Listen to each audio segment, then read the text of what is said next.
I want to see the Alliance.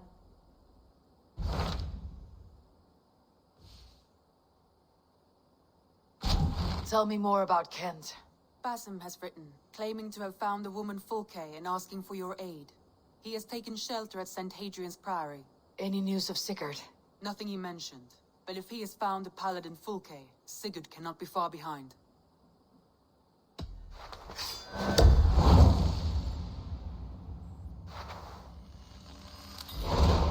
I will go as soon as I can. Good. Be safe, Eivor. I should find him soon. Understanding. That is my point. So you hold... What I mean to say is, faith is paramount. Yes, for without it, Christ's sacrifice means nothing. He died to save us, did he not? From the original sin of Adam and Eve. Yet evil persists. Yes, evil persists, because he gave us free will. Does a newborn babe, slain by a despot, have free will? Yes. No, I mean, that is too simplistic. Or the priest whose heart is torn from his chest by the wolf? Judas, who was predestined to betray the Nazarene? Some argue Judas was used. Do my ears deceive me, Brother Hawkbert? You question the scriptures? Declare Judas an innocent? A preposterous blasphemy! No, that is not what I said. Brother Cedric, am I not the most pious of his servants? Out! Out! Making new friends? A person's tongue gives you a taste of their heart, Eivor. And such information is often useful. And how do these sallow Christians taste? It was only a figure of speech, Eivor. And I have tired of it already. Is this how it must be between us? Of course not. I'm grateful that you have come. So what of the joy cank of Fulke? In your message, you say you tracked her to Kent. She is here somewhere. And as of last month, Sigurd was with her. But there is no guarantee this will be the case tomorrow. So, what is your plan? We are deep in their god's heartland. A heathen and a heretic. To hunt Fulke, we'll need a Christian snare. Fulke is hardly a saint herself. These Christians abhor her strange ideas. True. But unlike us, she can carry herself as one of them. She won't hide from everyone. Not with a prisoner in tow. So, where to begin? I've made a friend. Abbot Cunibert. Full of pious fire. But with ambition that far outweighs his wit. And what does your friend Cunibert know? Come. I will introduce you. And we'll hear the full tale together.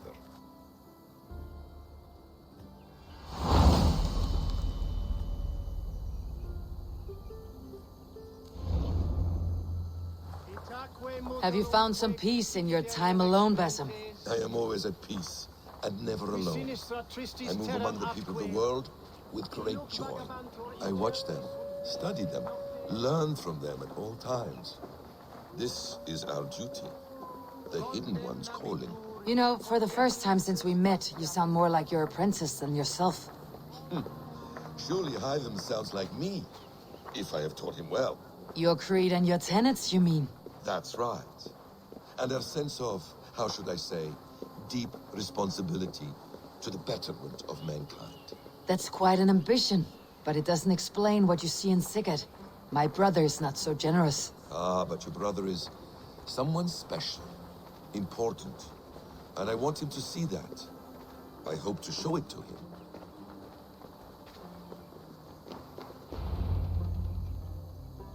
Is this not a blessed plot? God's own country.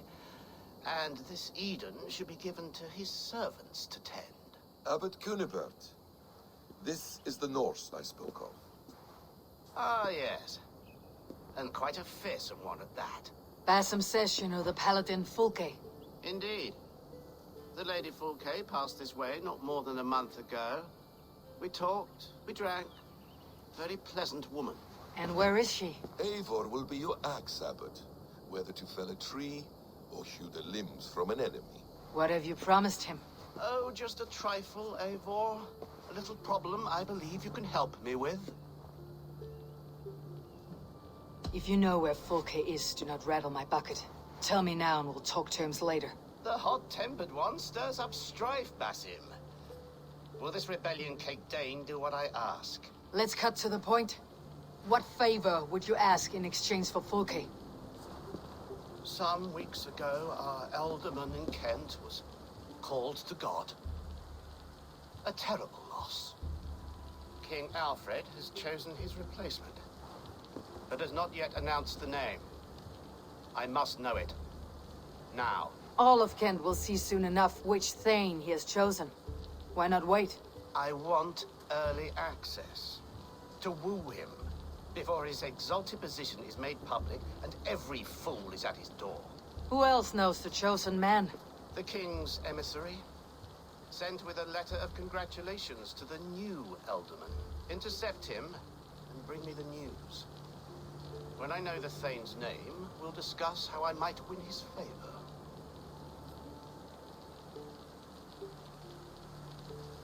If we do this, how will you find Fulke?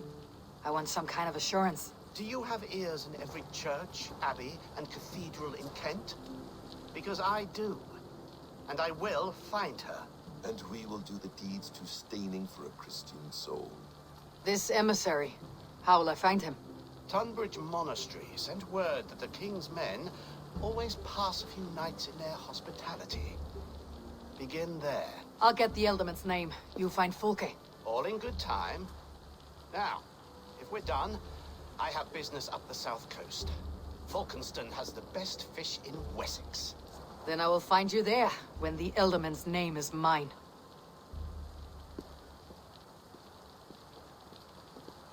Cunibert is ambitious, but well connected. We will not find Fulke without him. I suppose we'll see. What will you do?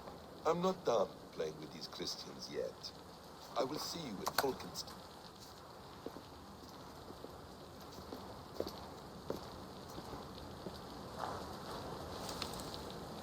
Few days here. Someone may know where he went.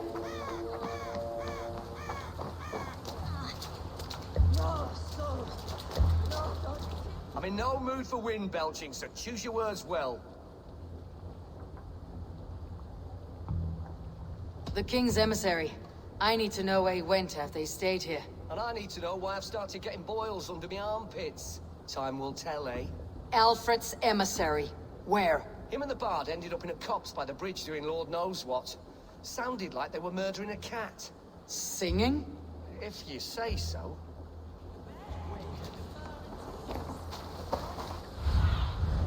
Show me what lies ahead. Are you sober enough to answer me? You have fine hair. It shimmers like woven silk. I don't have time for flattery. I seek Alfred's emissary. The only man of Alfred's I know is Orvin the Legless. And he is... Haven't seen him in years. Probably dead drunk, or just dead in a ditch. Why do you think they called him Legless? Because he has no legs? He's a figure of speech, Lord in heaven. Speak to you of the trace. I'm troubled with the spirit. Shh. It is heresy to even think. What can I tempt you with? You tried to catch flies, or would you ask something of me? I'm looking for a man. He passed through here on the king's business. No, bugger off here, or I'll call the guards. I'm sick of people. You need to heal your own ills. Maybe some coin will loose your lips. A wise move, Mudwit. It so happens I did see Alfred's man. He's long gone, though. Maybe Gowan the Bard knows where. Where will I find him? Well, he was pissed as a newt. Last I saw, he was passed out in trees between the arbor and bridge. Oh, now go find someone else to vex. There, drinking with the emissary. I should find him, see if he knows anything. Can't have gone far.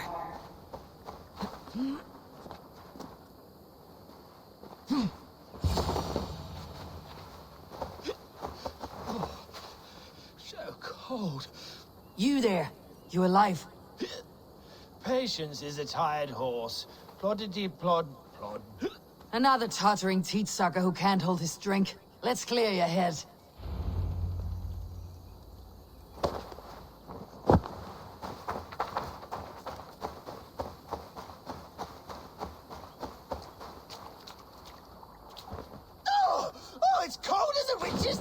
here? Oh, God's truce! Fie on you! Oh, what infernal wakes me? Who I am is no concern of yours. And I do not care. Did you want something, or did you just wake me to torment me? You and Alfred's emissary were drinking in the tavern. Tell me where he went. Were we? I was so ale-addled. Perhaps a small and silver thing upon my palm might help me recall? How about something long and sharp in your gut? All right, no need for that. You paint a vivid picture, Dane. He was headed to the White Coast to the southeast, Dover Fortress. He said it is where they train those religious fanatics, zealots. They pray all night instead of sleeping. My thanks, and in return, wisdom. Too much beer piping will grow a fool in wit and words. My thanks, weaver of the obvious. Now leave me to my unholy punishment. Dover Fortress, on the southeast coast. The emissary's somewhere here. Perhaps I can find the letter without bloodshed. The bard said paladins trained at this fortress. This will not be an easy fight. The letter without killing the emissary. He'll keep me out of trouble.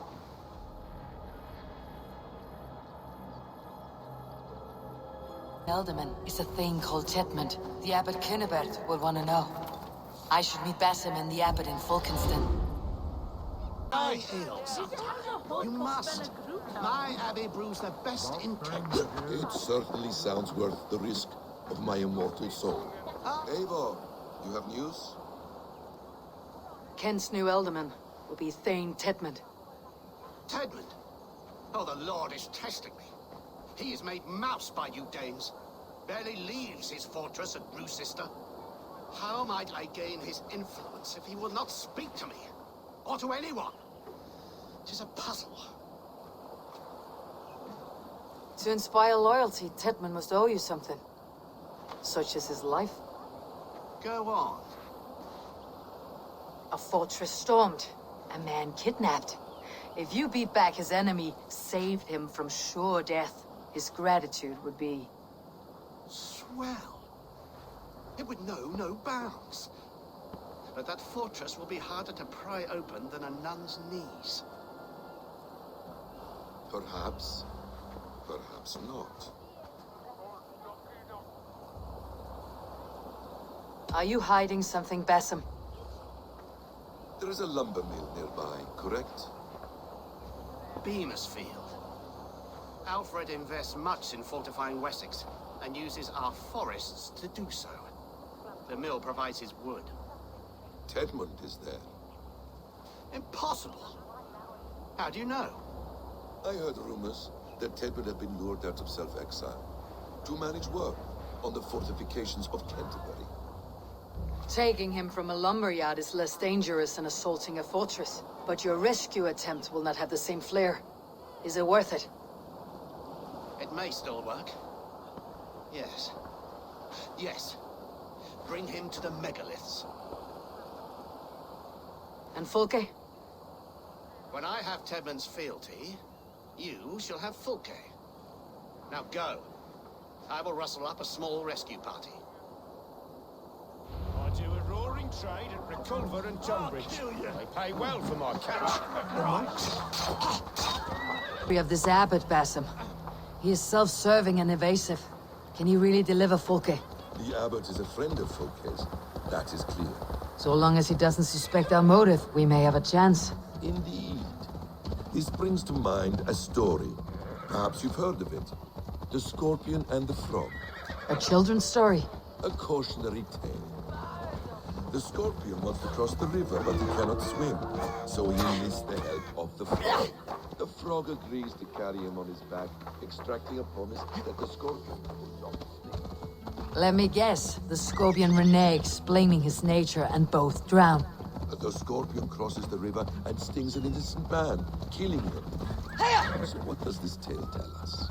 That your stories are clouded, and their meaning doubly so? It shows that every tale has 1,000 possible outcomes, many of which are surprising. If the abbot does not deliver Folke, he will die at my hand.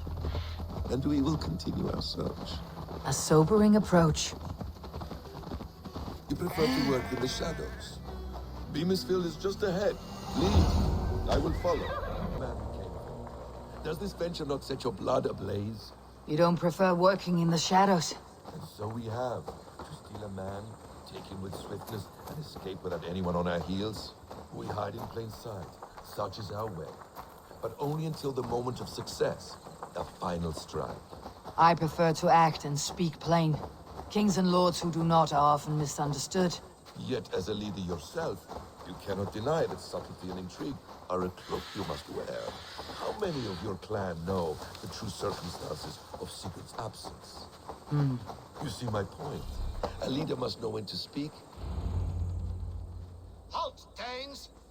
In the name of Alfred, King of Wessex, I demand you release his royal subject into my care. Come no closer, Christian, else your man dies by my blade. Please, I'm not the man you want. Keep your eye on this one. He'll be worth a hefty bounty. Any false moves, and I will snip your heels. We have your man. Now let's finish this shadow play and be gone. Are you sure that's Tedmund? He's dressed as a lord, but that man is shorter and fatter than I recall. I'm not Tedmund. I'm not. I swear upon the Holy Rood, I am not Thane Tedmund. What in heaven's name is happening here? Who are you? Speak quickly or I'll slit your throat and leave you for the crows. Shergar. I'm called Shergar. Lord Tedmund pays me a measly coin to serve as his double. Brother Shergar, you are far from Augustine's priory. I left the cloisters many moons ago, Your Holiness. The monastic life was not my calling.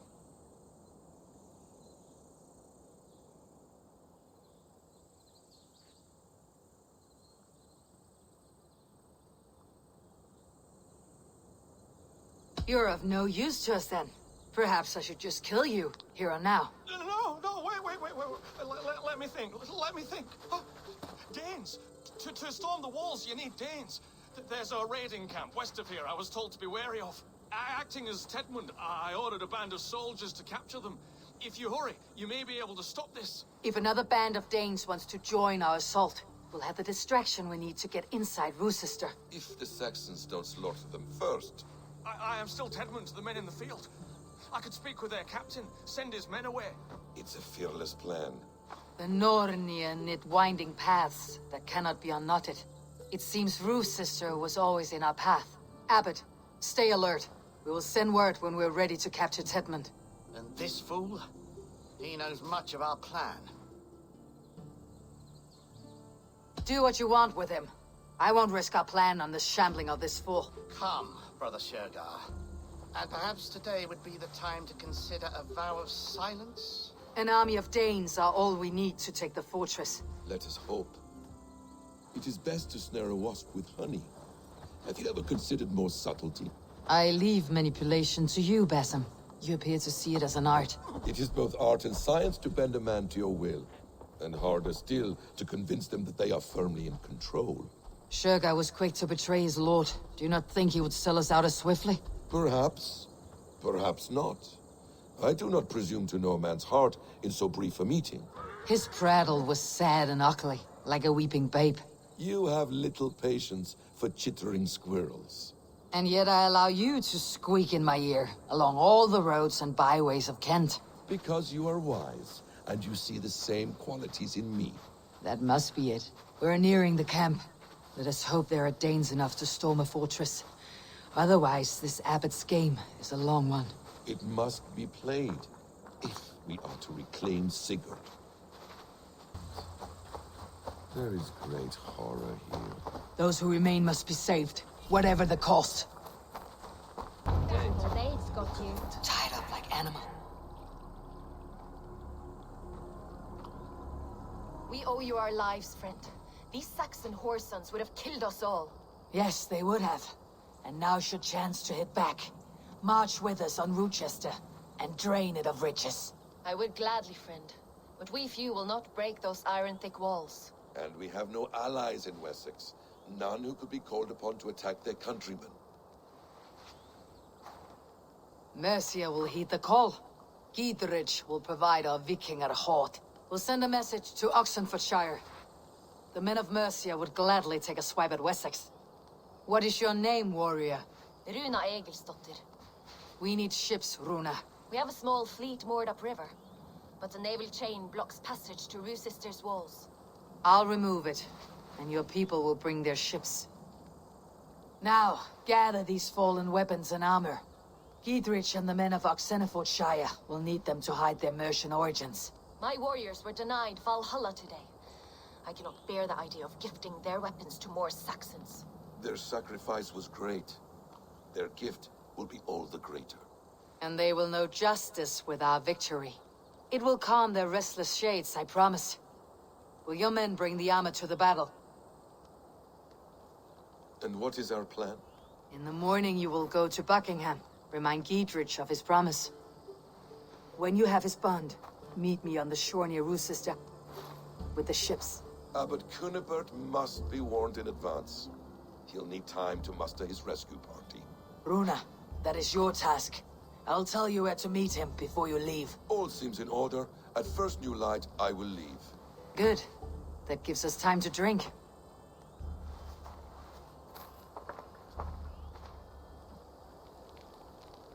You traveled so far to carry out your duty. Is this the life of a hidden one? Always on the move? Mine is not the usual path. The Creed does travel. Our ideals are universal. We believe that. So there's nowhere you call home? No place I call home. No. Weird. For me, home is family. But I have no family. No one? Not even Hytham? Parents, brothers, all dead. I lost my parents when I was 9 winters along. Without Sigurd, I would have.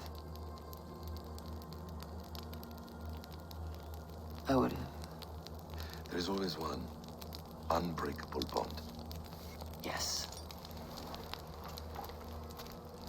Children. They bewilder you. They can cause you so much worry. Fill you with joy. Even stop your heart. And if you're lucky, they replace you.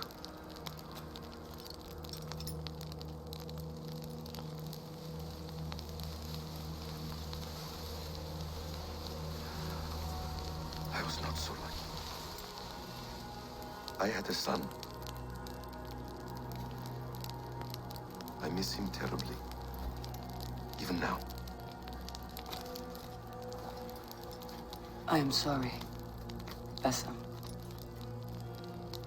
He was taken from me. By someone I trusted. A friend, a mentor.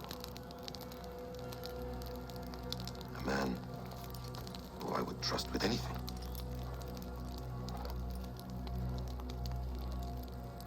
But a man you trust with anything can take everything.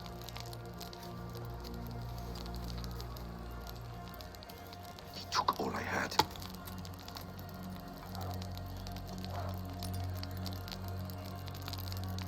All I had.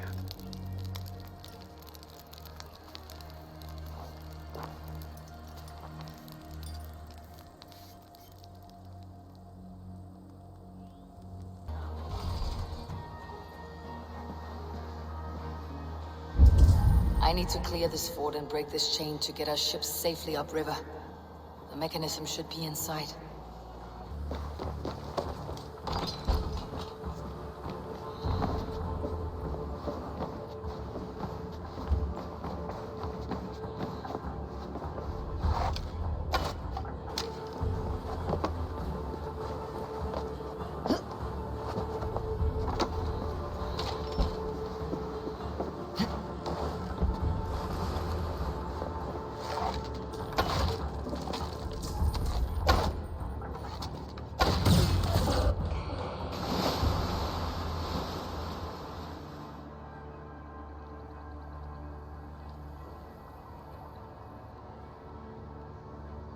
With the chain down, Gietrich and the ships can get through. Eivor, we await your orders. You brought your weapons and armor? Aye, Raven Tamer. Good. Now we dig in and wait for our friends.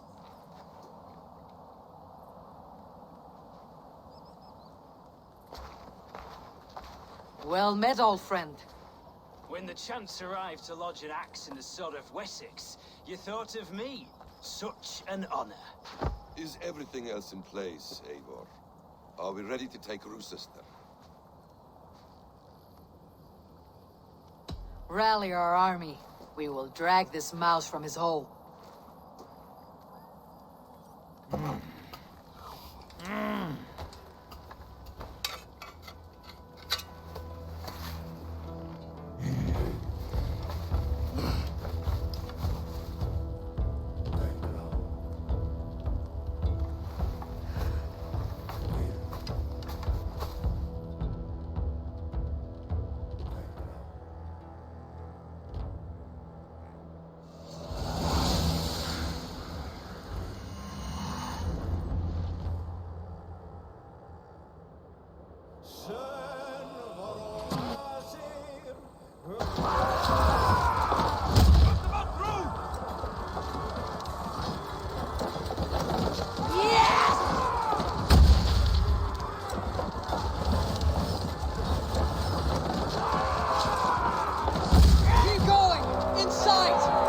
Before I let you take this fortress, I'll cut you!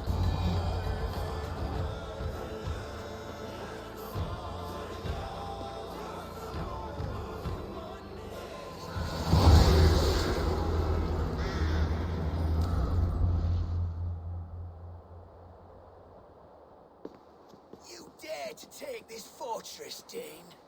Alfred's army will smear your innards across the battlements. We're not here for stone and sand, Thane Tedmund. I shit on you! You and your toy gods! I will not bow to you like some puppet's lord! I would rather die! How much will your king pay us to keep your sniveling head upon your neck? An army marches upon us from the south. A holy man from St. Hadrian's Priory, backed by a field.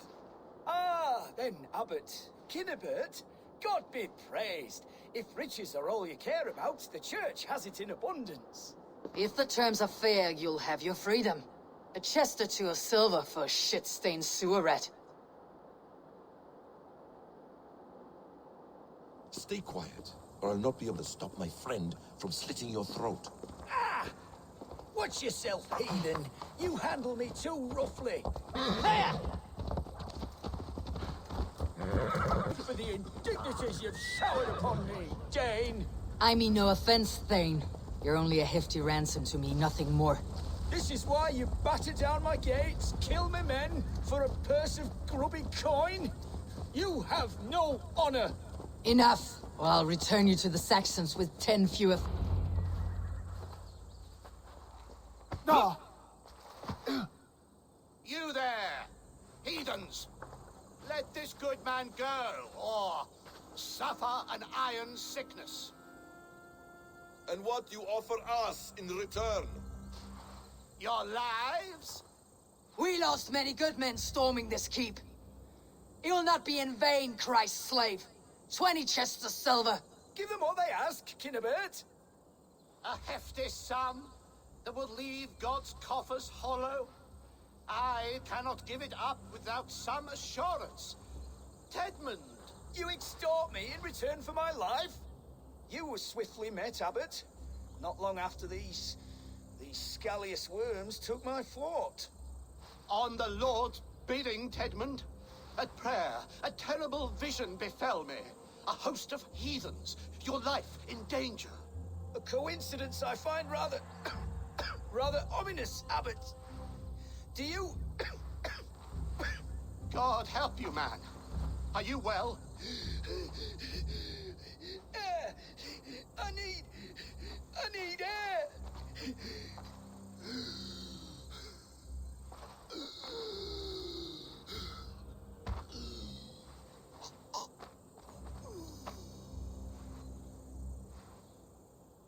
He's dead. The work of poison, no doubt. No, no, no, no, no.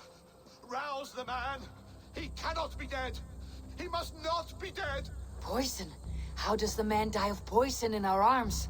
Many great kings and paranoids have carried poison in times of war, as an alternative to capture and ransom.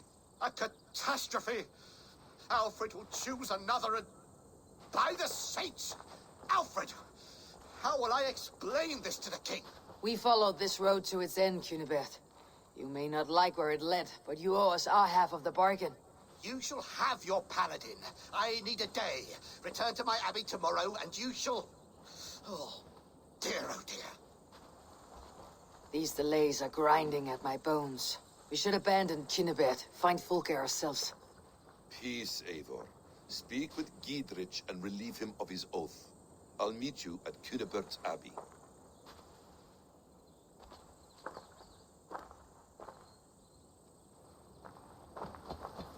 You fought like beasts escaped from your hell today, Giedrich. Your oath to me is fulfilled. It was good to stand shoulder to shoulder with you against the pox dogs of Wessex. May our friendship endure.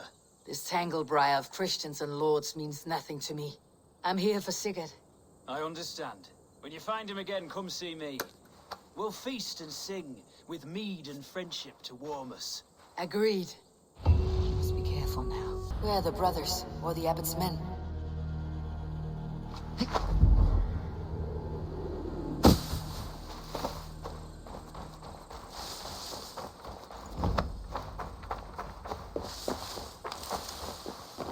I would say well met, brother, but I cannot shake off the needle itch of dread.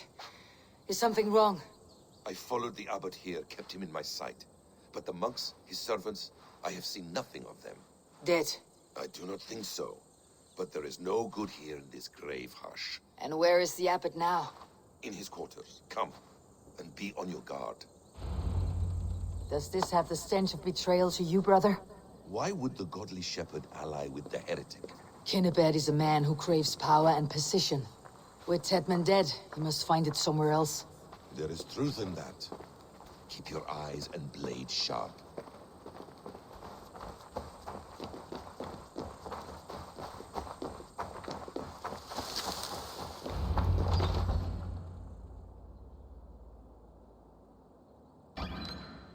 Cunibert, your guests have arrived. Come. Supper's ready. The dear abbot sent me a warm invitation, said my friends were eager to meet with me. It's early for supper, I know. But Cunibert's ale goes so well with roasted lamb and cinnamon blueberry peas. I couldn't resist. Where is my brother? Is he not here? Mon Dieu, I never told him. Kill her, and we'll never find Sigurd. Sit, Ava. Eat. And let me tell you the tale of a man who talks with gods. You mock me. I have killed for much less. Of course you have. Isn't that the way of this ugly world? We cull the sheep and thin the flock as we see fit, you and I. Most who walk the earth are little more than talking blood bladders, wasted flesh. But not Sigurd. Sigurd is something else. Sigurd has been touched. He is deified. The gods, they speak through him. You lured him in with that lie. Your words are bile and blight. You should have listened, Ava. I tried to tell you. The gods are real and their power is within our grasp. You will never find him. Not till I have had my fill. To old friends.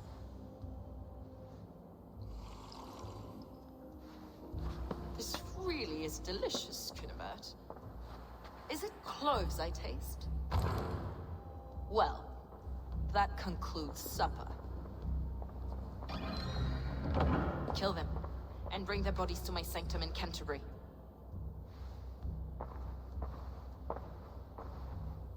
They will be upon us soon. Maybe there is another way out.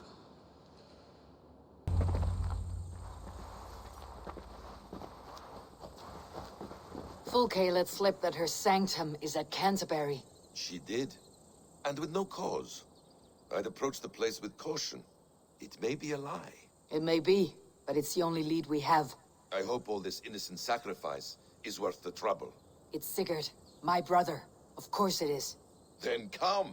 Let us dive into the maw of death. I was never keen on seeing my winter years. This place swarms with Fulke's people. Sigurd will be well guarded. Caution and subtlety should be our path. Ready? Follow me. Here, I'll burn this Christ house to the ground. For the Order, for the glory of the Ancients, do not let these infidels find its secrets. Whatever we find there, keep your head. You chastise me like a child, Basim. I guard you like a father. Nothing is served with your brutal end. You have much to do in this life. I know it. More riddles, sly tongue. No riddles. I sense a greatness within you both. Your destiny is not to stain the stones of this godhouse with your blood. It's riddled with the stench of her. Help me, Basim. Sigurd is within.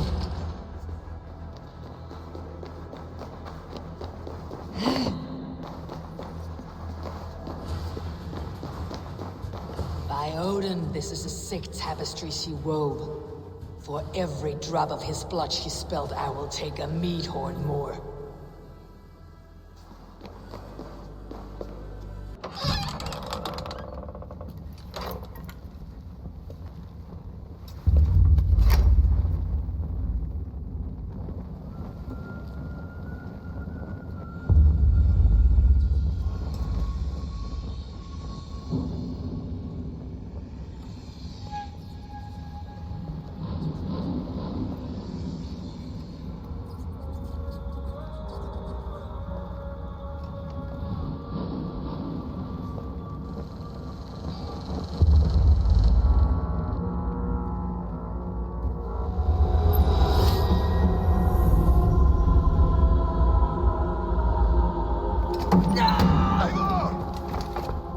What is it? Tell me that you found something. Anything we can use. I may have. A fortress in Sussex. The Order trained soldiers there. We must be sure. Sigurd is running out of time.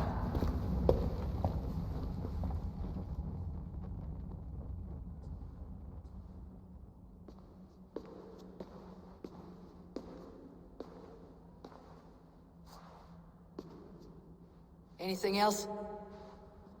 Documents of interest to the hidden ones. Hyden will surely want to look. But for Sigurd, Porchester is our only lead. If he is in Porchester Castle, we'll need a massive army to crack its walls. I have many friends in England now. If I call on them, they will come. They will. Basim, she severed his arm clean off. Can a man survive such a loss? Physically, he can. Mentally, it's hard to say. So much stress can drive a man to despair. If you suggest he might take his own life as Tedman did, banish that idea. I must tell my people at the settlement that their Jarl remains a captive. They will not take it well. We will not fail again, Eivor. I'll scout ahead and send word to the settlement when I know more of Porchester. Be ready.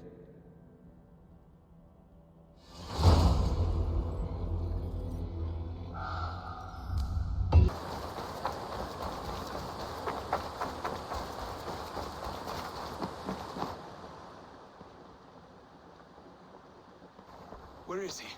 Where is Sigurd? He's alive. But not with you. Where is he? Dag, not now. I need to speak with Randvi. You never found him, did you?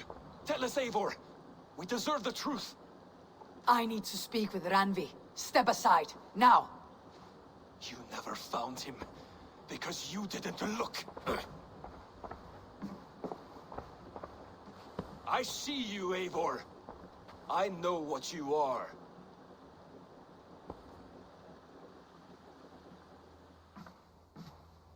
Eivor, you come alone. I fear what that means for Sigurd. I could not find him. That madwoman Folke, she slipped away. Took him to Sussex. We need an army. Call on our alliances. Remind them of their oath to me. We must act before...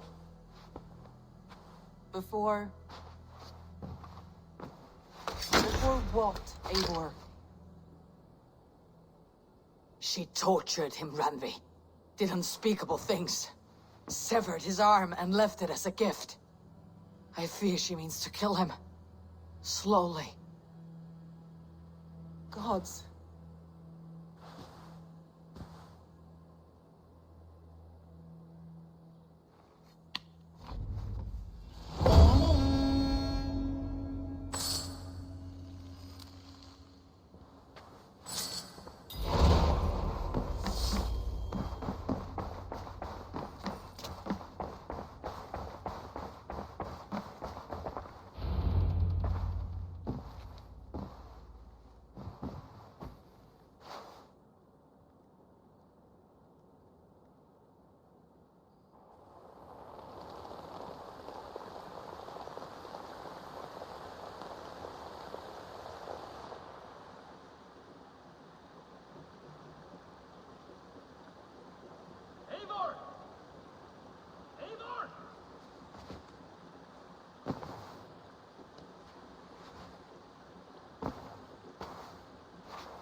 Stop there, Wolf-Kissed. This ends now. Dag, turn around and walk away. Your habits are not my own, Eivor. I do not flee responsibility for the sake of my glory. I stand firm with my people. For many months, I have stood at your side, keeping faith in Sigurd's judgment, because I believed in him and his vision. Do as Eivor commands, he told me. And I have. Against my better judgment, I did as you have asked me. And where has that left us? Without a Jarl, without a purpose, watching you chase glory around this land like a spooked hare! You could have come to me in confidence, Dag, but that offer is gone. I have no need of it. My mind is fixed. Hear me all! I challenge Eivor for the leadership of this clan until Sigurd is safe home. Walk away, Dag. No! We fight to the death.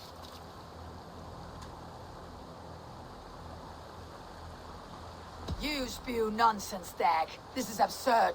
Enough! Let the circle be made! Make a goblet of your skull! Walk away!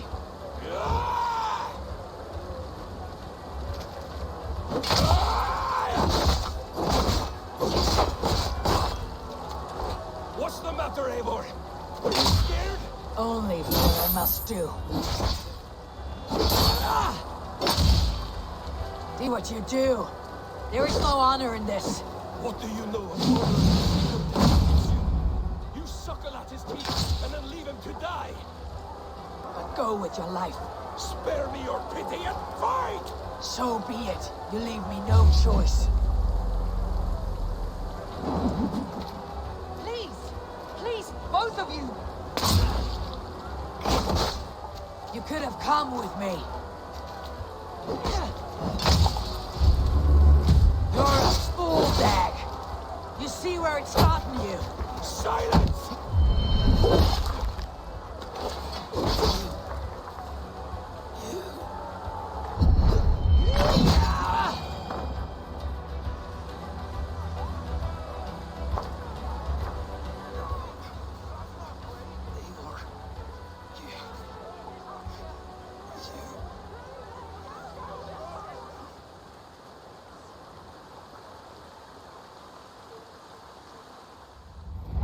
If I had any pity, I would not lavish it on this poor fool.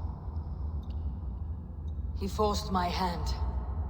Yes, and the cost of disrespect is death. You said it yourself. All he demanded, you gave him. That should be enough. I have no need for one so fragile in my hall of heroes. He fought for what he believed in. Does that not count for something? Does it? You killed him all the same. What is the true cost of disrespect? The choice lies with you.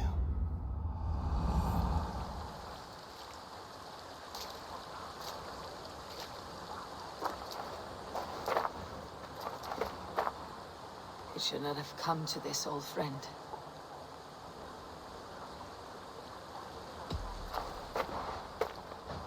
Take this and fly to Odin's Hall. Whatever you sought in this life, may you find it in the next.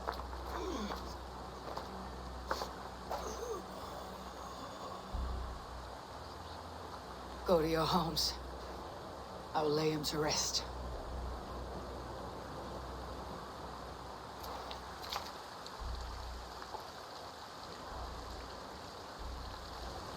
Go to your homes! Dag accused me of betrayal. He accused me of breaking my oath, and this is the answer I gave him. Now you will hear the truth unvarnished. None more than me wishes for Sigurd's safe return. You know this. You know this. All of you!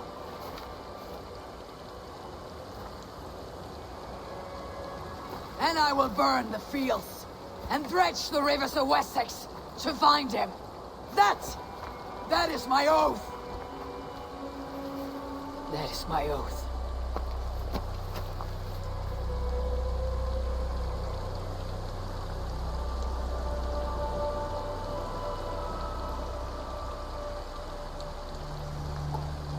I will find Sigurd.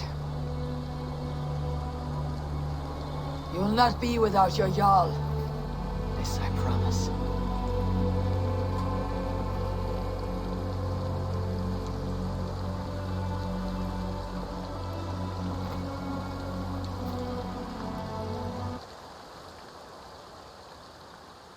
Dag, you lived as you died, proud and defiant.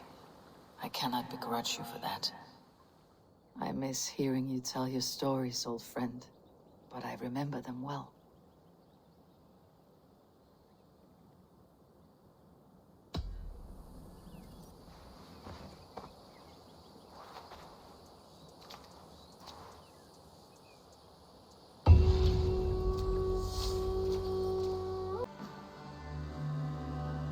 What tidum the Eivor? How do you feel, Eivor? I would rather not talk about it. I understand. I want to see the Alliance map. My mind is fixed on Sussex. Basim and I have a chance to save Sigurd. But we will need an army. That is for you to decide. The more alliances you have, the better your chances at victory.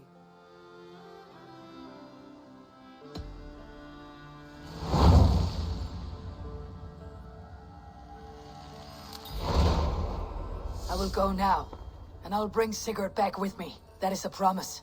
Good. I will send word to our allies at once. Meet with Basim when you can. He should be in Croydon by now.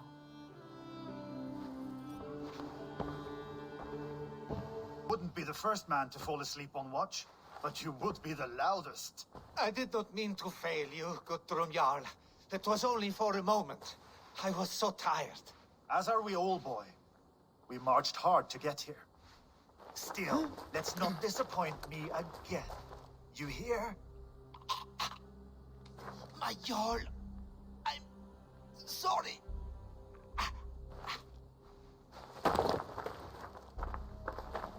You must be Eivor. I've heard much of you, young one. They say you're something. We'll see.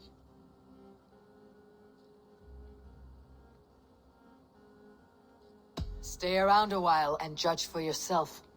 Oh, I will. Have no fear of that. Eivor hopes to rescue Sigurd from the madwoman Fulke, now ensconced in Porchester Fortress. If you wish to crown yourself King of Wessex, Porchester must fall. An alliance here serves us both. You promised a great army, but you couldn't breach a Krone's garden with what you have assembled here. This is not the sum of my forces. Where are the rest? Your allies are on their way.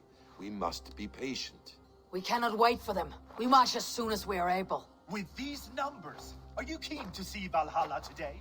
I'll not sit on my heels while Sigurd rots in that she-dog's care. We might muster for an attack in the woods east of Porchester. But there are scouts between there and here. Scouts I can manage. Point me at them and I will blind Fulke's eyes. One walks the road between Briggsworth and Chichester. Another on the riverbank north of Crowley. A third keeps watch on the hills south of Croendene. But I warn you, these are all we know of. There may be more. A risk we must take. I will find the scouts. You move the men into position near Porchester. That is a rash gamble, Ravenfeeder. If we are spotted, we will be vulnerable. If you want victory, come now or not at all. Every hour we waste could be Sigurd's last. You had better be all they promised.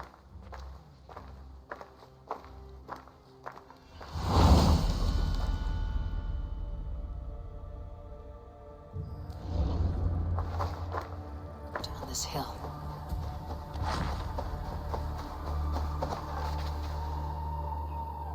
Slain by wolves. My work has been done for me.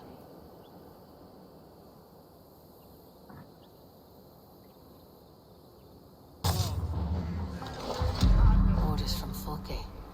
I should show this to Basim once I've dealt with the others.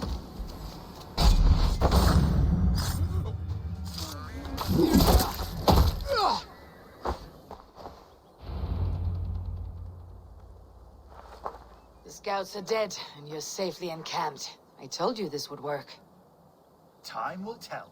Any eye that saw you has been dimmed by death. You are not short on confidence. That much is clear.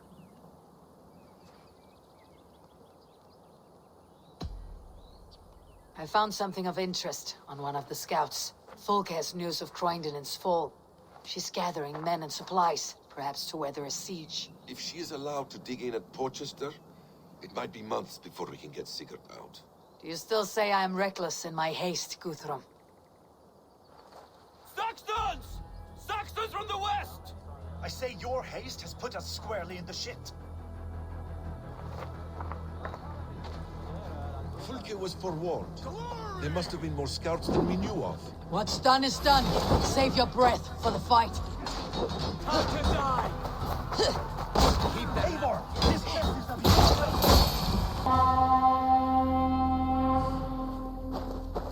Hold back, you dogs! Back to Porchester! They flee like rabbits. Then we chase them like hounds. That ugly bastard's head is mine! Not if I get there first, slow arse! Leave him! The day's already won!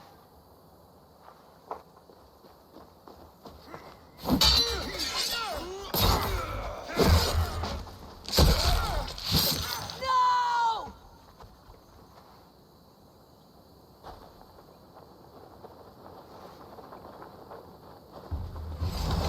Death has found you, Saxon! You join your friends! I will find your corpse and piss on it!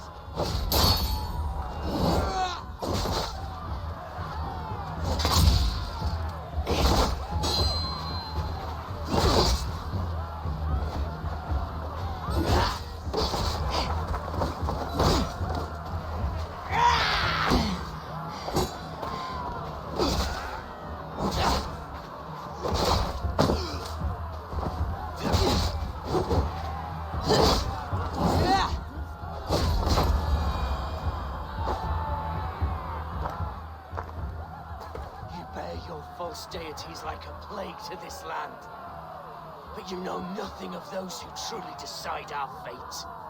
I decide your fate today, Saxon. I am ready for my final journey. Let me see what lies beyond.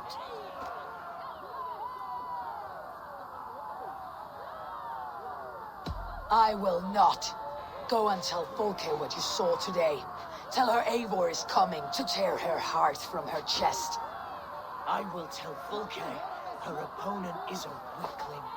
who does not have the stomach to finish what they started.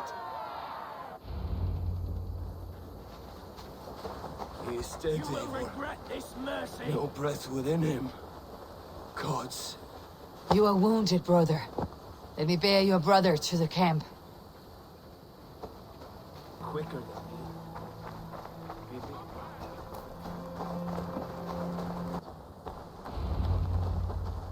Reckless stripling.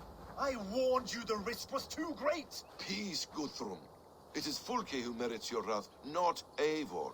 You have not seen the half of my wrath. How many of my men now lie dead on account of this glory hoarder?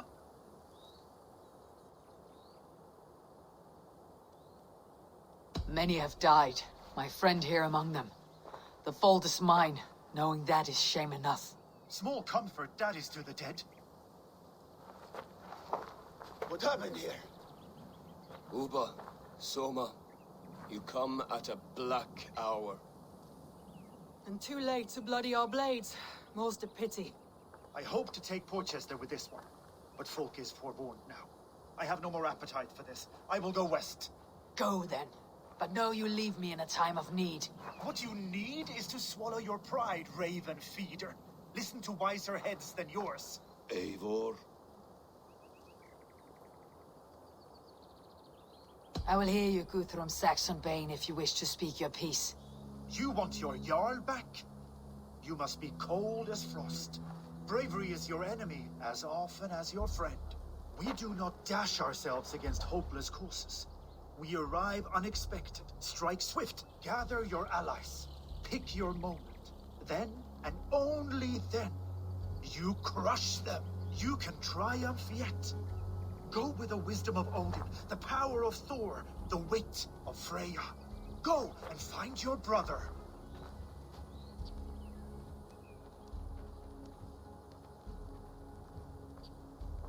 Guthrum spoke in anger, but there is wisdom in what he says. I do not need him to tell me when I have made a mistake. Brothia lies dead on my account. I am glad to hear it. The unexamined life is not worth living. We will wait for our allies before the final attack. Until then, we have work to do.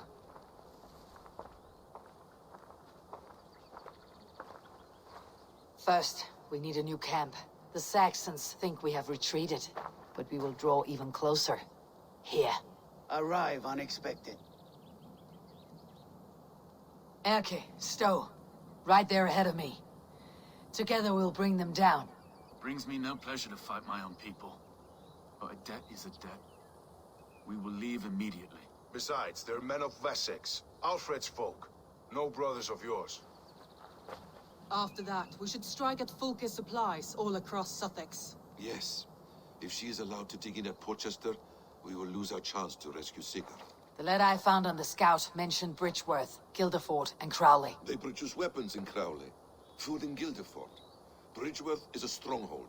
Many Saxon swords there. Uber, I need your axe arm at Guildeford. Soma, you and your men will aid me in Crowley. Count on us. I will go to Bridgeworth and take a measure of things there. Good. I'll join you after I've dealt with the Saxon camp. A lion's heart and a crow's cunning. Guthrum judged you too swiftly. We have work to do. Let's be about it.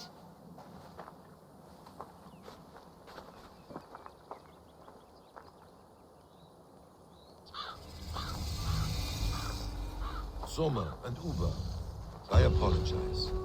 I would have liked to offer a better welcome after your long journey. I'm only sorry we could not be here sooner. We'll need a short while to organize the men. Then we'll set off as soon as we're able. Sorry. Isn't it pleasant? Getting out of the city.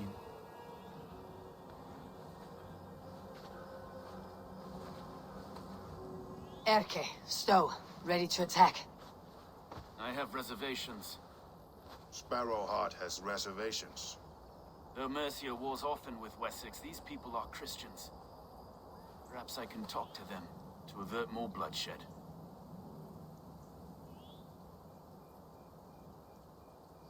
You know the people of this isle better than I, Stowe. I trust you. Thank you, Eivor. I will do what I can.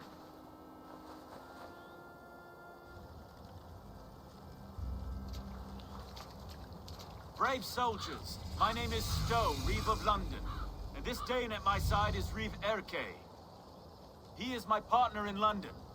Together, we see that justice is done. But more, he is my friend. In London, we live in harmony with the Danes. So could you. But your king does not share our philosophy. Alfred bleeds his land dry. Works you all to the bone for a needless war. Now he wants you to die for it. So I beg you, in God's name, walk away from this camp. I will find you new and worthy employment in London.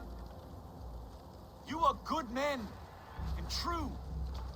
I would not want this day to be your last. This one's right. The Danes are here to stay, like it or not. What good's dying now? Don't be a lackwit. Soon as you drop your swords, they'll murder us. That's no heathen talking, he's a Saxon. I, for one, believe him. Come on, lads. It's a new life in London for us. Better that than dying here in the mud. We'll deal with you traitors later. The rest of you... Brave try, friend. But now we do things my way. When words fail... It's ours. That wasn't so hard, was it, Stowe? Even one man's death is too many. Now I must see about destroying Fulke's supplies. It's a town of farmers and grain silos. Uber will be nearby. All is ready? We're a town of farmers and shepherds. This place bristles with swords. One of them is a Thane by his dress. Serious man with him too. Went into the longhouse. If we take care, we might avoid drawing the Thane's attention while we burn the grain silos. Was that a jest? Bring them on! Been too long since I met a Saxon warrior worth half a shit. Is it over? I was just working up a sweat. There'll be Saxons enough to test you in Porchester. I will hold you to that. See you at the camp.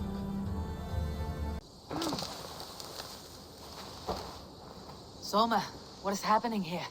Bandits, taking advantage of the disorder in Sussex to fill their pockets. Odin smiles on us today. I have burned part of the town already. Finish the job with me, and Fulke will get no more weapons from here. We could charge in while they are distracted, but it would be safer to use fire arrows. We burn them from afar. Watch them scatter like cats. A sound decision. I agree. Archers! Take your positions! Stand ready, Eivor. When they see us, they will charge. We must defend the men.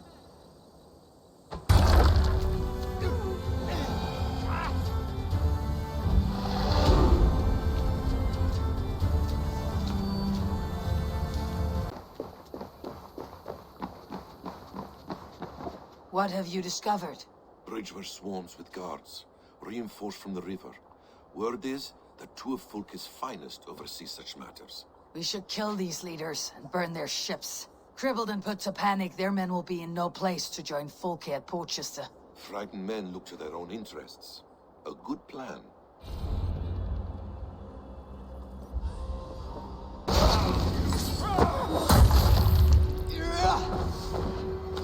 Let's go in here.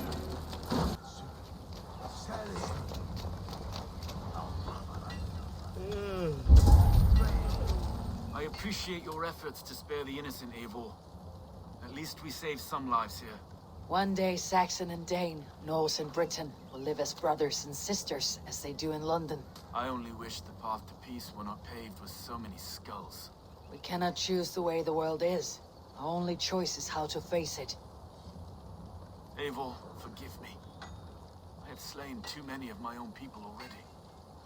Cannot kill more. I must return to London. And you, Erke, do you feel the same? Someone has to keep an eye on him in the big city. He would only get himself killed otherwise. We took this camp together, so I'll ask no more of you. Return home, and let your friendship be a beacon to all peoples. Godspeed, Eivor. I pray you come back safe.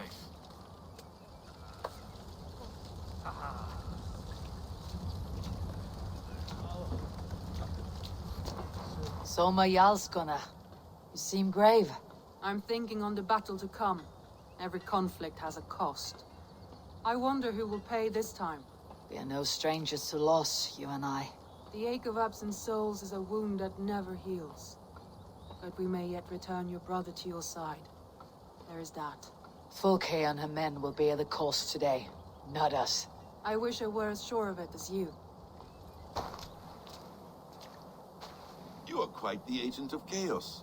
Fulke's men are chasing their tails, not knowing where you will strike next. Porchester has neither the supplies nor the forces to keep us out now.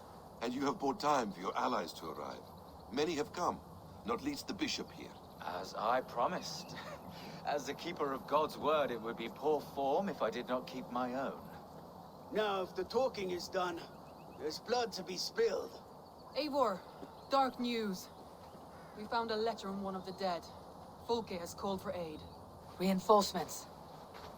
A Saxon army marches from Winchester. Then my men and I will ride to meet them. We will harry them every step of the way to buy you time.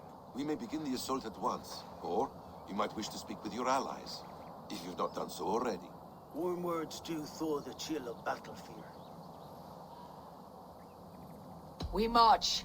When the sun sets on this day, Sigurd will be returned to us, and Fulke's head will be on a spike. Let us begin.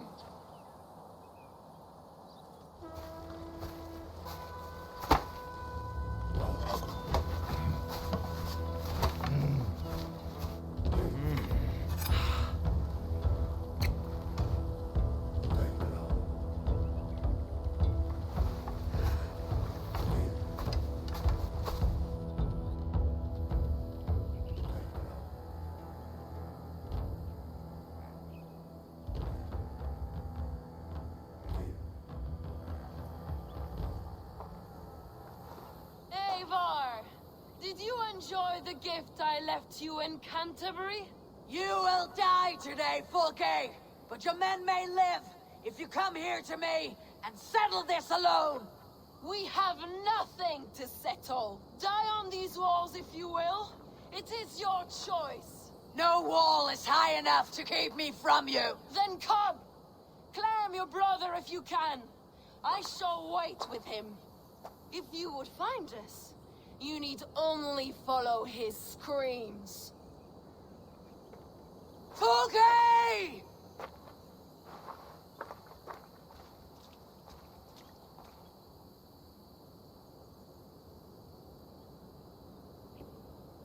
What will the skulls say when they speak of this day?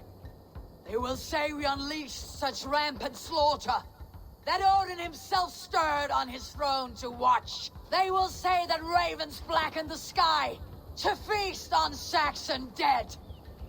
So raise your swords with me now, brothers and sisters, for today is the day we carve our names into legend!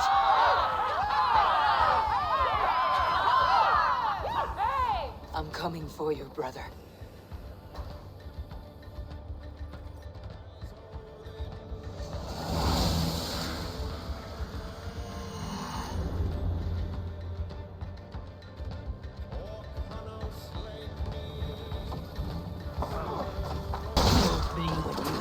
Chance. A mistake I will not make twice.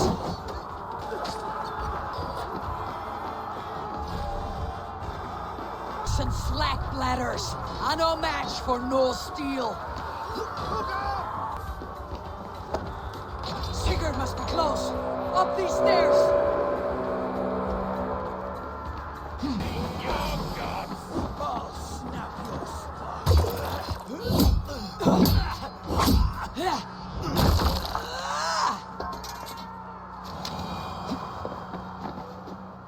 But no longer.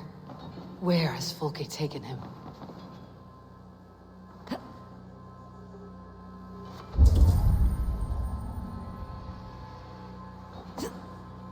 Every instant of your torment, Fulke will suffer tenfold.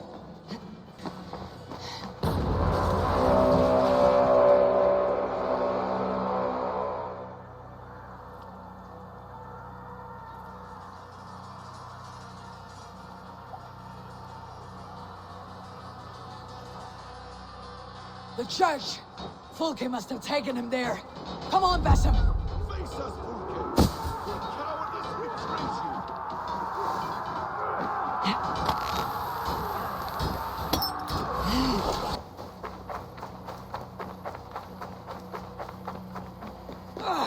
This door will need the strength of two. Hey, come here.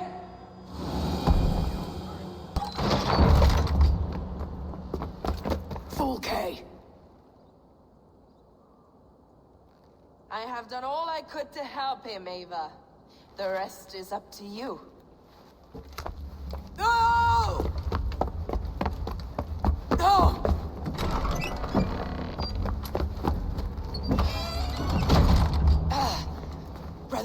Brother. I'm here for you. I have you. Let me stay with him. You deal with Fulke. I'll come back for you. I promise.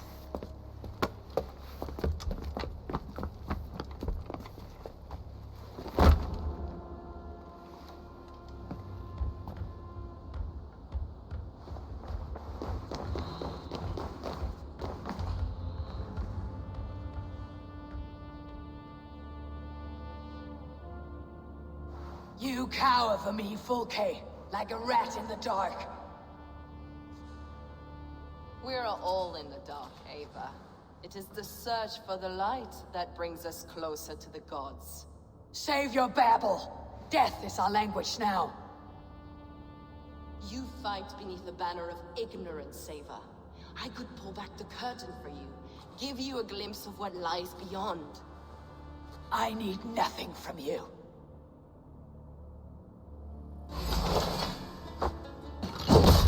You are more like Sigurd than you know.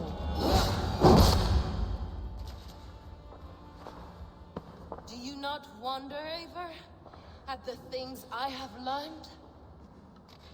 Every word you say is madness. Sigurd is an ancient one, an archer, Nephilim, Isu, call him what you will. He is reborn. He's my brother and my Jarl, and you're mindsick. He is everything we should hope to be.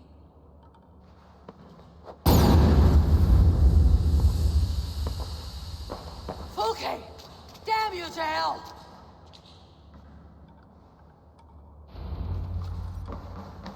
Fulke!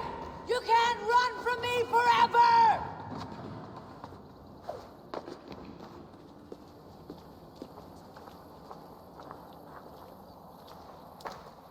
Nobody touch her. She is mine. You are too late, Eivor. I have opened your brother's mind to the truth.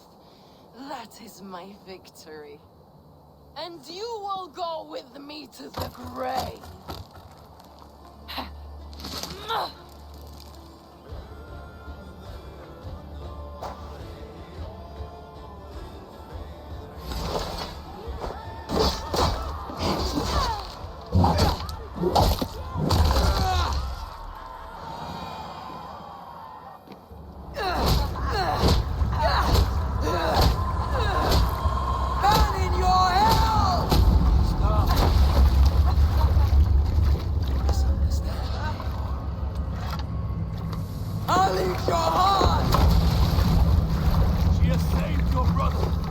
Animals we are. Spit and vomit. Shit. Sigurd is so much more. I gave him that understanding. That gift. You gave him pain! Yes! To awaken him!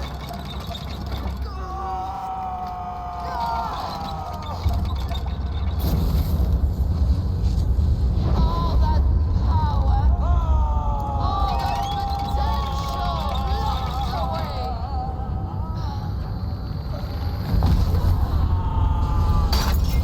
A god, trapped in a prison of bones!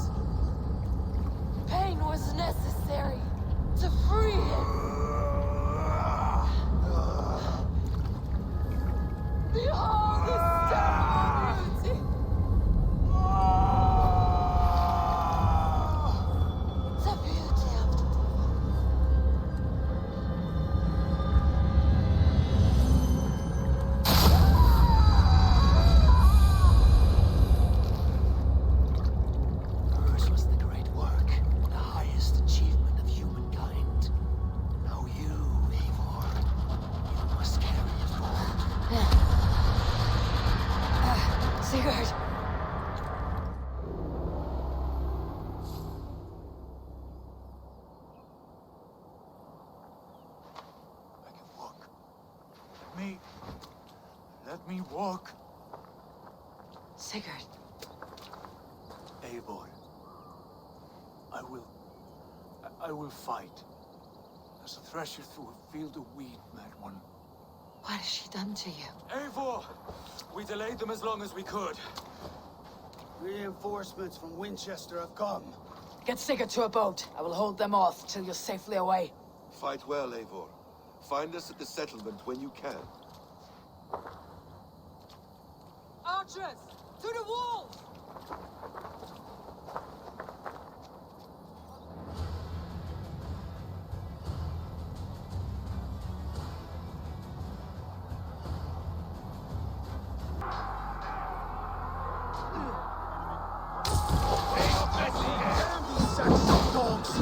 Don't they give up?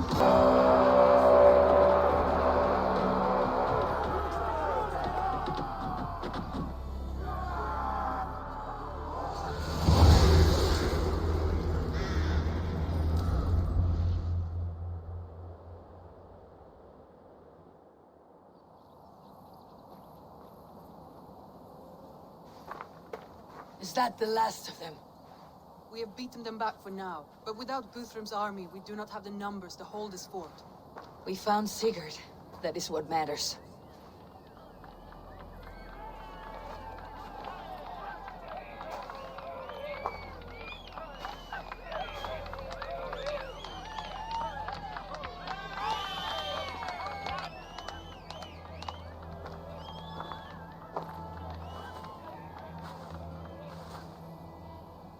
Guthrum was hasty in his judgment, Eivor.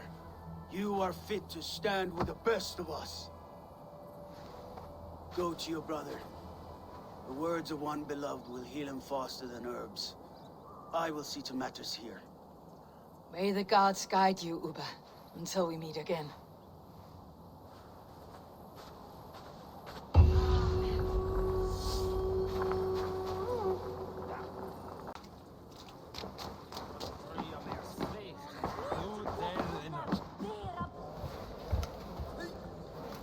Sigurd Jarl, back where you belong. I missed you, my brother. Yeah, you missed me. Once or twice, I hear. What? You took your time to find me. Was it for this? To enjoy your time on my throne? I did only what you asked of me. You slew all those who questioned you. That is not what happened. Ranvi will tell you.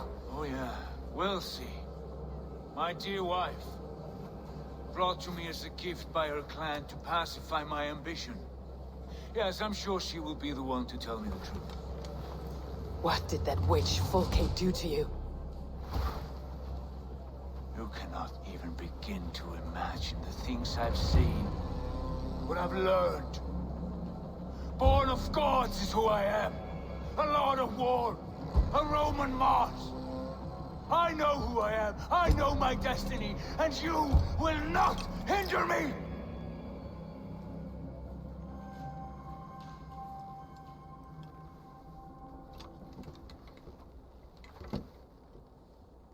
Brother. Forgive me. I am faint. Tired of the day and all that has passed. I need air.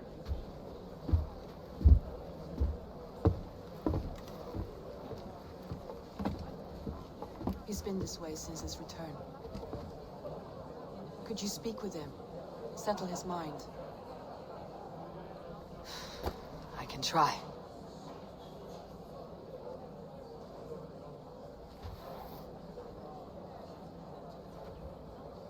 Stand with cheer, one and all. Today is a day of celebration. Cemetery. His mood is dark. What are you doing here? I was looking for you. Sigurd.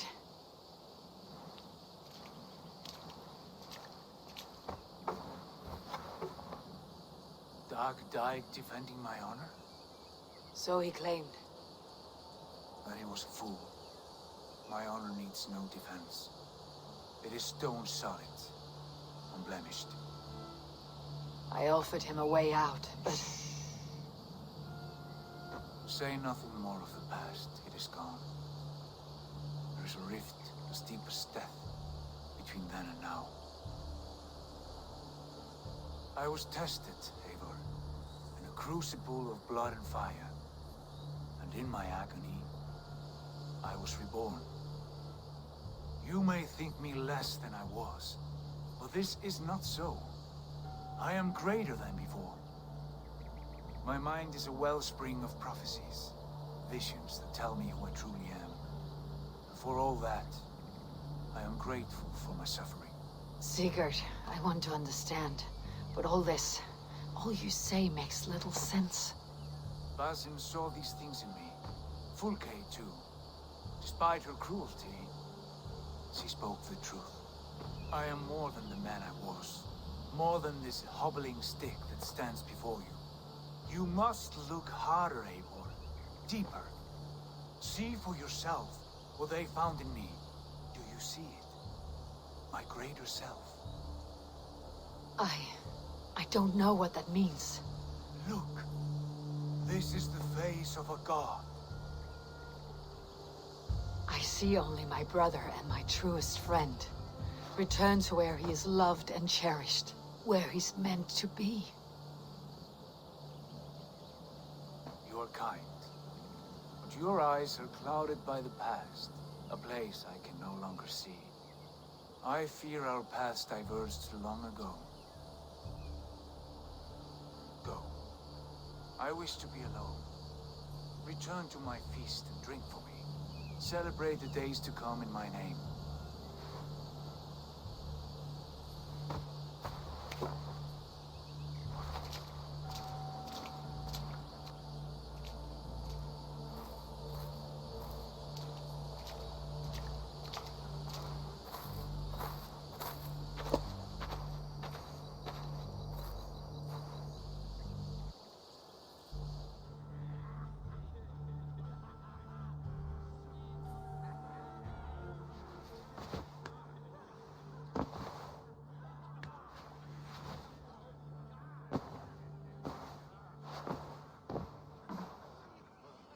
Looks like I have a new letter. The wind calls me back to Randi. Best tell her the good news. My love. What happened yesterday? You and Sigurd disappeared during the feast. And when he returned, he went straight to our room without a word. We talked for a time. I asked many questions, but got few answers. I wish I could say more. Do you think Sigurd knows? About us? I don't think so. He would have said something. Sigurd wants to blame me for every mishap that has befallen him, but gives me no credit for his rescue. I don't understand. Yet he does speak with you. With me, he has gone totally silent. So, what now? This is for Sussex. We burned it to the ground to save one man. Yet he's barely the man we were searching for. Quite so.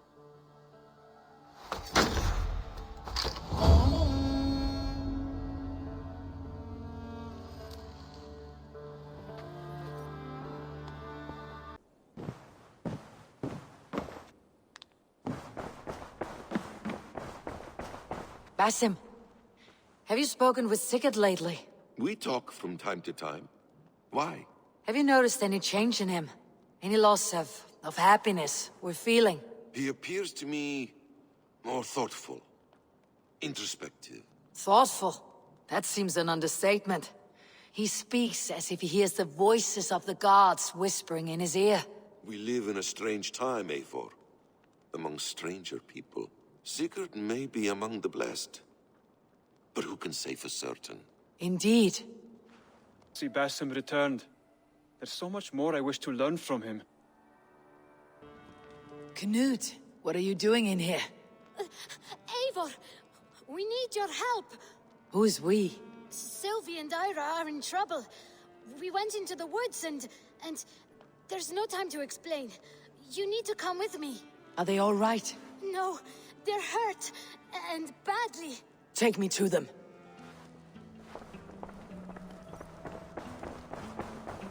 Hey. Not far. We need to hurry. What happened? Are they still in danger? Not if we get there soon.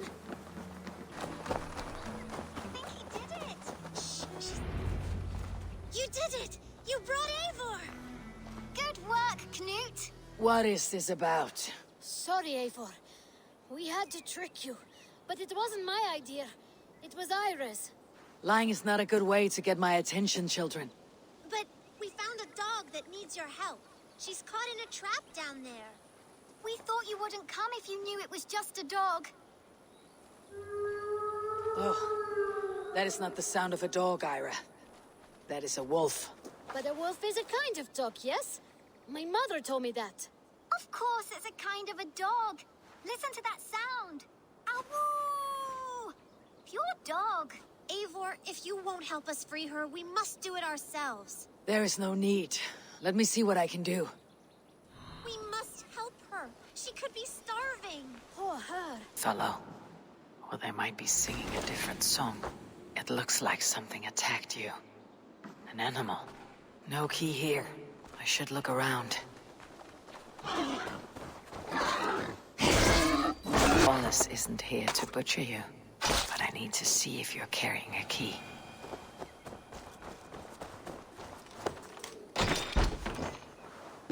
I'll free that wolf, and pray to Tyr that I needn't slay it in front of the children. Easy. Wait. Easy now. Deceived by children and shouting at wolves. I was a warrior once. Are you all right? Did you see the wolf? Yes, you freed her. You're amazing, Eivor. But she ran away and didn't even say thank you. She's going back to her family, maybe. Her mom and dad were probably very scared. Or her wolf husband. Maybe her wife. We don't know. But we do know it's time to get you three back to the settlement before your parents think you were eaten by wolves. Oh, all right. Chin up, Knut. You were very brave today. All of you. In future, you should not be exploring the woods alone. You understand? But you go off on your own all the time. Because I am very wise, and you have a lot to learn. Yes, but there are 3 of us. That balances everything. That is not quite how it works. Are you all right? Thanks to our hero, this dog wolf. De Wolfga. What? De Wolfga. It's like dog wolf. No, I don't like that at all. We should name her... Mouse. That makes no sense. I think we should call her Chewy, because she chews things. What do you think, Eivor? Chewy, I suppose. Good as any other. She's our best friend. And we did! And we got a new friend! Part of adventuring is learning a good lesson. Did you know that? Yes, the boring part. Well, have you children learned anything about wild animals today? Maybe. Yes, befriend them at any cost. They are perfect companions and very kind. My mother always told me to avoid wild animals. Shows what she knows. How about we think quietly on what we have learned, just until we get home? Fond of you. I know she is. We saved her. She'd be rotting away by now. Just like that boar you killed, Eivor. You saw that? We see everything. Let's not tell your parents, all right? Now, scamper off home and take your new friend with you. See you, Eivor.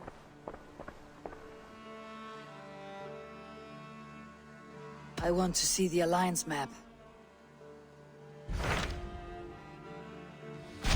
What about Lincolnshire? A rather boisterous man named Hunwald arrived recently, wishing to speak with you.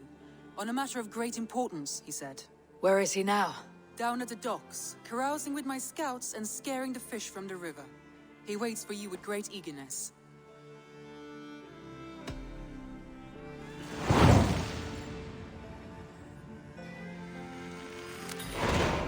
He sounds charming. I will meet him at once. Protect your ears. Isn't it, men? Life in the rough, You may think this odd, but our lively chatter here has inspired in me a short poem. May I recite it for you? Go on, Lord the Boy. Make me tremble. Oh, indeed, I shall try. I call it Ode to a Hungry Flame. Another skull come to join us? Me? Oh, goodness, no. I'm no skald, no. Just a humble nobleman with an interest in versification. An amateur, really.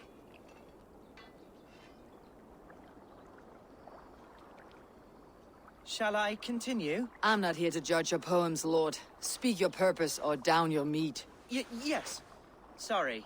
I have come with the hope of meeting Eivor, the great warrior of this clan. If such an audience is possible.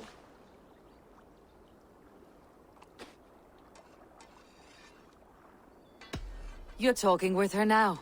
And you are? Ah, by God's blood! My day begins with a lash of good fortune. I am Hundwald, loyal son of Lord Hunbeorh, the current Elderman of Lincolnshire. May God keep and cure him. You see, my father is ailing, and in his delirium, evil men have corrupted his judgment. A secret and powerful order, if the whispers are true. Only a month ago, without forewarning, Mercian soldiers chased me, his only son, from my home. I know not why, but I do know my father would never have ordered my exile. Outcast from your family. That is a hard road to walk. Could one of your clan help me return to Lincoln? March beside me through the city gates and set me at my father's noble feet once again. It may be we can help you, but we'll want something in return. An alliance between our clan and yours. And you shall have it. My father is a great friend of the Danes, in spite of the recent wars. You sing a sad song, Hunwald of Lincolnshire. A son robbed of his father's protection. Now desperate to prove his honor. How far will you go to regain it? To a bloody end? Oh, indeed. I will plunge into the heat of battle to defend my father, knowing our cause is a righteous one. All right, young lord. My clan has need of me just now, but when I'm ready, we'll find your father together and right the wrongs you've suffered. God praise you, Eivor. I won't be leading you into the heart of a shield wall, but there will be danger. I want your word. You will follow my orders to the rune. I am yours to abuse. If it comes to that. I'll wait for you in my safe haven, Bottleston to the northeast. From there, we shall make our way to Lincoln. Goodbye, Lord Boy. Safe travels. God bless and keep you all. I fear I may be escorting that boy to his own execution. That might shut him up.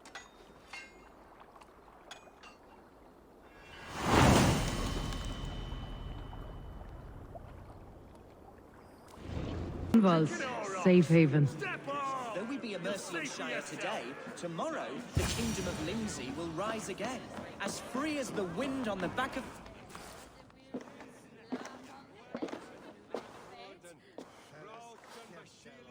Hunwald, who is this stranger? Eivor, come, sit.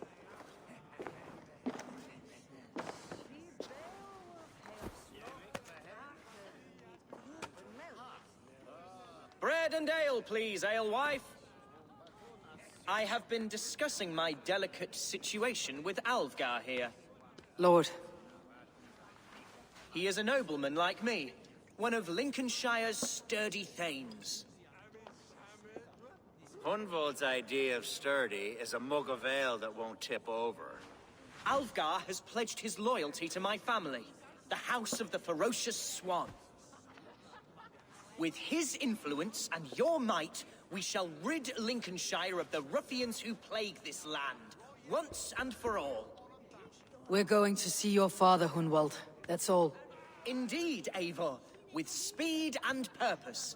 You are the axle to my wheel, the spark to my tinder. I can only bring you as far as your father, Hunwald. You are the man who must reach his heart and lead him to reason.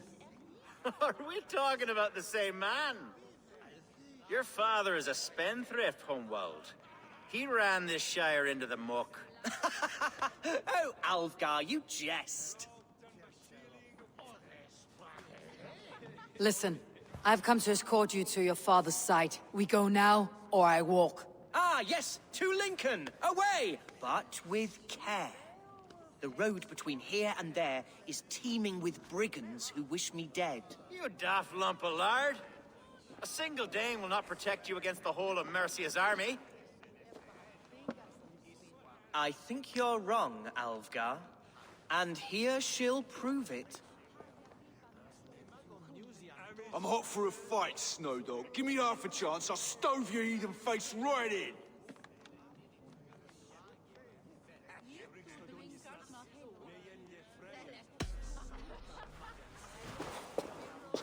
All right, a quick brawl to get familiar. I am alive! Heaven have mercy! Are you hurt? Unbelievable! The Battle of Bottlefston will be remembered for years to come! Alfgar, we have won our first great victory! Hunwald, are you hurt? Never better, We should get to Lincoln as quickly as we can. Yes, you're right. Let's depart. What horrible souls are hunting me? Me, the son of a nobleman, held some sway over the chairels and serfs of this shire. What cause have any to dishonor me?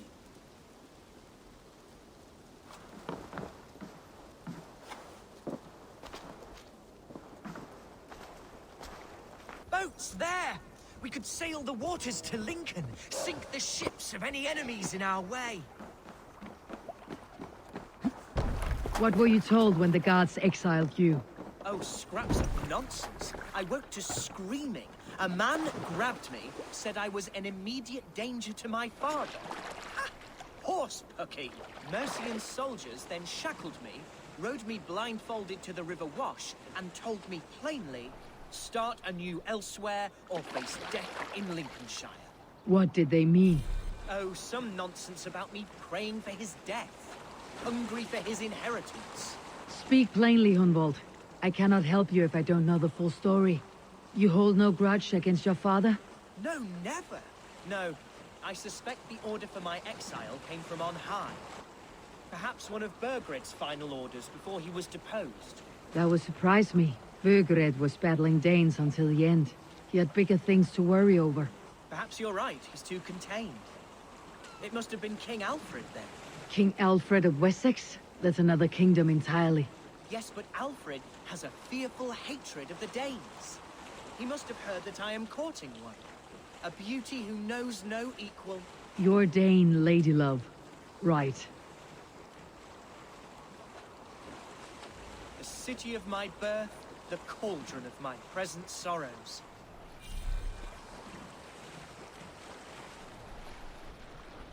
Saw him. He was quite poorly, but he had... Bought everything. Hunwald! Praise God you live! I do, my dear Regenhair. Body and soul. Tell my father his son has returned and in fighting form. It is urgent I speak with him. I'm sorry, Lord, but your father has been taken. Taken? When? Weeks ago, Lord. And well ill he was when they carried him off. I wish I could say more. Have you looked for him? Oh, I dare not go asking after him, for fear of stepping above my caste. But he'll be in good hands, don't you worry. Up there with the abbess and her sisters and all. He still has friends in Lincoln. That's a good sign. Bishop Herefrith among them. He's kept a vigil at the town hall, looking after things in your father's absence until he returns. Will we find trouble there? At the town hall? You mean soldiers and the like? Aye. There have been many, many more about since your father took his leave. Right. We'll find a quiet way in if we can.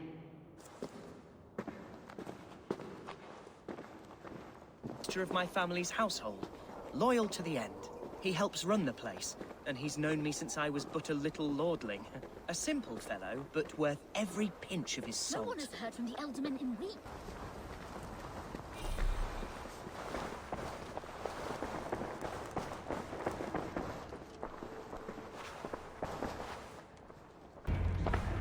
Archer, Herevri, tell Lord Hunbeor his son has returned.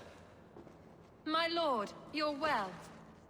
Lord Hunwald, we had no news of your return. You might have sent a messenger and spared us the suspense. Why so surprised to see my return, Bishop? Was I rumored dead? Oh, worse than dead. It is my reluctant duty to report the rumor that you were lost in the north, bedding a Dane on some squalid farm.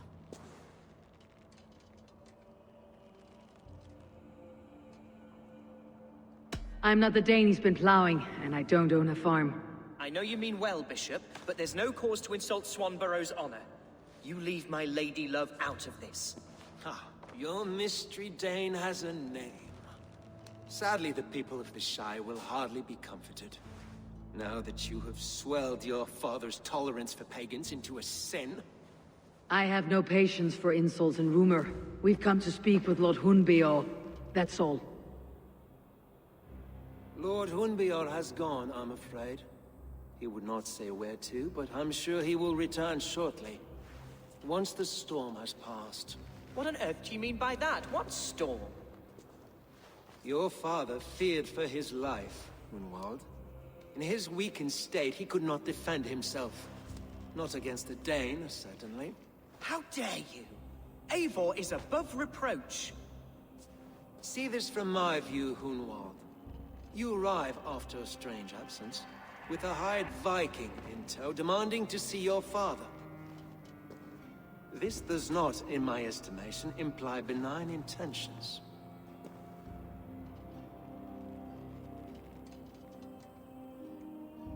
If I meant to murder you, these stones would be slick with your gore already. Such violence. Good heavens! God must have purpose for you pagans in his holy plan, but I confess to utter bafflement. Hunwald, your father was at my hospice for a time, but he left of his own accord without saying a word. That's all we know. Come, Abbess. We should leave this young lord to his scurrying thoughts. There is nothing more of use we can say to him. Take care, my boy. Stay within these walls where you're safest. I will have a look around, see what I can learn about your father. If my father spent time at the hospice here, the healers who work there may know something. Talk to them if you can. Find out what they know.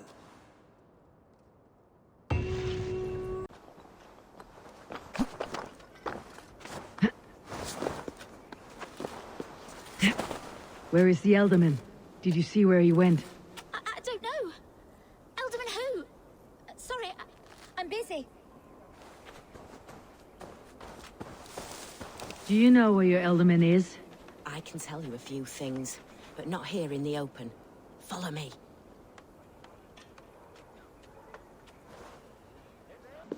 This is far enough. Tell me what you know. Oh, I know loads of things about our Elderman. I know his favorite foods. I know when his bedclothes get changed. And I know he hates being bled with leeches. That sort of thing. But where has he gone? Ah, where? I have no bloody idea. Is that what you asked me? Forget it. Are you the head sister here? Aye. And I'm not too comforted by the sight of you wielding weapons like a war chief. We're a hospice, not a barracks. It's bad enough I've got these armored codpieces watching me work. Now you! No harm will come to you or those you care for. I'm only looking for your Elderman. I'd be risking my neck telling you anything. And if my head rolls, these sick and ailing folk will follow me to the grave. Your Elderman would agree, so the sooner I find him, the more quickly these prowling gods will leave your hospice. That's a pleasant thought. Our lord was in a bad way here, and getting worse, in spite of our efforts. Then, quite against my instruction, some guards moved him out. I overheard them talking about a bathhouse. There's no working bathhouse in Lincoln. So, I gather they meant the old ruins just south of here, by the eastern walls. Ruins just south of here. I will look there, thank you. I pray you find him. He's in desperate need of care. Was the Elderman fleeing to a hideaway beneath Lincoln? About what? A violent struggle between nobles and bandits. The bandits did not fare so well.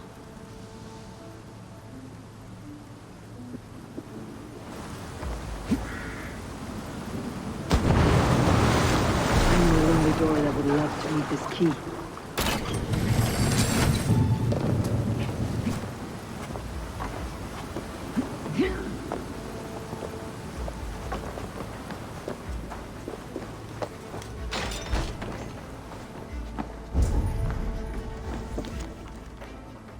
Saxon noblemen paid some bandits for permission to sneak through these tunnels on their way to Bolingbroke Castle.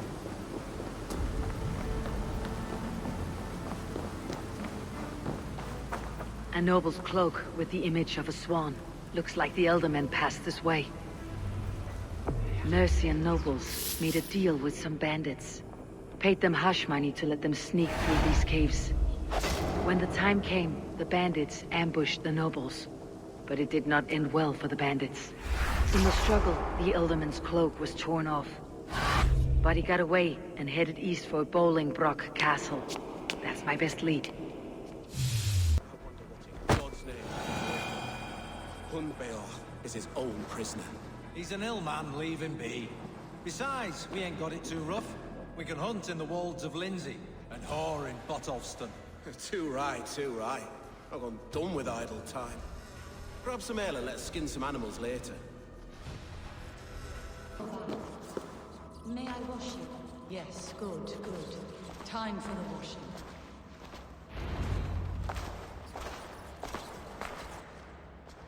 There now, my lord. All is prepared. Shall we begin the washing? Hey, who comes?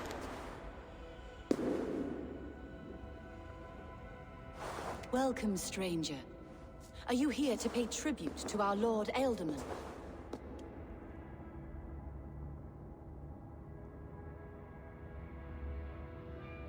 This biscuit has been dry for some time, sister. How long has the Ealdorman been dead? Dead is such a drastic word. I like to think of my lord as transformed. That's not untrue. Have you need of anything?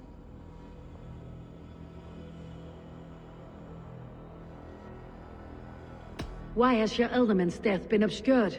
The people of Lincolnshire deserve to know his fate. Hunwald, above all.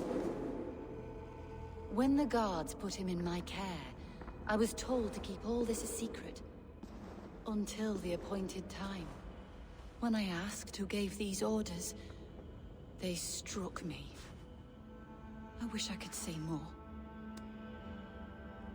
I have seen all I need to, but Hunwald will need proof. Of course. You're welcome to search through his effects, though I'm not sure what trinket would best serve your purpose. I'll find something. With a crest. The house of the ferocious swan. This will do. I'll return this brooch to Hunwald in Lincoln. I hope the poor boy can withstand such ill news.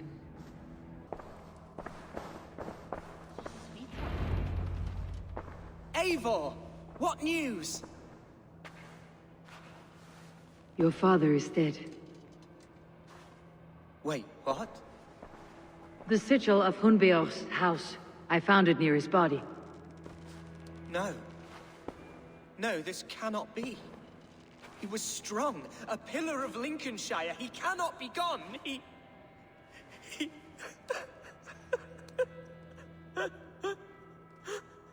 Oh, you poor boy. I'm so sorry. I am a man, Archer. Do you hear me? I am a man and I am my father's son. Do not forget it.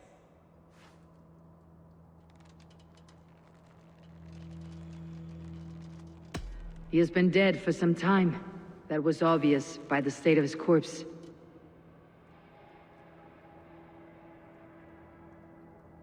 One of you knows more than you're letting on. I'm sorry, Hunwald. I had already asked a priest to administer last rites when your father disappeared. What? I didn't tell you sooner because I thought by some miracle he had survived. You lied to me! You silly, sobbing mooncalf. Will you never grow up? Lord have mercy on that woman. She should have said something. It was her duty to say something.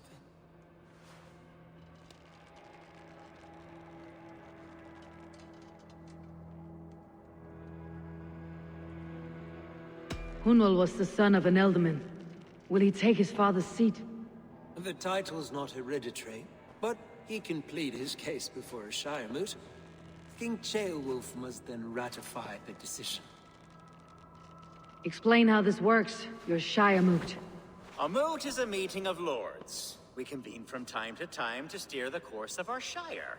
It was always my intention to convene a moot, but between our troubles in Lincoln and the bandits' raids, we slipped into a pattern of convenience.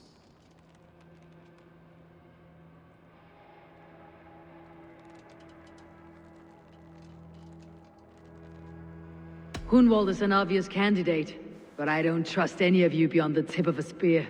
I'll see to it that he's protected until your Shire moot gathers. None here wishes the boy ill, but do what you think necessary. Apart from Hunwald, who else will stand for the Elderman's seat? If I may be so bold, I should like to put my name forward. Under my care, this Shire has found some peace this past month. I will offer my name as well. My family has ancient ties to this land, and I am proud to say I have forged quite a friendship with the Danes to the north. Good. My priest will spread word of the moot across the Shire, and will convene in a few days' time. Do visit my estate, Eivor. I have something for you. Something I think you'll enjoy. I'll find the time. Eivor, a word if you don't mind.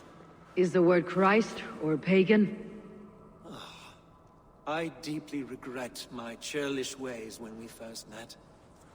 I did not treat you as my god commands, with kindness and love. Love is a difficult feeling to command. Yes, quite. In any case, thank you for putting this mystery to rest. I do hope we'll see you at the moot.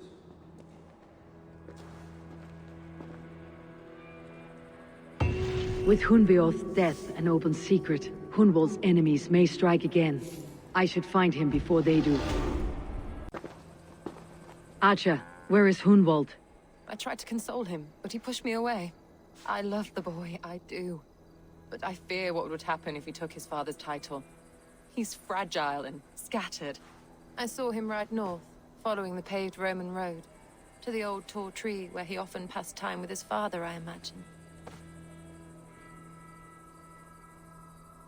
What devil put you up to all this deception? I wasn't put up, Eivor. I felt compelled to carry on for the good of the Shire.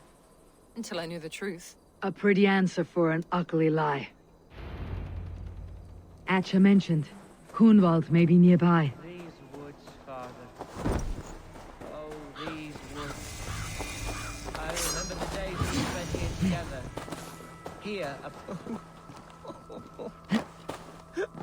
Eivor, what a pleasant surprise.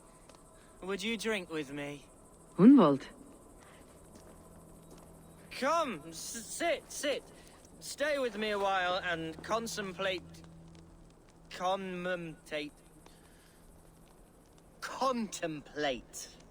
the view.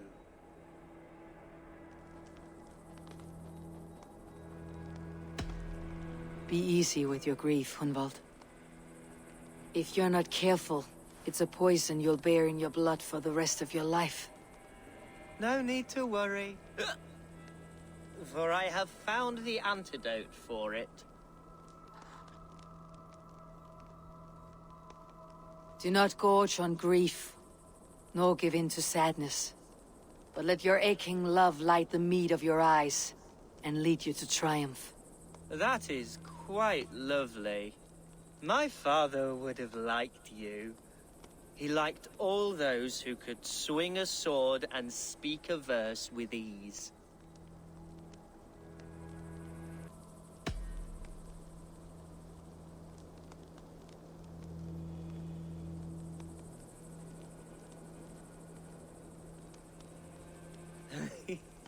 He and I used to wander up this way all the time. He would take me hunting, and I would catch the most wretched little things if I caught anything at all. I was a rubbish hunter. But he always said he was proud. Each and every time. A toast.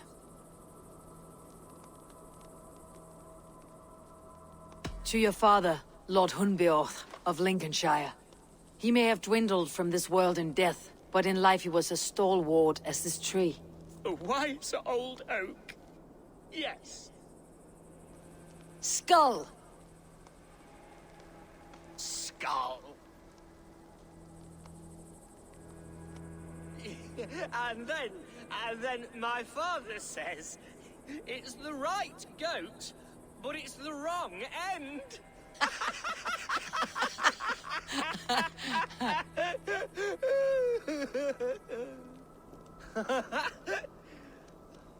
Oh, my Swanborough loves that one. She has a great sense of humor, my lady love. Father would have liked her. Right. Your Dane lady love. She sounds lovely. Too lovely to be real. You know what? We should visit her. We should go to Grimsby. Yes, there's no time to lose. After you.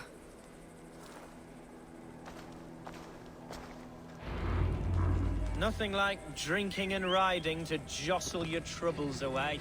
And the contents of your gut.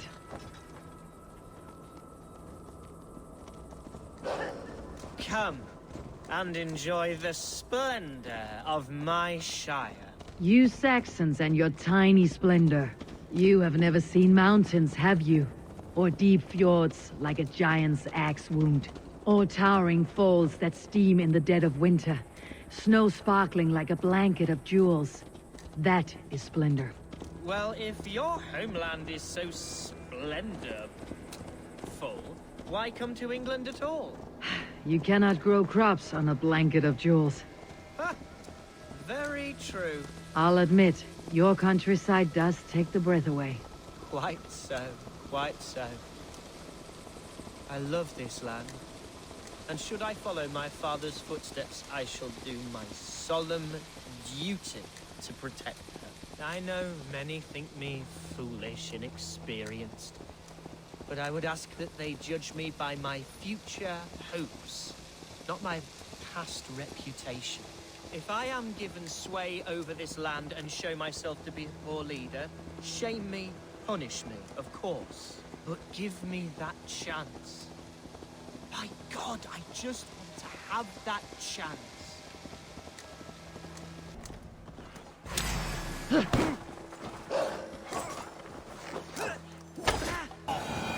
Well struck, Eivor!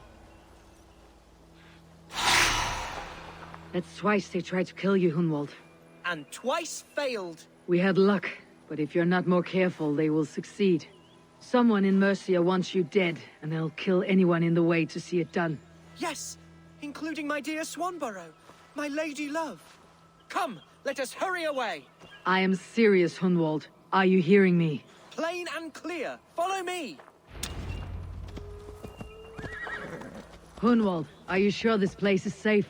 The safest spot in the Shire, yes. Here I am with a chance to be Alderman, but I have yet to prove myself worthy. To you, to the Shire, to her. I can do nothing without my darling lady. You've made me realize how much I've neglected her through this fatal stupor of mine. This I must see for myself. Me! Oh, thank the heavens! There she is!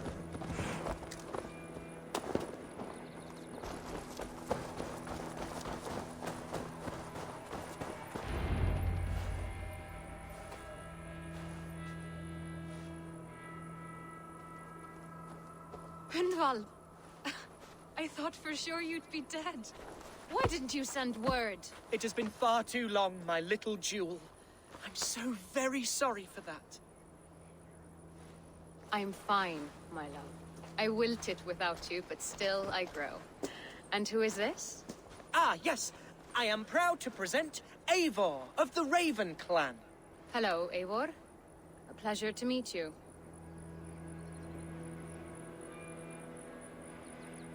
And you, Swanborough. I wasn't sure what to make of Hunwald's stories, yet here you are. Surprised to find the Danes by his side? Not quite. I'm surprised to find a Saxon at yours. Hunwald seems to endear himself to all sorts. Eivor agreed to help me find my father. But I'm afraid it hasn't gone as well as I'd hoped.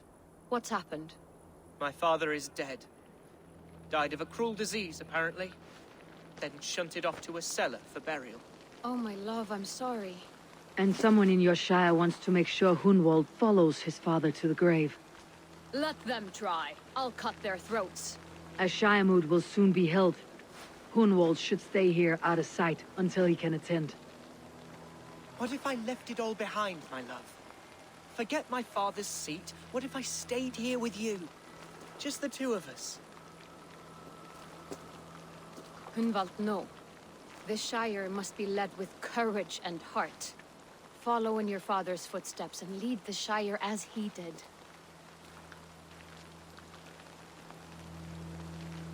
Rest, Hunwald. By sunrise, you'll have shed all your tears and pissed out the last of the ale. Eivor is right, Hunwald. Tomorrow is a new day. Yes.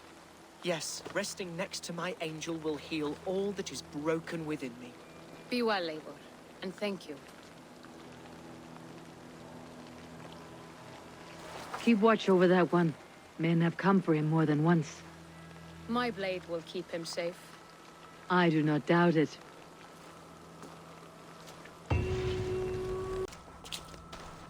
Eivor, welcome to my estate, old friend. Thane Alfgar. It's an impressive amount of land you oversee. Quite right. I often get lost swimming to my island in this flowing sea of wheat. You said you had something to show me when we last spoke. What did you mean? Yes, I did. Observe. This fine specimen belonged to our beloved elderman, Hunbeort, before his untimely passing. He left it here when we last hunted together. I now wish you to have it.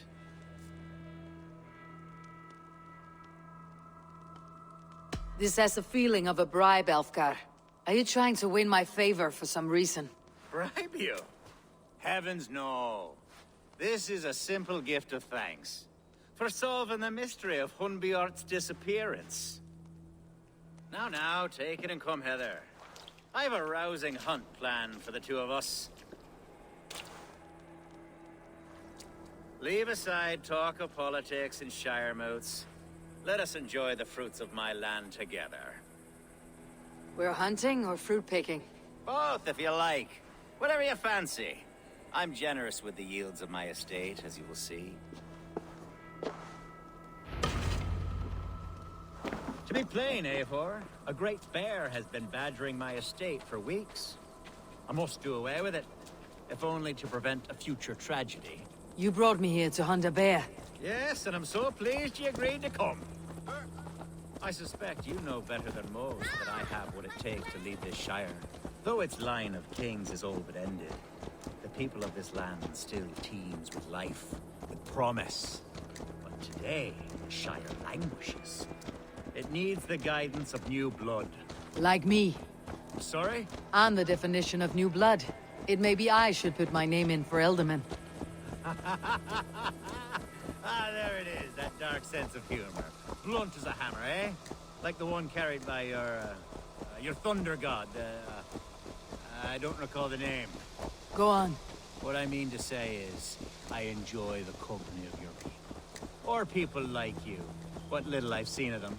And I don't care what stuffy fools like Herefriv and Hunwald say. You Danes are damn decent people. Not dense at all. Kind of you to notice. I remember when the Danes first arrived, not long ago. The locals were terrified. Are we hunting, Alfgar? Or is it your hope that I'll braid your hair? Hunting, definitely! The bear's lair should be nearby.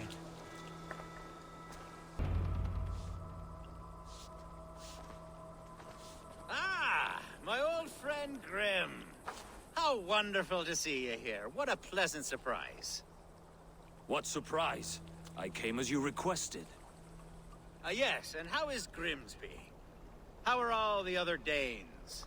I can't speak for all Danes, but I am well, and itching for a hunt as you made plain in your message this morning. Yes, that's right, very good. Speaking of Danes, I'd like to introduce you to Eivor. Perhaps you know each other, as one Dane to another.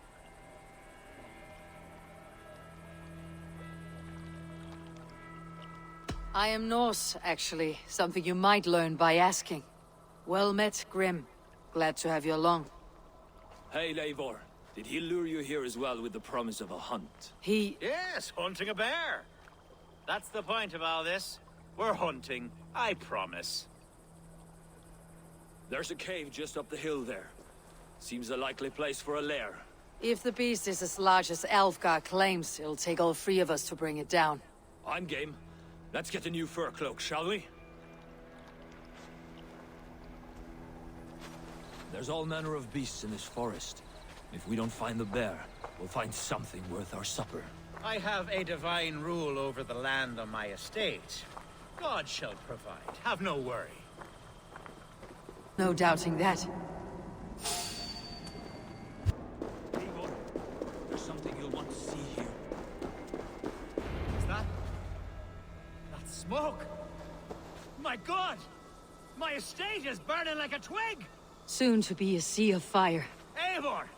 You're skilled enough, and I can't tell you how to handle this, but please! By God, help me with this! I'm in this fight with you. A clutch of puny Mercians don't frighten me. The men who would see you burn are dead. Let's get these fires out. Agreed.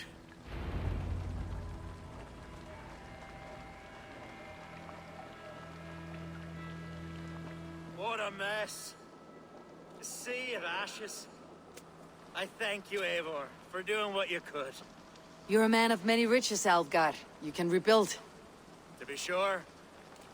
But I do not look forward to the toil.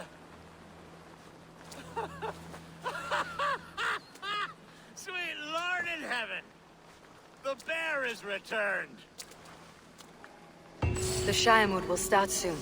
I should return to Lincoln to see that it goes well. Archer, is everything ready? The Shiremoot will soon begin. Will you join us, Eivor? We'd be comforted by your presence. Yes, I'm curious to see this Shiremoot for myself. I will follow.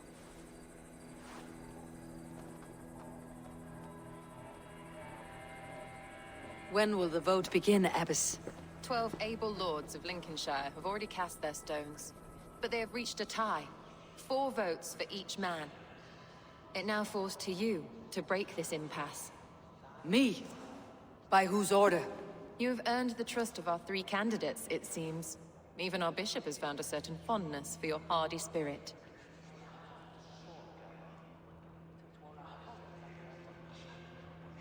It's an important vote for your people. How would you counsel my vote? I value competent and righteous leadership, not foolish friends in high seats. Anyone but Hunwald, you mean? I love Hunwald, as I love my own kin. But I would not put a stone in his care without fearing for the safety of both. I pray that God guides your vote today, and not the devil, as I fear.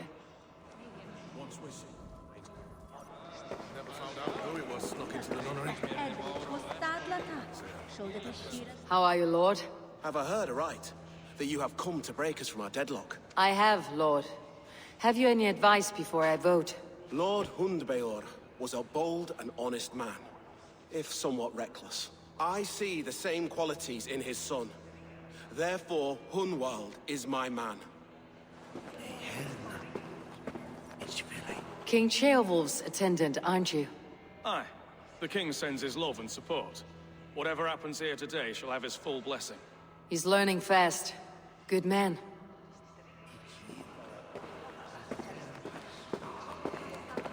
A vote for Hunwald will return the House of the Ferocious Swan to it. Good evening, Alvgar. Eivor, I hope it's not untoward of me to solicit your support, but I do need it. The vote is closer than a cat's whisker. It is a difficult choice, Alvgar. Know that I won't make it lightly. Good, good. But let me say unreservedly that I am the man who will lead Lincolnshire into progress and victory. I do not doubt your convictions, Lord. A vote for Hunwald will return the House of the Ferocious Swan to its former... Grim, good to see you again. A hearty hello, Drenger. Seems Britain is getting quite used to the idea of Danes stalking her shores. Where do you fall in this contest, Grim? Alvgar is a friend of yours, is he not? He is, and a good man as well. But I cast my stone for the bishop. The bishop? That's an odd strategy. These Christians are easy to nudge about. So desperate they are to avoid a good fight, they'll agree to most anything a Dane says. A vote for Hunwald will return the House of the Ferocious Swan to its former glory. How fare you, Lord? My prayers are fervent and my will is strong, Eivor. If I am Elderman, I will bring joy to this Shire. There is more to good leadership than merrymaking. You must be strong and stern and willing to take risks. Of course, of course. Strength and wisdom and fortitude and all that. I shall rise above the peat moss of mediocrity. Have no fear. That is good to hear.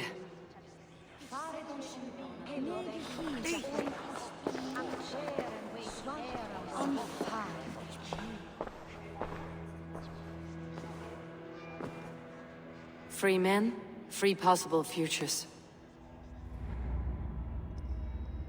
Which of these sad puppets will dance best when you call upon them? It is not for myself I must cast the stone, but for my clan. Who will serve us best in a time of true need? You can never be certain where you stand in another's heart. Choose only for yourself. All three have strengths and weaknesses.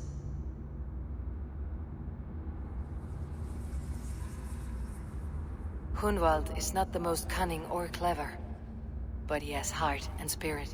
Both go a long way in times of need.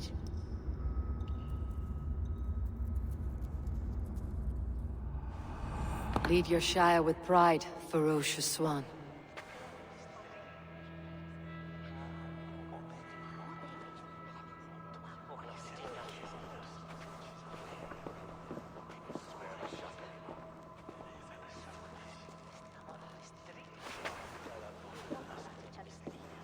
It is decreed by this lawful Shiremoot that the Ealdorman of Lincolnshire shall be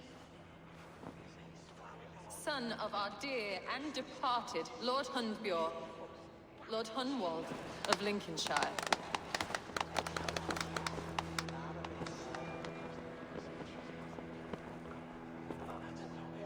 I don't know what to say. I thank you. Deeply, madly, humbly. What more can I say? I don't know. I miss my father. I'd sooner see him standing here than... Well, I will do my best. For each and every one of you. Let us all raise our cups. A toast to our new Ealdorman. As all well know, this Shiremoot's decision is not final, but advisory. It now falls to our newly anointed King Ceolwulf to ratify our choice. To this end, we need not worry. Ceolwulf is a friend to Saxon and Dane alike, and he is sure to approve the results. Our good and noble friend, Arthelswith. A septic rot has overtaken this Shire. A sickness for which there is only one cure. Your Grace! What is this?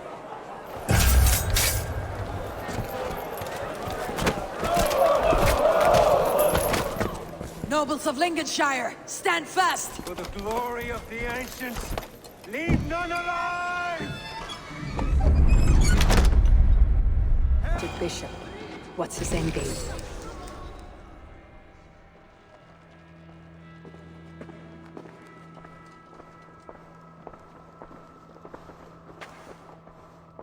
This one's gone. Find those who still draw breath.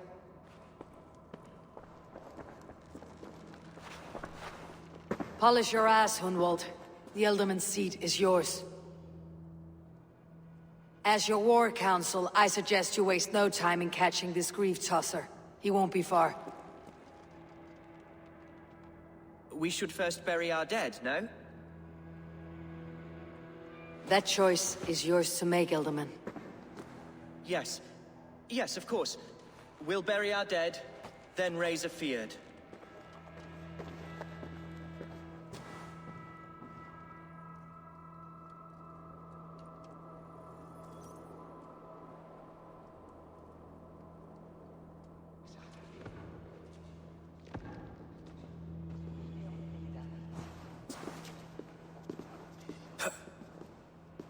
I am at a loss for words. A trusted man of the cloth. I will pray for these martyrs, and tend to the remaining wounded, until the last man walks free. Be well, Archer. And you, Eivor. May God, or the gods, protect you.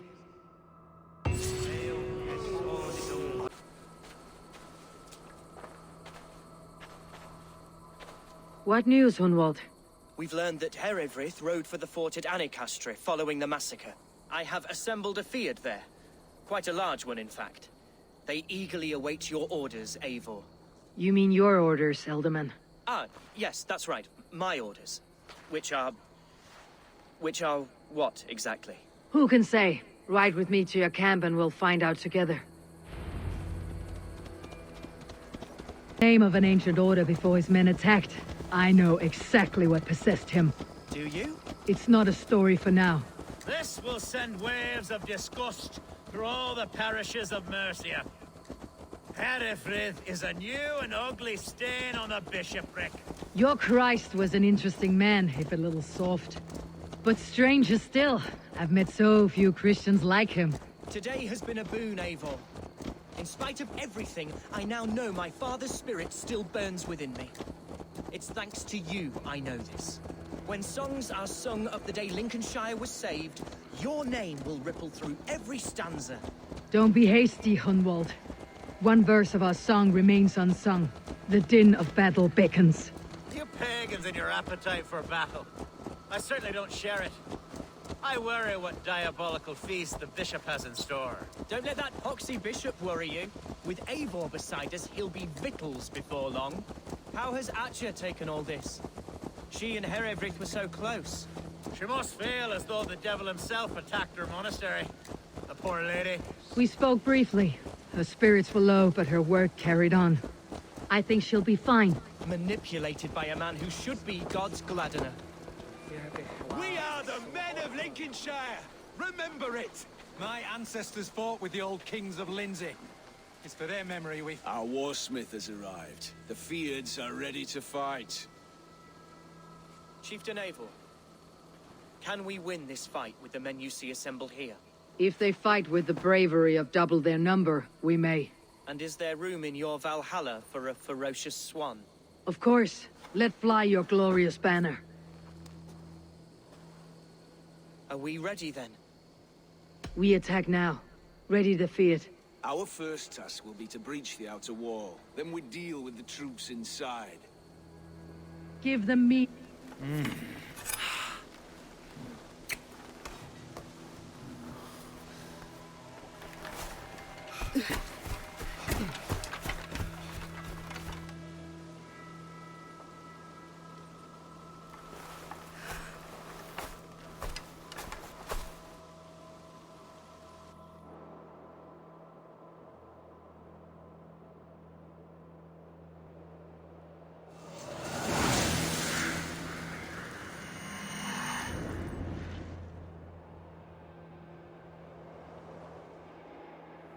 To me, holy warriors of Lincolnshire!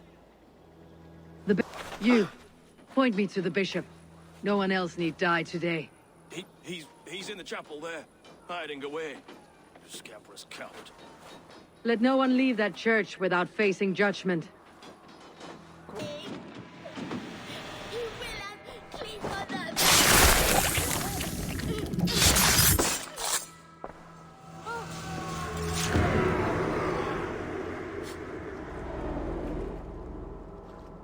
I died the day I hid behind these robes, this cross.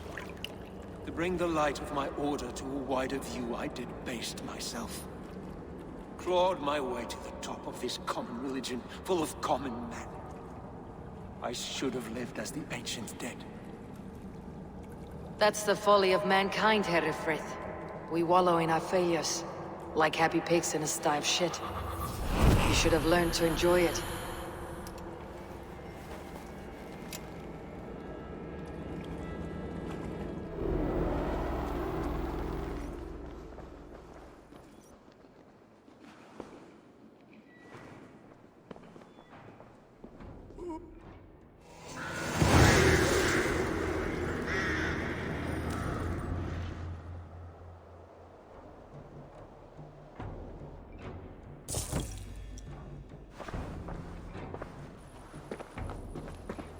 Eivor, is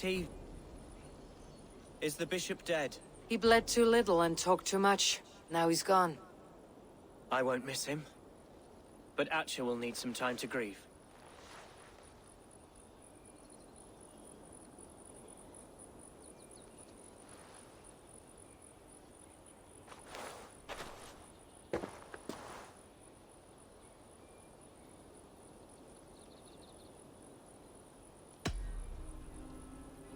Lincolnshire is yours to lead, Alderman. The hardest fight begins now. The din of battle still rings in my ears. I think I now know what it means to be a leader. Good. I would ask a favor, if I could. Name it. As Alderman, my life may be a dangerous one. For a time, anyway. Would you allow my Swanborough to take refuge in your settlement? At least until I feel all danger has passed. We'd be happy to have her. Thank you, my sturdy Norse berserker. The mead halls of my shire will be lonely without you stomping about. Our people are bonded now. We must look out for one another.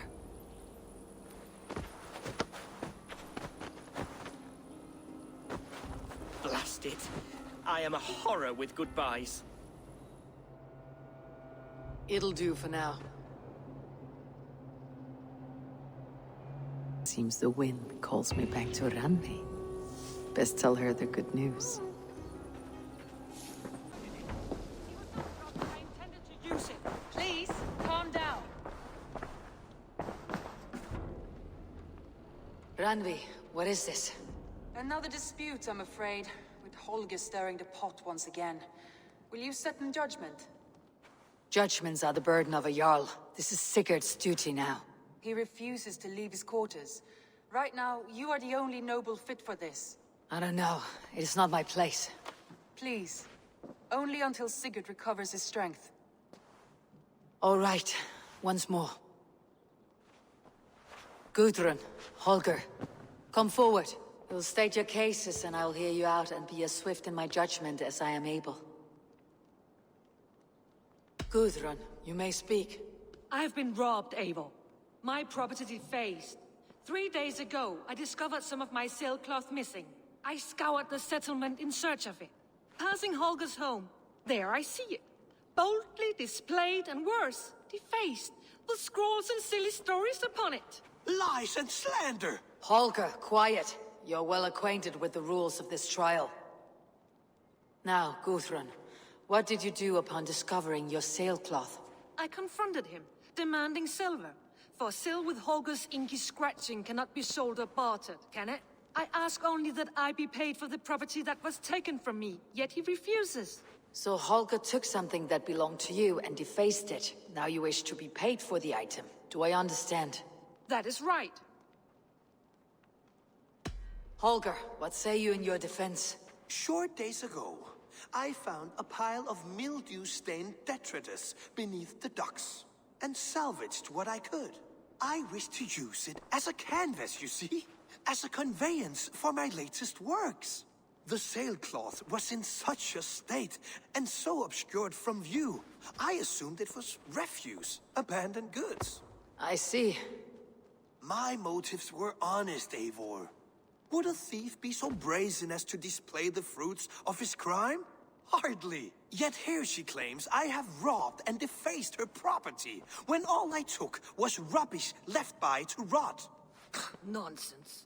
My only crime here is that I gave something ugly and decrepit a bold new life. I see. So you feel Gudrun disposed of something, and now unreasonably seeks its return. Exactly. Yes.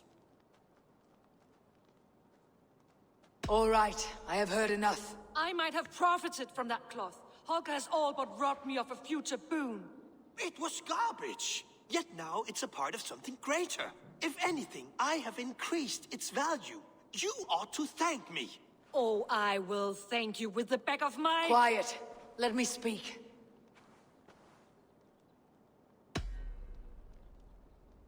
After careful thought, it is clear that... What is this? What are you doing? Holger and Gudrun are at odds. I hope to find a resolution. That duty is mine alone, Eivor. You know this. Stand aside. You are not here, brother. Nor did I wish to bother you. A sallow excuse for such a bold defiance. I hope you enjoyed it. Are you finished singing, my dear scout? My Jarl, as I was saying, Stop! Enough! I have heard more than enough to render my judgment. For as long as I've known you, Holger, you have spun words into lies. You weaken the minds of children, and delude the minds of men. I've shown you too many years of tolerance. And rather than exist in grateful meekness as Holger the liar, you sink lower. You become Holger the thief, robbing a woman of her livelihood, all in the name of your stupid stories. Sigurd, Jarl, no, that is not the... This is the consequence of your actions. You will pay Gudrun the value of 30 sailcloths. 30 times? Surely you jest. That would ruin me, Sigurd. Do I look like one to pay pranks, Holger? Pay the fee, or be exiled? Great, Jarl. If I may, I seek only compensation for a single sailcloth. The rest 30 times! In silver! That is my judgment. Eivor, please. Does this not seem unfair? Sigurd is our Jarl. His word is law, whether or not you agree. You see? Of course, my Jarl. As it must be. Forgive my defiance. Thank you, Lord, for hearing us out. See to it that judgment is carried out exactly as I have said. Should the need arise again, do not fail to rouse me.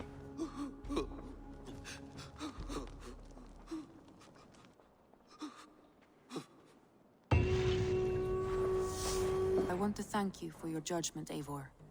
For stepping in when Sigurd would not, in spite of what happened. Poor man. I've never known him to be so angry and reckless. Is that a side you have seen? Rarely. There have been moments when he was distressed, worried, afraid. But nothing like this. Never, ever like this. Let us do our best for him, as we take care of our own. We are his best hope for healing. If it is not too late. In the meantime, we press on. Lincolnshire is a friend to us. Wonderful news. And who is our ally there? The boy Hunwald is the new Alderman of Lincolnshire, and he has sworn allegiance to us. The loud one, an Alderman? Well, should he ever wish to call for aid, he need only shout.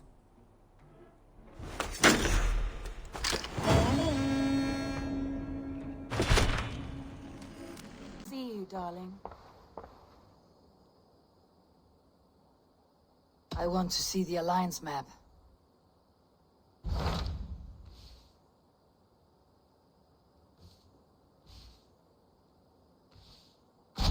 Tell me about Jorvik.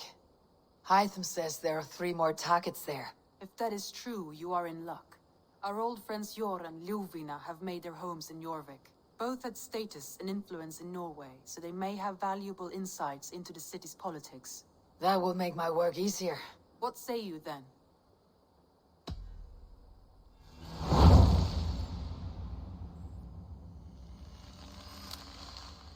I'll go now.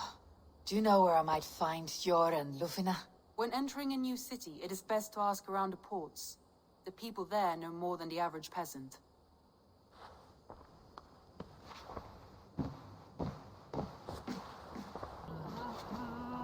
Little one, can you help me? I am looking for some friends. Do the names Hjor and Ljuvina mean anything to you? I think I know that name. A woman. She's from Biamiland. Very smart. She sounded funny, so I asked her once. Hope it wasn't rude of me. You want to speak to the dockmaster, Grigory. I've seen him talking with her before. My thanks. What about my wares? You can have your... Move along now. We ran a clean dock in Jorvik.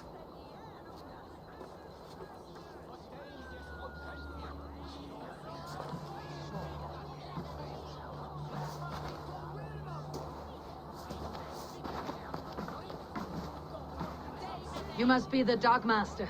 What gave it away? Everyone hates you. As I just explained to your friend there, if your wares have been seized, take it up with the council. These merchants are not my friends, but I'm looking for some. Hjor and Ljuvina. You know Hjor and Ljuvina? What business do you have with them? Yes, I know them, and you seem to know them too. Point me in the right direction. In a manor surrounded by flowers. That's where Hjor and Ljuvina live. How about some coin for my trouble? How about I cut out your tongue? Forget I said anything. A manor. Hjor and Ljuvina have done well for themselves. This is their home. The place has been ransacked. And this body... It's not Hjor or Ljuvina. Scattered scrolls. The thief was looking for something.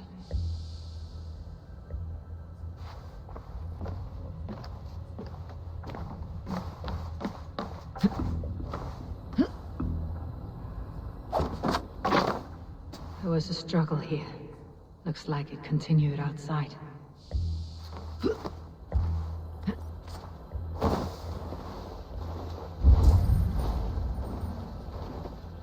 Blood, but no body.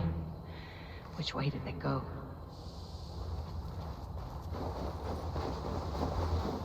Is this one of the thieves? The trail continues.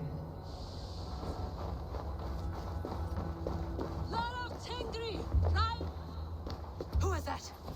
Come closer, now! It's me, Ljuvina. It's Eivor. Eivor? What? Who sent you? Are you with them? Breathe, Ljuvina. You're rattled. You know me. I'm a friend. Are you? You show up here like this. These people tried to kill me. I heard there was trouble in Jorvik. I have only come to help, on my honor.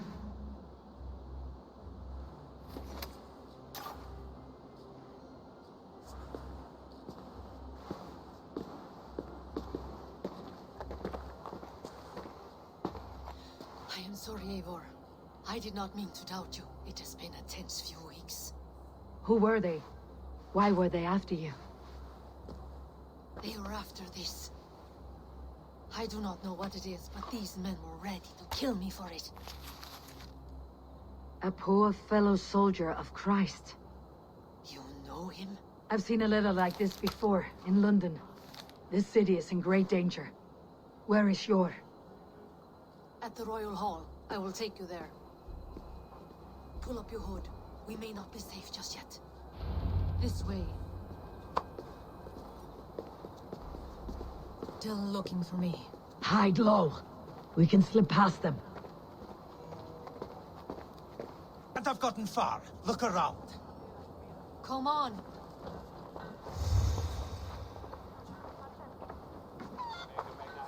Let's go. Gods, Eivor. Your arrival could not be better timed. Call it fate. I had hoped our paths would cross again, though I imagined a calmer reunion. We fled one problem only to find ourselves embroiled in another. While King Richier is preoccupied with the money shortage, a group called the Red Hand has been imposing their will. The ones who attacked you? Yes and no. They are bandits, but someone is controlling them. Look no further than the names in that letter. Killing them is the reason I'm here. But they are coded. They could belong to...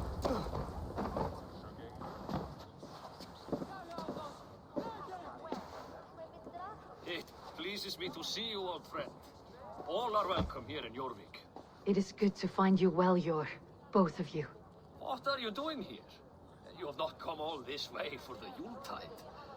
I've come to warn you, old warrior, about a rot in your city.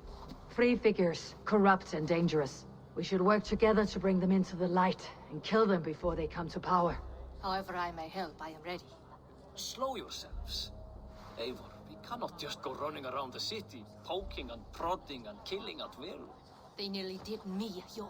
What? These people send the Red Hand after her, ready to shed blood in your streets to keep themselves a secret. But they failed. This is the letter that was sent to our home. The needle, the firebrand, the vault. They belong to a group called the Order of Ancients. These are their assumed names, our leads. Listen to her, Yor. She has dealt with their kind before. Corruption has seeped its way into Jorvik. But King Richier's hands are full, which means my hands are full. Counsel on this matter will fall on deaf ears. I do not want his counsel. All I have told you stays between the three of us. But you should introduce me to the king. I'll need to align with him if we are to go about this freely.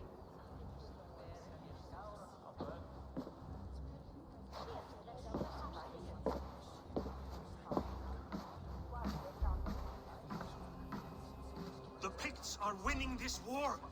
We should be scraping together every ounce of silver to procure food for our men. Understood, dear Faravid, but we also have a responsibility to our townspeople. The Yuletide must go on. Enough. The more you argue, the more my head hurts. Cure, I was not aware we had company, the likes of which I did not approve.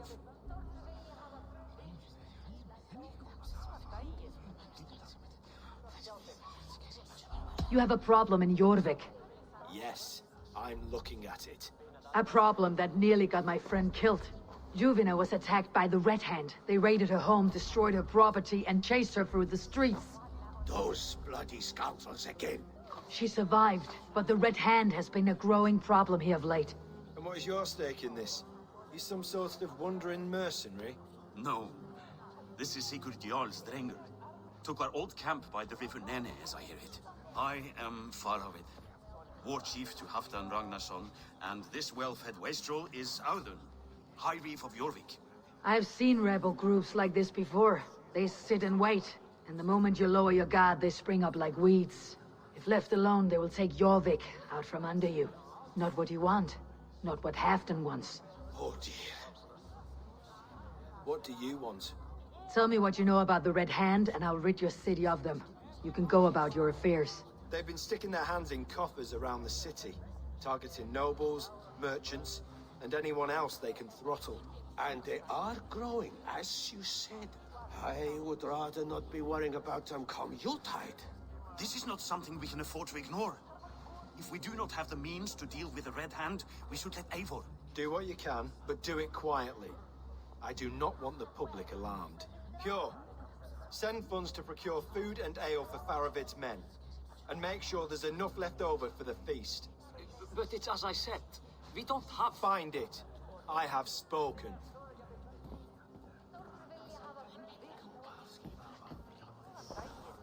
He tells me to find more silver. Where? In a dragon's hoard? Come.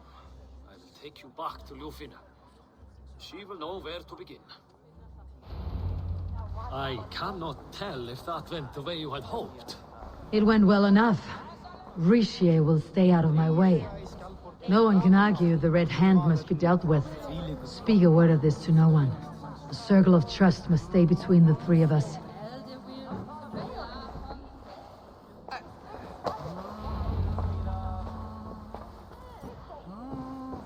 You will forgive me for stepping away. I grow weary of those pissing contests. My love, I am sorry for what happened. I should have been there. Nonsense. You have your duties to fulfill. Besides, a few bandits is hardly something to worry over. I am only glad you were not harmed. Eivor, I will be around if you need me. Once you catch the tail, you do not let go. Old habits die with the struggle. Jor has changed, softened.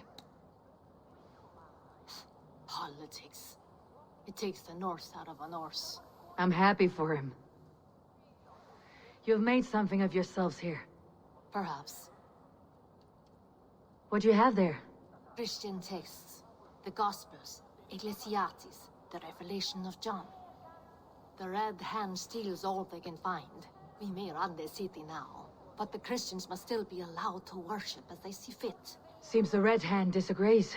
What's more, Althon is worried they will come for the archives next. Between this and all the uproar at the harbor, I would say we have some leads.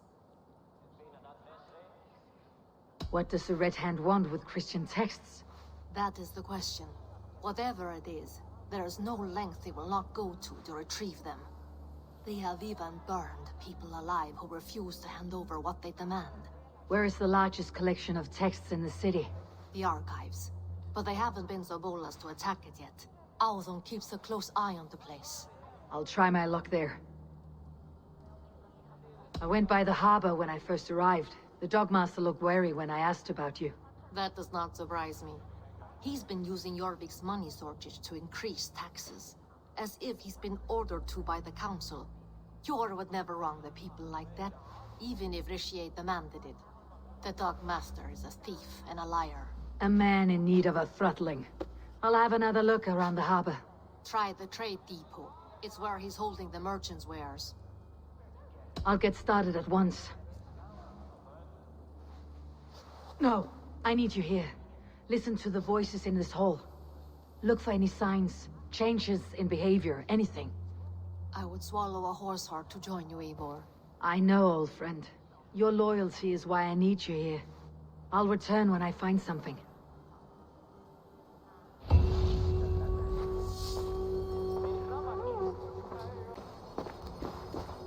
The archives.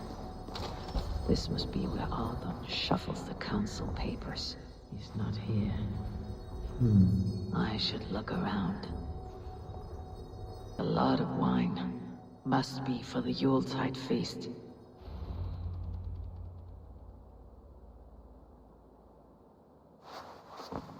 Thank you, Audun.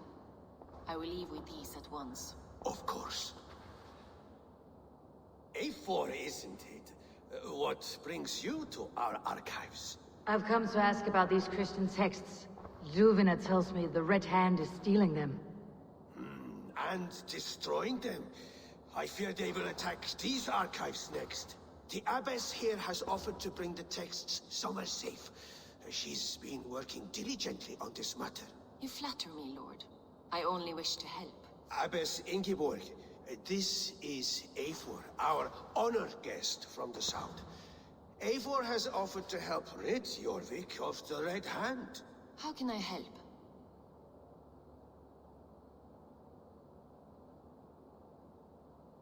An abbess does not strike me as a suitable choice against a gang of ruthless bandits. It is my duty to protect the role of Christianity in our lives. Texts like this Gospel of Matthew were created for more than just perusing. They are a gift. They spread the word of God, and it is that which must be preserved, whatsoever the cost. I admire your resolve, but unless the Red Hand is dismantled, they'll continue to harm those in possession of these texts. The Red Hand seems to know where to look for these texts. It may be someone is guiding them. What can you tell me? You know something else. That much is clear. abbess has her suspicions. As much as it pains me to say, I suspect something foul at the rectory. I have heard whispering, collusion, and the bishop. He has been sneaking around the rectory, often visiting the priests in the cover of night. Time I pay these men of faith a visit. The rectory is on the road to the minster. I should look for the bishop there. Here is the rectory. The abbess said she suspected secrecy among the priests and bishop. Seems quiet. Where is everyone? No! Stay away from me! Stay back! Ah! Muskie. Been here long, priest? Just who do you think you are, trespassing like this? This is my property you've destroyed. I hear you priests have been hiding ever since some Christian texts went missing. What are you hiding from? The Red Hand? Who else? They muscle their way to and fro. No one has done a thing about it. I'm looking for the bishop. Where is he? Gone to his quarters. Said he would return once he finished tending to a private matter. But that was some time ago. Show me there. What do you mean to do with him? Now. Lord, forgive me. I knew I should have left with the others. Et dixa ad eos rapscales et breas. What is that burning smell? It's blocked.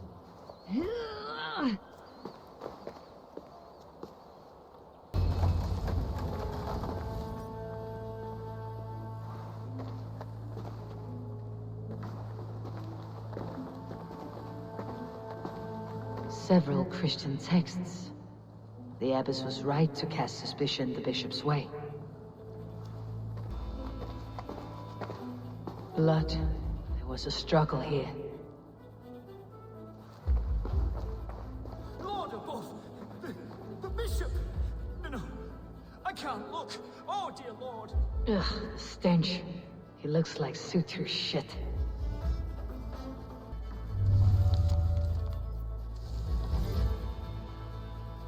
Someone knew the bishop was conflicted and killed him before he could say a word.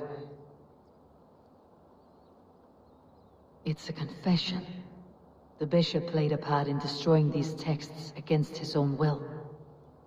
The rest of the letter is burned, but makes mention of the minster and the abbess. Is that where she's been keeping these texts? Look around. Search every room. They're around here somewhere. It's them! It's the Red Hand! Oh, Lord have mercy! Quiet. The Red... You're doing? This is no place for you, priest. Go. Now. Blasphemy! Stop this at once! Something troubling you, Father? Abbess, look. They are burning all of these passages. Why are you not stopping this?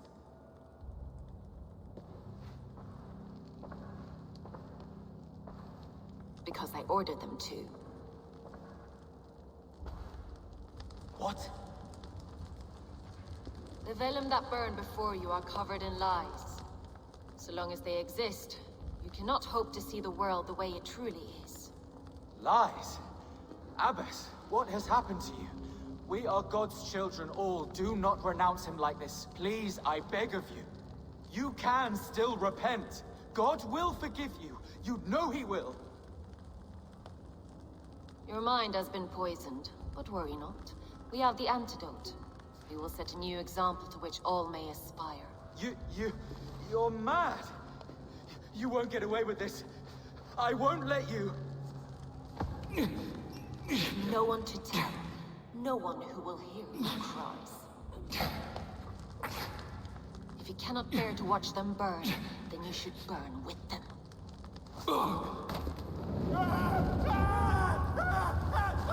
I want it all destroyed. Every text, every passage, every scribbled piece of paper, everything. It is time to end this. Yes. Firebrand.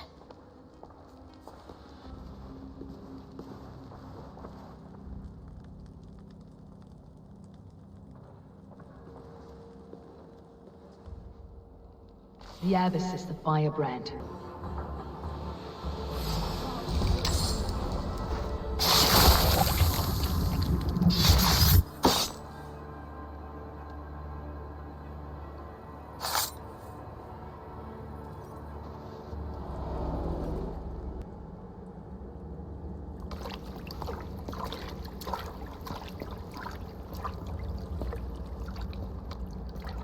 fire that burns inside. I've always had it. A longing to do something grand and important.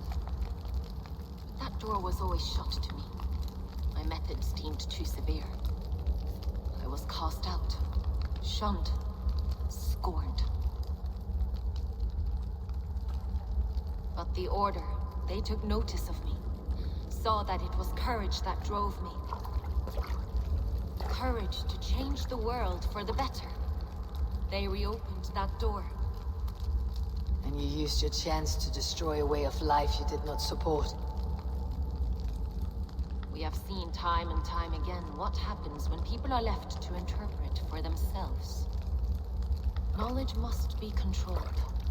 Only then can the message be widely understood. The day where there is but one truth draws nearer.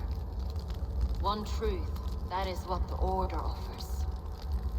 This one sought to spark a new flame, but did so with a heavy hand, not a teacher's tongue.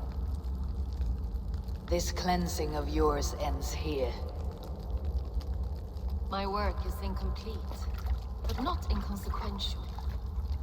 There are others who carry on. For one of the four is us. Why did you say that? What does it mean? Now I go. A flame that grows bright and burns ever more, ever light.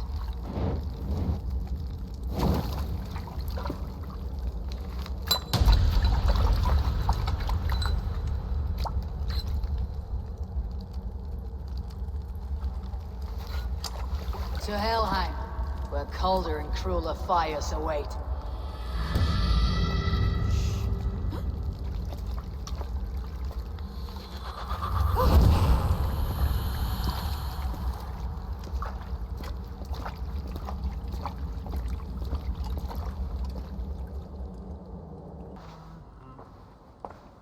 What news do you bring?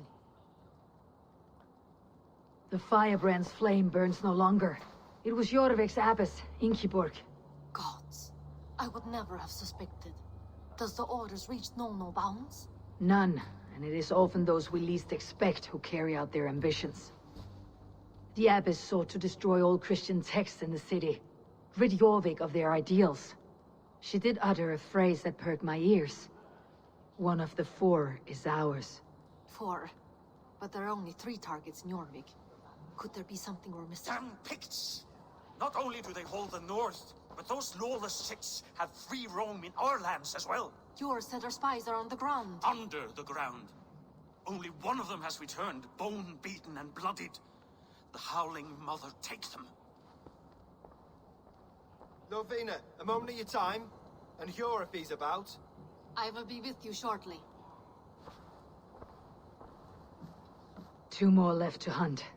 The disputes coming out of the docks lately have been deafening. Head there and dig around. Something is bound to turn up. This must be where the merchants' wares are being kept.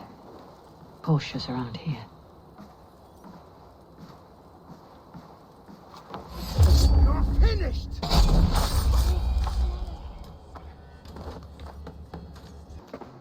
Seized exotic wares. These are worth plenty. Something that could be on the Red Hand's agenda. Accumulating wealth.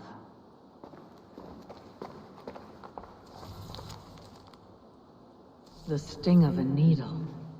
I'm on his trail. The ones involved bear black cloths. I may be able to get their attention by showing some silver around the marketplace. That should get their attention. Keep your focus. There was trouble at the depot earlier. What do you mean, trouble? I don't know for sure, but the Needle is calling for more protection. Meet me here at... Hear me, friend. I have a haul of silver that will sink my ship. Can you help me spend it? Keep it down, would you? You'll get yourself killed flaunting like that, especially around here. What good is a market if I cannot sniff around its stalls, eager to spend my gains? You want to let go of your silver? Try the narrow alleys. Now be gone! I don't know for sure, but the Needle is calling for more protection. Meet me here at nightfall. Welcome.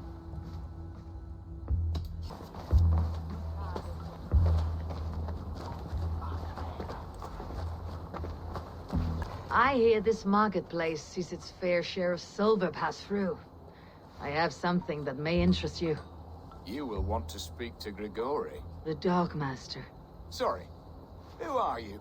Someone who wants to do business with Grigori. I don't know your face, and I've said too much already. Please, go. Did I hear you talking about silver? I'm looking to spend a large sum, not fork it over to some street beggar. Oi! I'm no beggar, you dolt. I'm with the big dogs. You mean the needle? You have something he wants. If you truly want to make a trade, head to the statue near the east gate. I shall. Watch yourself around here, young one. Oh, me? Ha! Please. I've a bigger sword than a lot of them. It's a black cloth marking the house. This is the place. Hiding among the rats, Needle. Fitting. What do they plan on doing with it?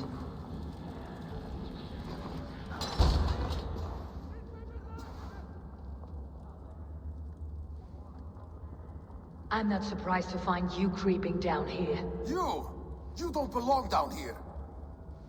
We run a clean dock in Jorvik. I believe those were your words. And yet here I find you swimming in silver from all the wares you seized. Are you the Needle, or just another of his pawns? You have it all wrong. The fabric of this world has been used up, torn, shredded, you see. Someone must be there to stitch it back together. Someone with a firm yet steady hand, who can thread a needle. Someone like me. You're a shit poet, but at least my question is answered. Yes, well, we all have our weaknesses. Yours appears to be the iron between us. Think your men are going to stop me? I would not undermine them so. The Red Hand are loyal to our cause, which is more than I can say for the merchants. Make it quick! Meet me in the marketplace when you are done. Backrot. Slipped through my fingers. I'll finish this in Coppergate Market. Come, walk with me. It is good to walk. Grigory. Good to take in the air. The sights, the sounds, the smells. Please, Grigory, I didn't think you'd mind. It was just a few coins. Shh. I understand. It's not your fault. It was mine, for thinking you had anything but empty air between your ears. With all the silver I've given you, I have nothing left to feed my children, let alone myself. Please, understand. Oh, dear God. Merchants of Jorvik, I promised you a future rife with opportunity. And what was the one thing I asked in return? Do you remember? Loyalty. Loyalty!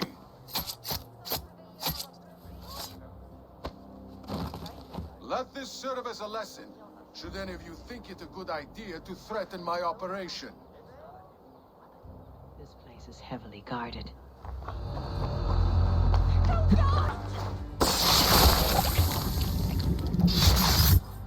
Halt!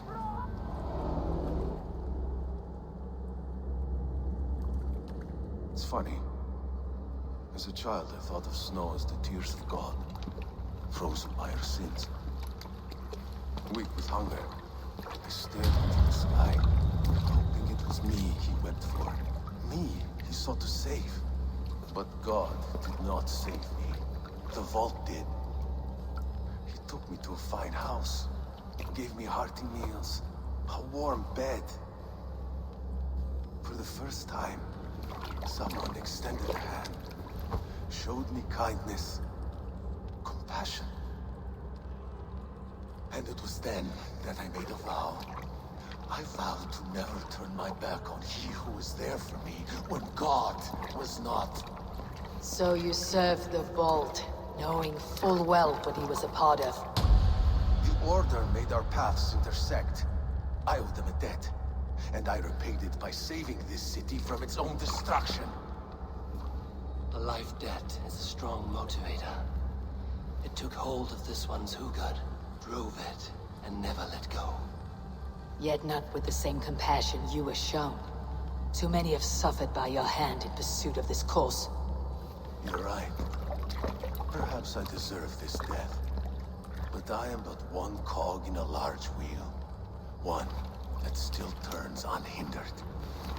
Not for long. Where you have gone, there will be tears waiting for you.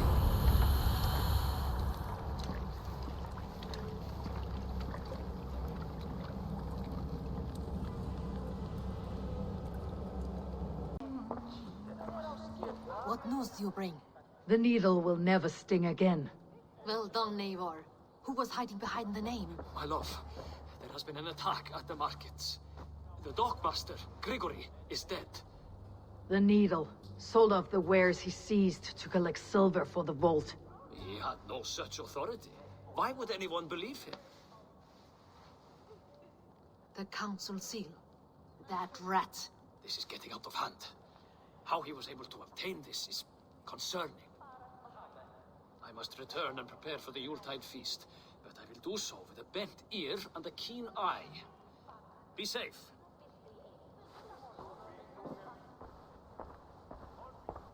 A valuable seal. And a riddle. One of the four is ours. One of the four. Risje, Faravid, Odin, and... You're the four members of the council. We should search their offices now, while they're occupied with the Yuletide feast. Yes. Yes. Come, to the archives.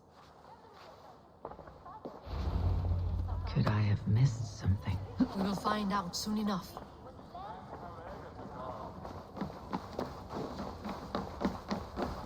To the left. That is where the councilmen confer.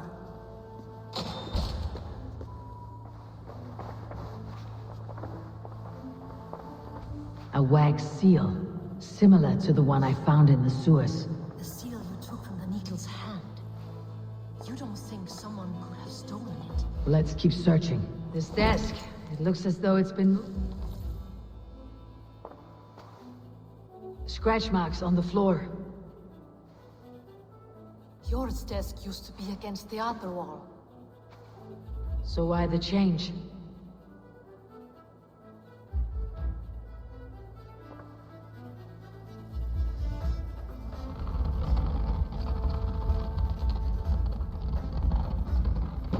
A hidden entrance. Where does this lead? Got the door. This desk, it looks as though it's been moved here. That's yours desk. It is loaded with silver.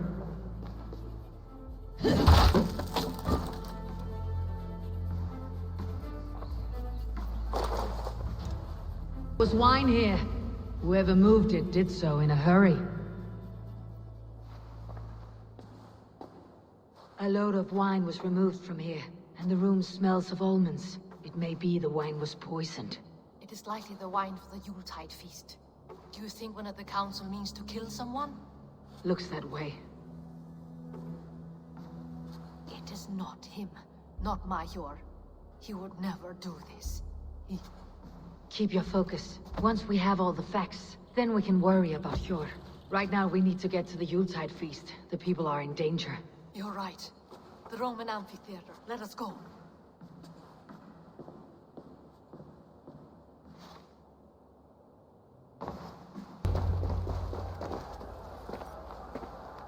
Do you see the wine? No. Then there's still time. The entire council is here. Any one of them could be the vault. I need you to keep an eye out for the wine. I'll speak to each of the council members, see if I can trap them in a lie. Even Hjor? Even Hjor. If he is the vault, I'll not allow him to kill all these people. Juvena. I heard you. Just grant me one thing. Confer with me before you make your move. I will. To the council members. I'll speak of the wine and watch for their reactions. Let me...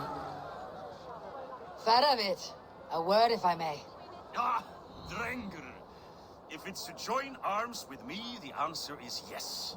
We can use someone like you against the Picts. I may be courted, but I am selective with whom I join. Are you a drinker? Ah, If that is a challenge, I am up for it. Very well. I'll return with some wine. Wine? Come now, we will do this over ale. That will give us a good measure of who can better fight its lure. I'll speak of the wine and watch for their reactions. That may lead me to the vault. Althun, it seems you have found the funds to go ahead with the feast after all. You must be elated. That is putting it lightly. Look at it. I could not have asked for a better turnout. Soon the feast will begin. And these people will be given everything they deserve. We should honor you. I'll fetch us some wine. No, I mustn't indulge. The wine is for the people of Jorvik. But when it arrives, do help yourself. Odin has outdone himself. He has indeed. Rishia. Come to join the feast, have you? I have some bad news. The wine for the feast has spoiled. Of course it has. Why would I expect differently? I'll have my men dump it. There may be more wine in my private stores. I'll send a man to retrieve it. Is there anything else? That is all. Enjoy the feast. I shall try. Eivor, have you uncovered who the vault is? I believe I have. Each of the council members has given me reason to suspect them. Some more than others. Who is it you suspect? Audun was the one pushing for the feast from the start. He planned it, which means he would have had access to the wine.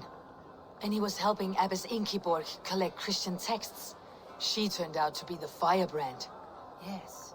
Yes, you're right. And the wine? Of all the councilmen, he knew the wine had not yet arrived. When I offered some, he flat out refused, insisting it be saved for the guests. For these reasons, I think Audun is the vault. Brothers, sisters, dear friends, welcome all. Before we begin, I would like to introduce our honored guests. Here with me are some of Jorvik's most revered lords. Men and women who have kept Jorvik trudging through these harsh times. I am pleased to say that today, on the day we honor you, we honor as well the nobles to whom we are all so the wine. indebted. Audun is the vault. Too late for them. We must not miss our chance. Join me now in celebrating their successes and yours. To everything you deserve and more. Shit! And now, deafened and blinded by lust for indulgence, your foolish pride, I will tell you just what nobility is. A death sentence. A new world of order is upon us. A pity none of you will live to see it. Get the councilmen to safety. I will handle Audun. Go!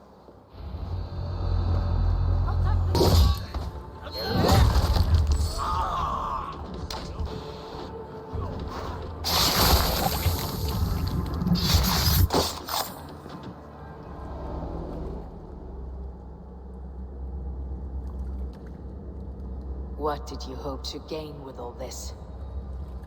What riches are worth so much misery and the deaths of honorable men and women? Only a feeble mind would call them honorable. They are privileged, sedentary, complacent. They wasted their resources. I secured our power through wealth. I contributed to the future of a glorious order. On the backs of honest people, merchants and priests and nobles alike. Eivor, you are wrong. Held back by your primitive cosmology. 9 worlds in the tree? No. 9 times 9,000 worlds. And as many suns. 9 nights I hung in the tree, sacrificing myself to myself. So does the wise one seek wisdom. countless spheres, awaiting our gift, our enlightenment. I live in one world only. You live in none. Where did they go? Are you all right? We're fine. Faravid and his cars escorted King Rishi back to the Royal Hall. Everyone is safe. Let's regroup there. Nibbling little shit. I don't care. I want answers. Calm, Lord Rishi. Audun is dead. That doesn't calm me. I wanted to rip the bastard's spine out myself. You want to calm me? Start talking. Audun aligned himself to a secret group that was plotting to overtake Jorvik. He had help from two others, Grigory the Dockmaster and Ingeborg the Abbess. And you, Eivor? You were after these conspirators from the moment you arrived? Yes, though I could not let it be known. This group can reach any person, permeate the walls of any city. Much like the worms of a spoiled apple, they would have eaten Jorvik from the inside out if we let them. But you stopped that from happening. We owe you a debt of gratitude. You can be sure Halfdan Jarl will hear of this. If the threat is gone, then you have my gratitude as well. I'm alive today, and so are many others because of you. I'd like to name you an honorary High Reeve of Jorvik, Eivor.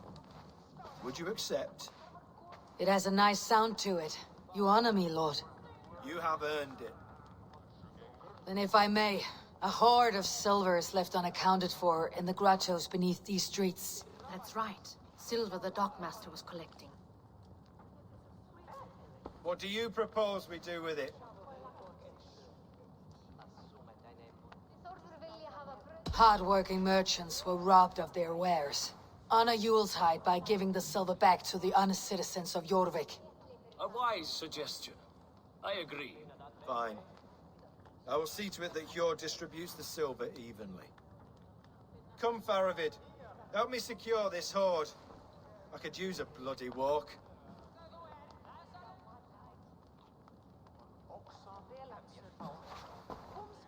We have a saying in Bjarmia. Only the dead get to complain. And we're still living. I could muster a few complaints about the king and the treasury, but I shall forbear. You did it, Eivor. We did. It may be we were the recipe to keep Norway from Harald all along. We still can be. No. Norway is behind me now, and the rest of England ahead. That said, I must be going. Wait.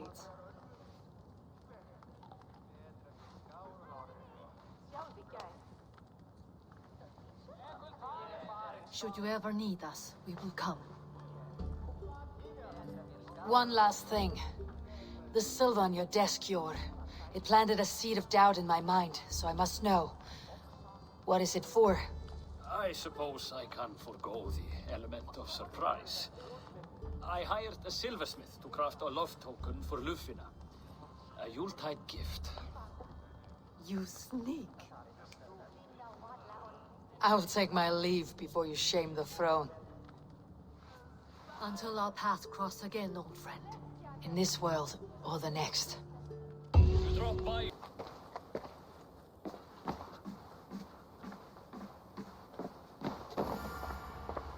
Jorvik is now free of the Order's influence. Brilliant as ever, my friend. Thank you for all you have done. Keep this. It serves your cause better than it does my pocket. It gives me joy to take these from you. As a token of my deep gratitude, I want you to have this. Thank you. I expect that I get more to claim. See you, darling. I have purged the Order of Ancients from Jorvik with Yuvina and Hjord's aid. And should we ever need theirs, they will come. You do this work well, Eivor. Is it a prelude to you joining the Hidden Ones? I doubt it. Not enough glory in these back alley brawls.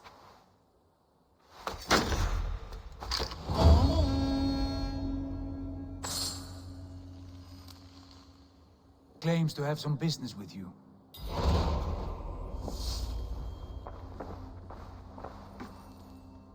Uber Ragnarsson, you're a long way from your king's side. Eivor. Yes, a long stroll through the hills and fields of Mercia. Also, I could thank you. Thank me? For sending my brother to his just reward. In spite of the harm he caused you and everyone around you, I could not keep him in line in this life. But I have no doubt the All-Father will put him to good use in the next. A darkness followed your brother, one I am not sure he understood. But as you say, he is now where he belongs. He is. And as a show of my thanks, I came to offer you a gift. A token of my respect. Thank you. Put it to good use, Wolf-Kissed. And may we meet again soon. On a battlefield if the fates are kind.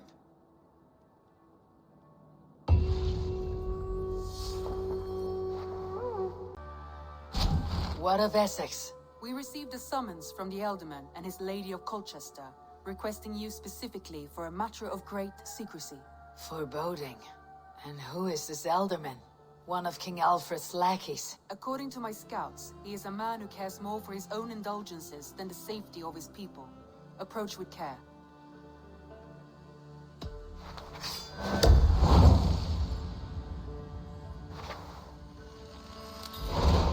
I will leave at once. An alliance in Essex would be invaluable, but go with caution.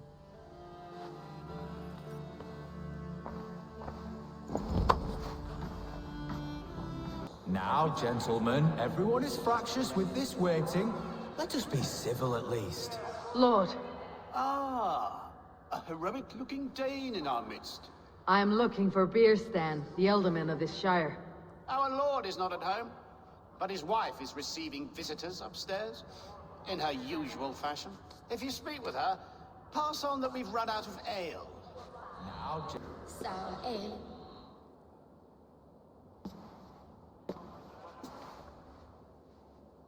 You! Gods will come at one cry from me! Sheathe your blade, lady. I am Eivor of the Raven Clan, here at your husband's request. Another Dane. I am Estrid, wife of the Lord of Essex. As you may have heard, my lord is not at home. I am weary of rounding up Saxons. Is your husband stolen, drunk, or wayward? He'll be stalking the woodlands today, hunting game and ignoring the vital affairs of Essex. One such affair is why we called for you. If I can find him, I will remind him of his duties. Ah, such would be a miracle. His favorite haunt is southwest of here. The lavender fields there attract the prey, God help him. With luck he hasn't been eaten, but I will return either way.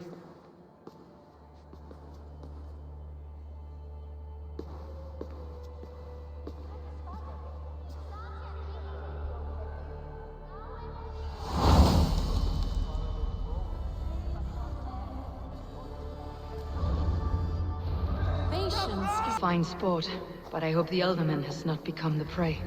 No good comes from a camp this bloody.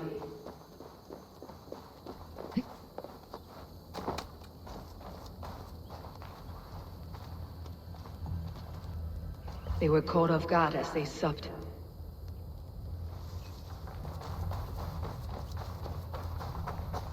Some large prey left these tracks in the grass.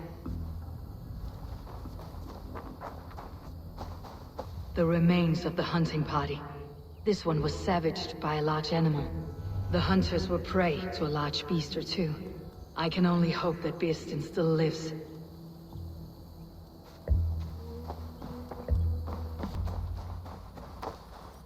Beerstan! Ready your weapons! Well fought. I would not have survived this ambush without you.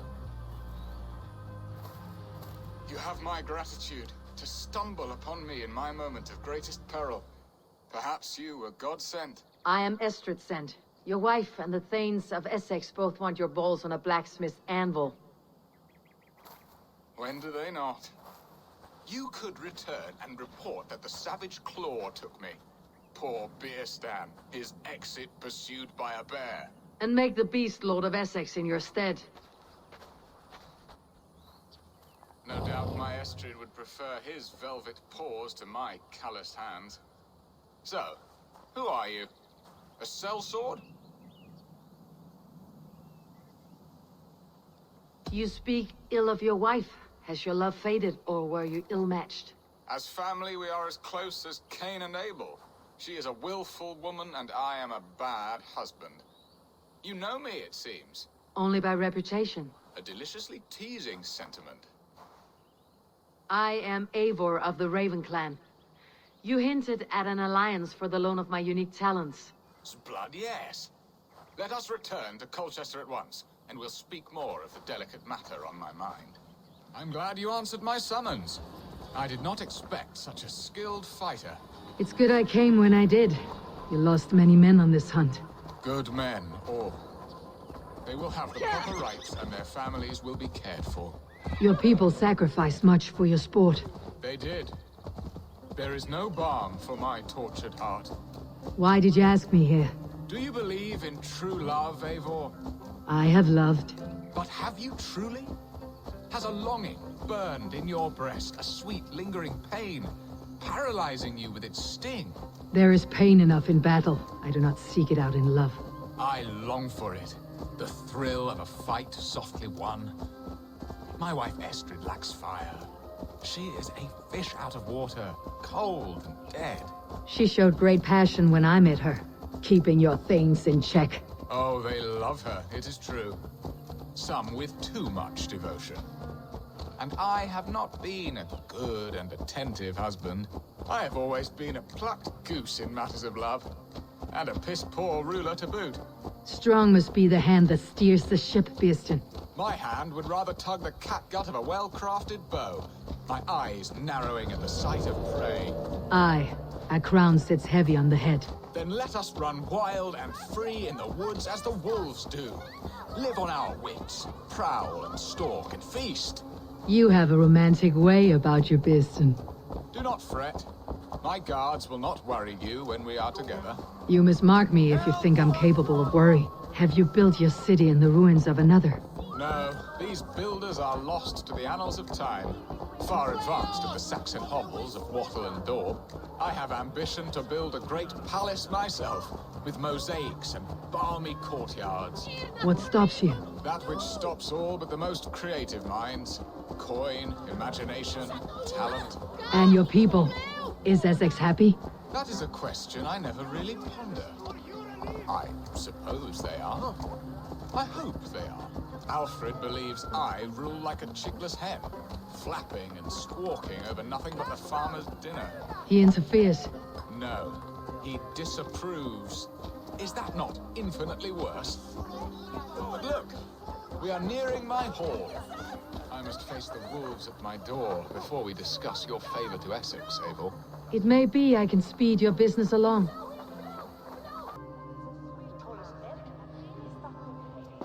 Ready to help me fend off the spears of their displeasure? Let them speak their woes. I'll advise you if I can.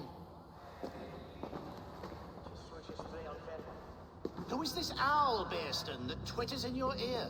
An advisor, nothing more. Here to help Essex navigate her brewing storms. Now, my dear brethren, Adrid, perhaps you will start us off.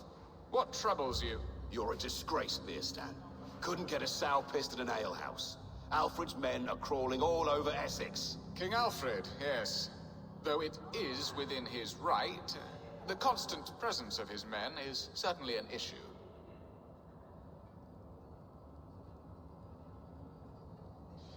Are they men or babes? If Alfred meddles in the affairs of Essex, send his men home in shrouds.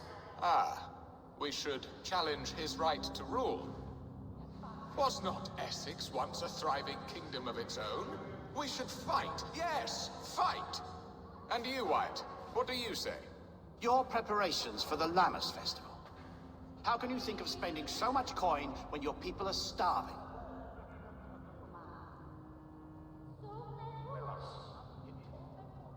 He should put his own ham-fist in his purse and contribute coin to the festival. Yes, you worry about the cost of such a festival, one that thanks God for our great harvest. Contribute your own coin, then.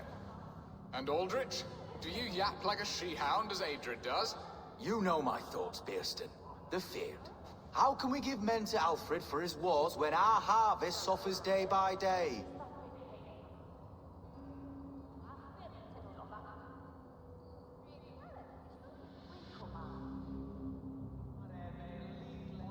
Refuse to send your men. Let Alfred's people die for his hopeless cause against the Norse. Then we refuse. Refuse our king? Has madness taken your wits, Bearston? There. Have I not answered all your questions? You are a stain on this Shire, Bearstan. Useless. Useless? That's right. Yet still you haunt my hall. Be gone. I haven't time for your squabbling.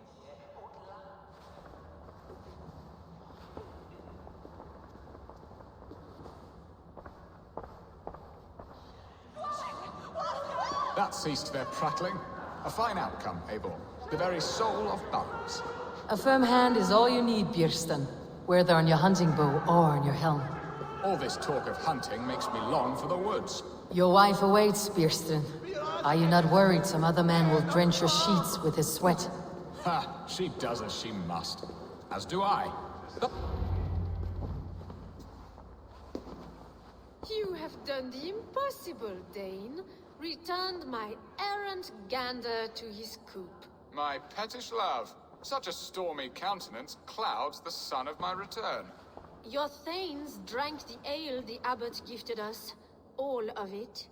Now that is a tragedy my heart will not easily overcome. If he looked at me with the same affection he shows for hunting deer, our marriage might have survived. So, what do you need of me? Our affairs are more of heart than of state, Eivor. What little passion there was between us faded into bickering long ago. We would have our freedom, Eivor. I from my wife, and my wife from Essex. I am too sharp a weapon for so soft a task. Why not part and be done with it? Oh, were I a Dane, and divorce as simple as a slit throat. But it's not so easy as that. Explain yourselves, clear and plain, and I will do it. The poetry here is mind mud. We had a plan, a simple plan. A woman lost and a woman found. Some time ago, we paid a Dane to kidnap me and ferry me safely to Francia. As you can see, he did not deliver. He was certainly thorough in other regards.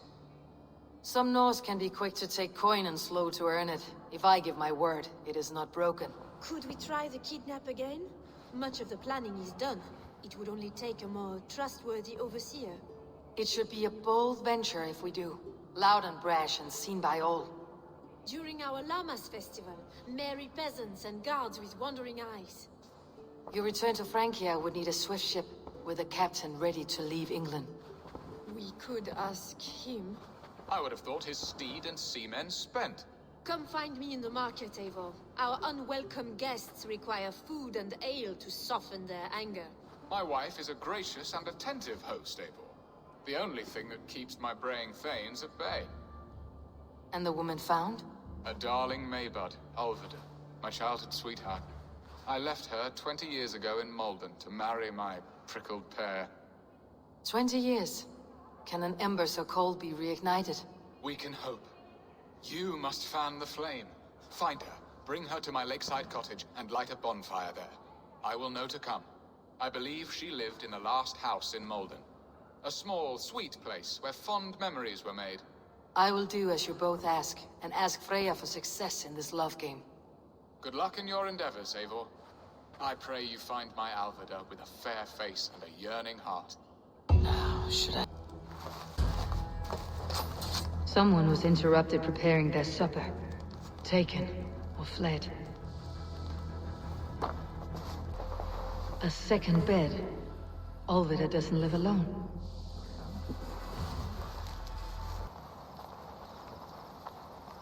Leave me be, warmonger! You have my sister! Is that not enough? Peace, boy. I'm not with these men. I came to speak with your sister, that's all. A day in Essex. Now here's a day riddled with strange portents and happenings. Do you know where they're holding Alvida?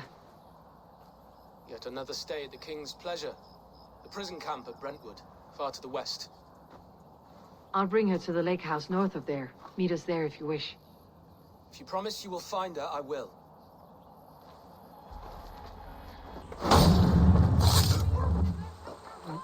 This must be Birsten's love, Alvida. They haven't broken her spirit.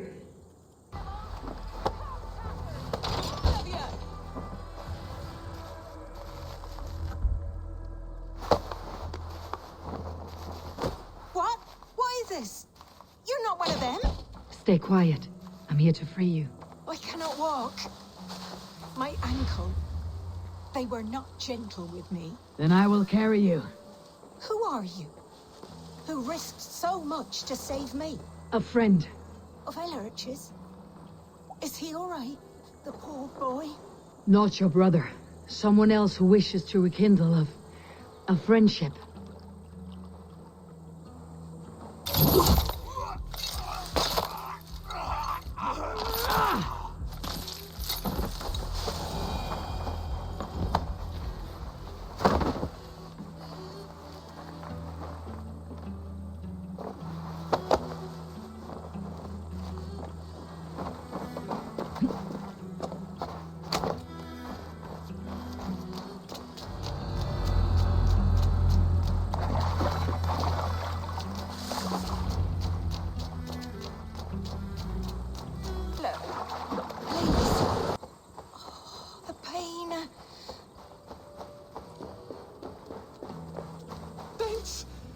Sister, safe and well.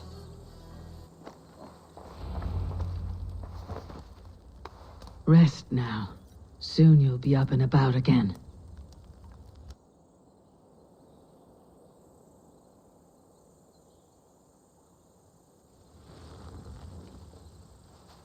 Alfida! Did they hurt you? Takes more than some cockshy milksops to break my will. Beating a boy half to death for stealing bread. I'll not see it done. Growling bellies mean nothing to those pay swords. Elrich, pay more mind to the world. It is cruel and dark for those who cannot stand up for themselves. Alvida, could we speak in private? He is a good boy, but without a father to guide him, he's grown softer than I'd hoped. I am here at the request of Alderman Birsten. He wonders if you could love him again. Love him? Dear old Birsten, he remembers. He does. I've thought of him sometimes myself. But with my brother to fend for, I could not waste a life mooning. He has thought of nothing but you, Alvida. And with his wife Estrid returning to Francia, he sent me to find you. How it would work between me and him? I'm a poor woman. Have been always. But the alderman... Oh, God, help me! I'll give him a go. How could I not? Oh, bless. He will come if you call. At the lighting of the bonfire, he will ride here to meet you. Elrich, come you and sit with us. I have something to say.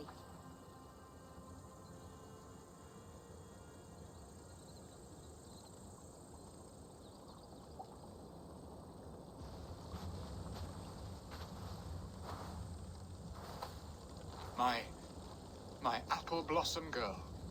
Is it really you? It is. Though crows have left their footfalls around my eyes. They still shine brightly, as when we were children. Has Eivor told you all? Aye, she has. And do you accept me, love? My heart feels like it will burst.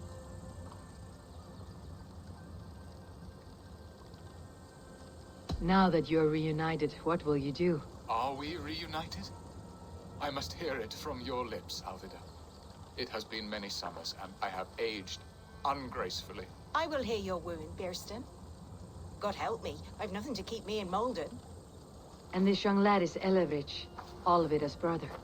Hello, your worshipfulness. I am Birsten, nothing more or less. And you are a fine, strong lad of... how old? 19 summers. He's all the family I have, Birsten. If I'm to stay, you must welcome us both into your heart. We have one half of our bargain done, Birsten. I will return with news of the other. Does this mean we're leaving Malden? You are, my boy, to live with me in Colchester. Perhaps I can teach you the joy of the hunt. Before you go, Elovrich, I would suggest the long, slow walk around the lake.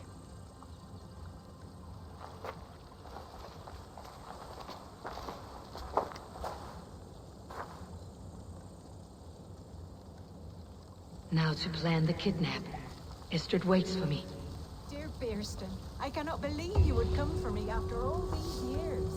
Arrival! Over here!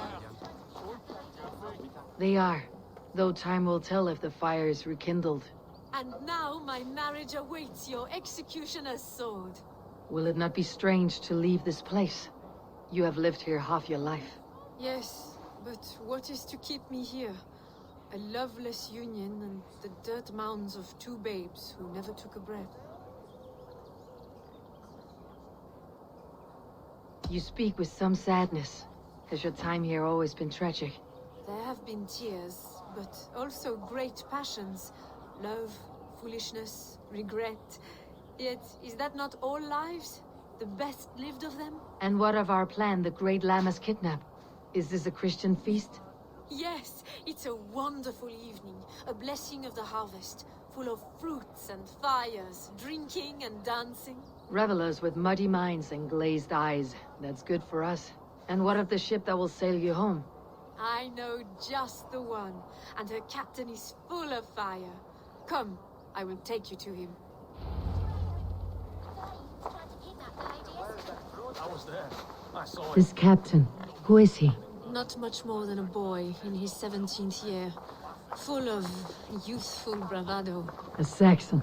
A Dane. Though Adred calls you raiders. He says that you are here to steal England. Some may be. But I've come to settle a stretch of land. I'm not so keen to return to the winters of my birth in Norway. Norway? Ah, it must be beautiful. Rugged and fearsome, and cold as anything the frozen north. So cold that the light hangs in the sky. I rode for the Valkyries who carry our dead warriors to their eternal feast. An eternal feast would be a merry end. Here. This is a brothel. The captain's name is Hrolfr, called Rollo in my tongue. Tell him of our new plan and agree to whatever reward he demands. He may take some convincing, for we did not part on the best of terms. I will bring him round by force or persuasion. Just be ready for my signal at the Lammas festival. Daily wardling better start paying his way soon. Not charity. Rollo!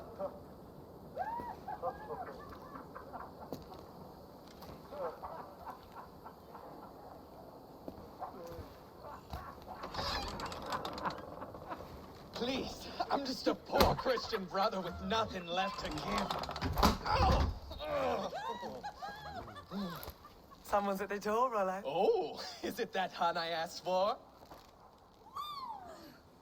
Estrid sent me. Did she now? As a parting gift for the man who rattled her bones, huh? No, I'm here to collect you. Can it wait? Oi! Bring out the one they call Rollo. The king's men want to ask him a few questions. No. Just a second.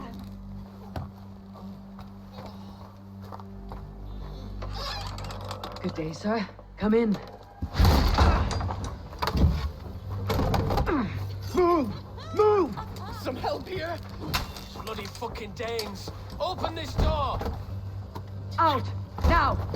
Follow me. We found your camp, Dane.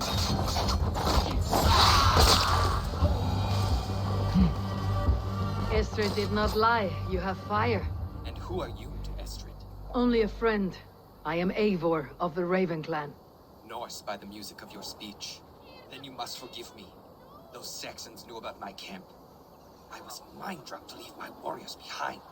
Go to your men if you must. Only tell me where to find you. We have much to talk about. Northeast of here, by the river's mouth. Follow me or come when you can. What is this? Why? It's worse than I feared. So many of my people gone. And the rest at each other's throats. They believe one of your number is a traitor? Lork and Gerhild have been at my side all season. I don't like to doubt them, but my people are taken and my ship is gone. If the traitor lives, all of you are at risk. Let me talk to them. The innocent have nothing to hide. Very well. But do not let Loki whisper lies in your ear. While you were drinking, Rollo, the Saxons attacked us. And these two were nowhere to be found. Neither betrayed us, Ake. Gerhild is my sworn shield sister, and Lork served my father well. Seems like the Saxons didn't get... Lork, yes? What is your story? You want to hear my story? And bring me a mug of ale, and we'll sit and talk as equals. Elsewise, you can hang.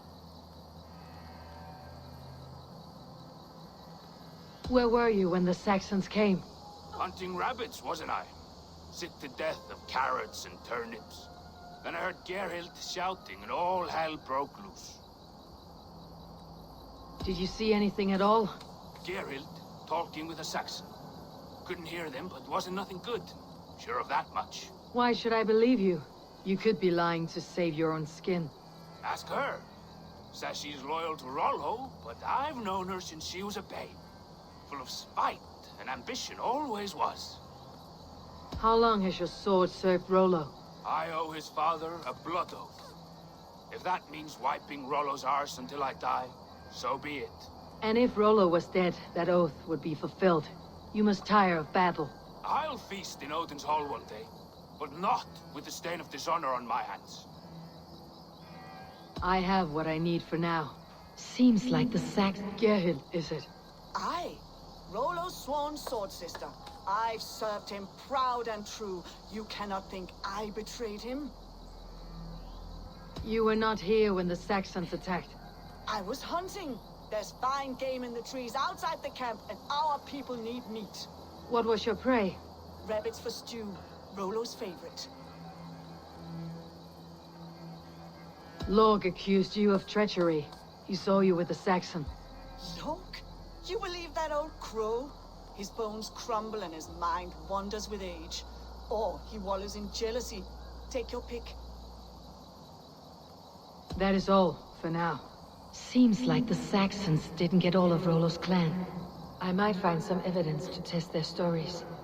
I should speak to both and see if I can find some evidence around the camp. No need to hunt when the camp is full of fresh kills.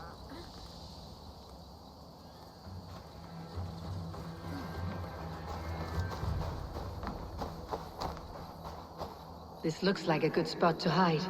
Somewhere to wait out a Saxon attack. Have you made your decision?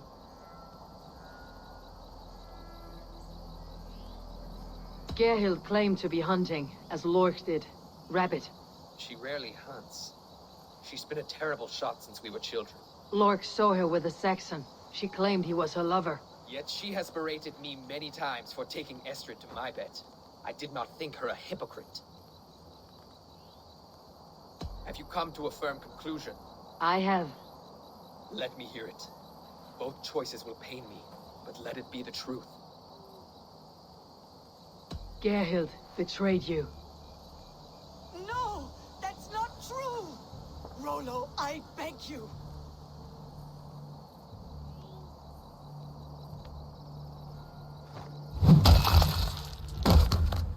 A shameful death on bloody Saxon soil. There can be no feast in Valhalla for a break faith. She was always a jealous crow, beak-pricking over every decision I made.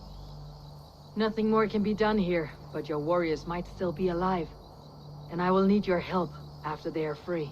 There's a Saxon camp with a dock at Port Walton. It might be they were taken there. Always knew there was something wrong about her. Spare me your sullen words. My heart is torn. Go. Find something useful to do. I've heard of a safer place than this south of Colchester. Let's you and I go take a look, shall we? I am sorry that your people suffer, Rollo. Thank you, Eivor. I have much to think on as we journey. I'll leave you to those thoughts. Feast of Saxon blood!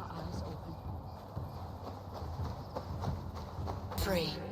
Now we discuss the terms of the kidnap. Your axe arm is strong, Rollo. Never doubt me, Raven Feeder. These Saxon king slaves did.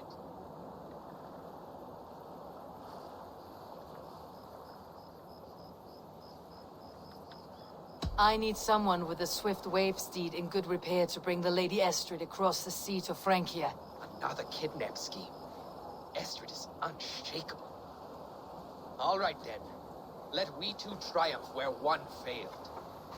I need you stout-hearted in this, whatever your passions for Estrid. We had our time together.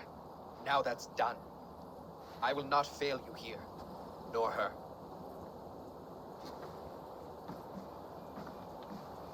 We will meet with your men inside Colchester, on the night of the Llamas Festival.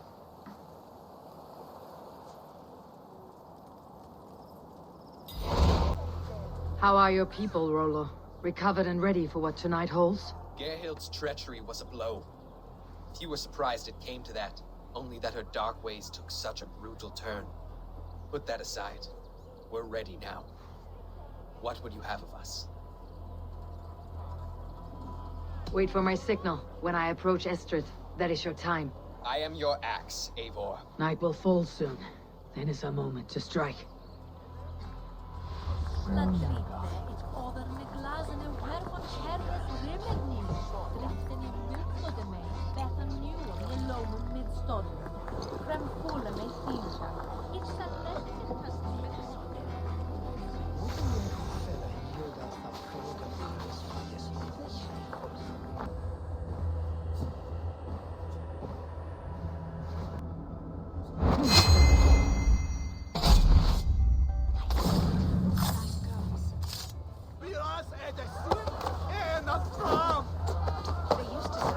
John Barleycorn, so that I'm being kidnapped! Kidnapped! Guards! Guards! You're coming with me! Oh!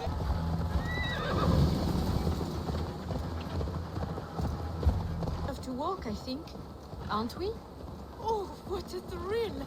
My heart is racing! Be glad it still beats at all. Your screaming drew half the guards in Colchester down upon us. I wanted to give a good performance. My father always said I was quite the actor. I won't deny your enthusiasm. Did you not have even a little fun? To steal away a princess. It did give a thrill. A woman fights bravely against her abductors. Yet, what will they do with me now? Is my virtue safe with you? It's not in danger, if that's what you mean. Come now, Eivor. You can stand against Alfred's brutes, but you shudder at a maiden's gentle teasing?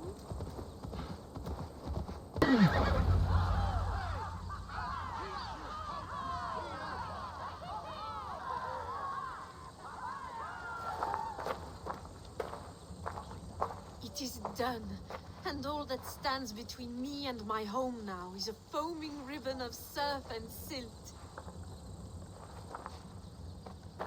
You did well, Rollo. You and your people. Are you ready to sail? Loki's hissing sun churns the waters between our coasts.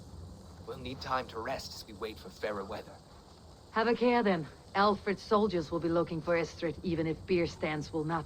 Now's not the time for such worries, Eivor. Tonight we celebrate. Let's get you some mead. Birstan will meet you northeast of Colchester tomorrow. You have earned all my husband promised, and more.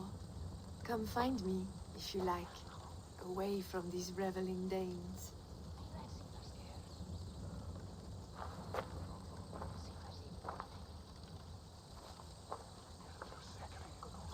I should find Birstan. No doubt he's hunting again. Your heart, do they, Percy? All you think of is what next to eat. How I envy you. Birstan, Estrid said you'd be here. Eivor, dear heart. You who drew back the bow of Eros and reunited me with my one true love. Have your thanes asked why you do not look for Estrid? Pish. They have asked, yes. I said it was hopeless. Then I lay upon my couch, sobbing and wailing. A pretty show. That may not be enough. Tut-tut. The wind is soft upon our faces, and I am far from the whispering doors of Colchester. Come, let's hunt. Boar. A majestic animal, don't you think? Driven by a fierce fire, blazing eyes, and sword tusks. I once knew a strong-armed shield maiden who rode a boar into battle. She named it Bristolbolt. How wondrously strange. Your tales are worthy of the hearing. We'll not ride our boars, but eat them. A feast, in Alvida's honor. A feast for your mistress. Birston, if this ruse falls apart, King Alfred will strip you of your title. Our alliance will be worthless. Have no fear, I shall be discreet. We will eat and sup at my hall with a few friends and family. It is there our friendship will be sealed. So soon after Lammas. Will people there not recognize me? No, you are just one more Dane. And in that chaos, who remembers anything but the screams of dear Estrid? These are your lands. I trust in your judgment. And how is Alvida? She is a firebrand. We have rekindled our love as if we were teenagers. Even Ellerich is a welcome addition. A younger brother to me, yet more alike to a son. The things I should like to teach him. Ah, this is the spot. The best boar here.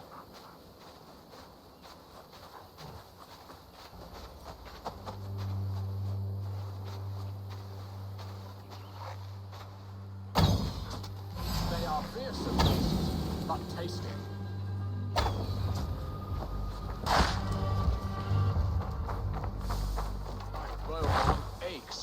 We did well, Eivor.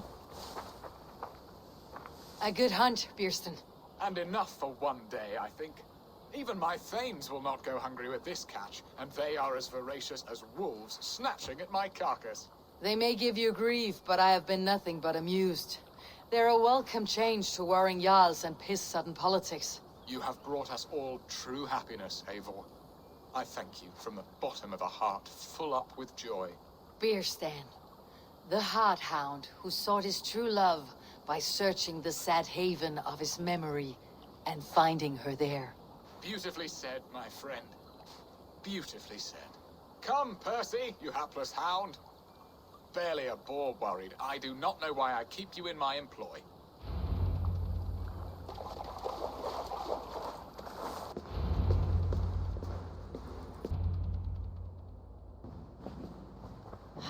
Birston, you promised we would never be apart, not for one waking or sleeping moment, and already you're sneaking out to hunt. For the feast, sweetling. We owe our mutual friend a great debt, one that I promised to repay over suckling pig and ale. Sister, have you forgotten where you are? I have a right to happiness, Outreach. Or am I to play nursemaid forever, you ungrateful pup? Happiness, yes. But you embarrass yourself nightly, heaving and sweating with this ham-hock. Hold your tongue, boy. Lest we both speak our truths. What truth have you to speak? That you've returned to this fickle man who abandoned you years ago for a Frankish pet? A woman he paid this Dane to abduct in that lammish shadow play? Mind yourself, boy. Or that you let him sniff and paw you, and take him to your bed on the promise of nothing? The whole of Essex whispers now. He's married still, his wife freshly stolen, and you are no more than his... I am the mother of his child, you whelp! Child? Alvida? Please, my boy, I will never forgive you for this. Never.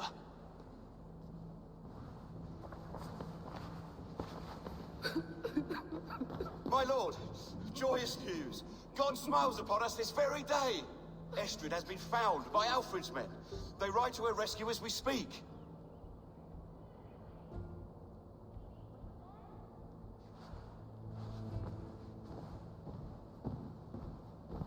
I will not let this plot be undone. Nothing is safe till they are away to Francia. I will fix this, and one day I will call on you, and you will come. You can count on it, my friend.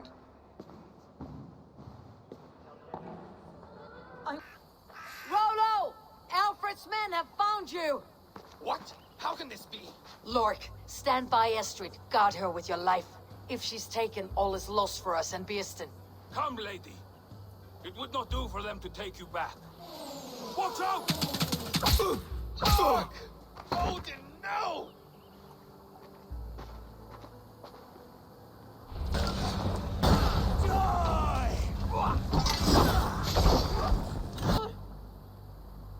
Estrid, I promised I would free you of your life in Wessex. Francia awaits your return. Go now, with Aegir's blessing. I will miss you, Eivor. When winter is past, summer will come, and wind you in a flowered skirt. For you are beauty, and shall not wither. Goddess Freya, give me more of that. Come, take care of her, Rollo Stoutheart. And if you find yourself on England's shores again, I will expect you in my hall.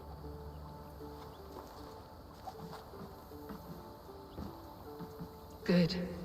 They are safe. Birsten got his end of the bargain, and Esther is to Francia. I should return to Randvi. Pleasure to see you, Eivor.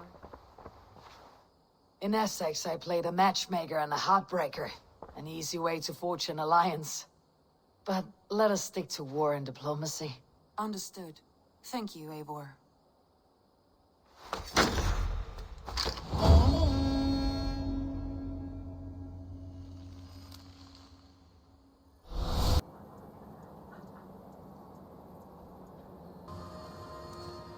I have the plan you asked for. It took some effort. Good, good. Thank you, Eivor.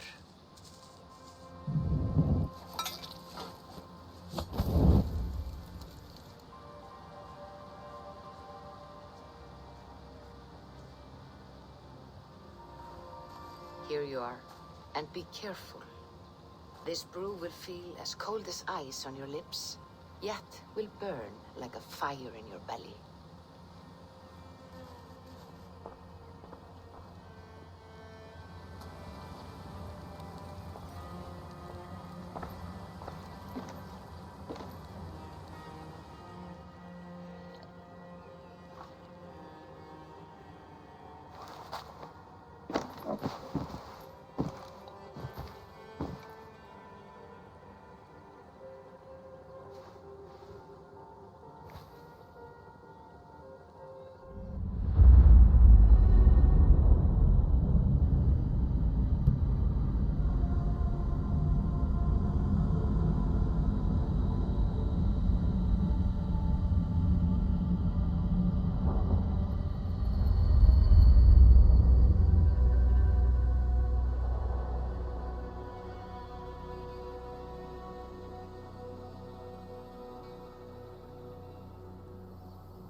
Jotunheim.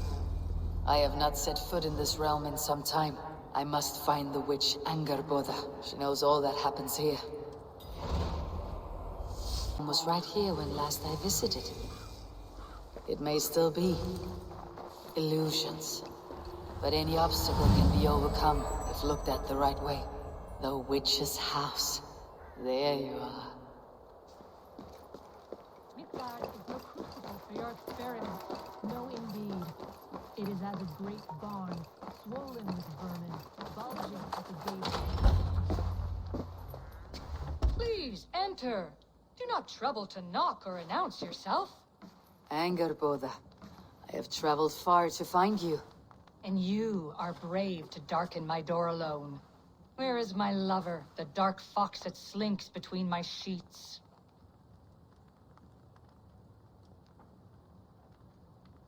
I am not Loki's keeper. I have come to understand Jotnar magic Your method for moving Hugr from one body to another. The mead. You seek the mead. Hirokin! You have long outstayed your welcome. Then I will take my leave. But remember what I said, Angarbodha. You will see things my way in time.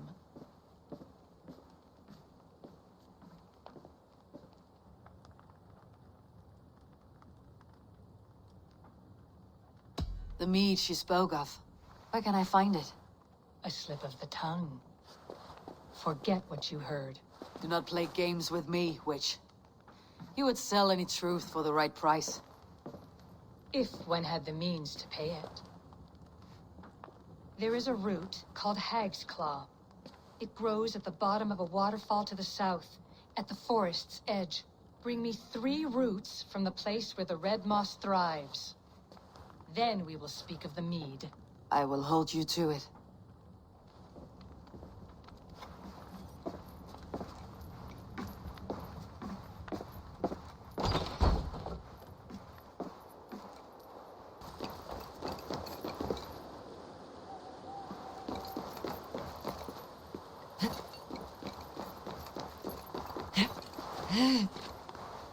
This land hides its secrets well, but no secret is safe from me.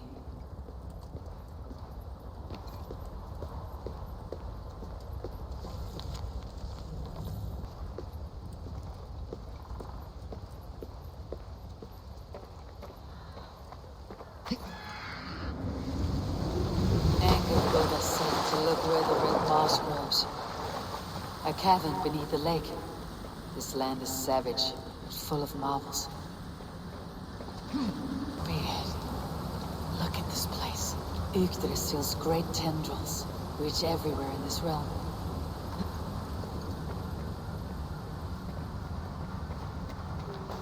That must be the Hag's Claw Angarbodha spoke of. A pungent root. There should be more around. Should do it.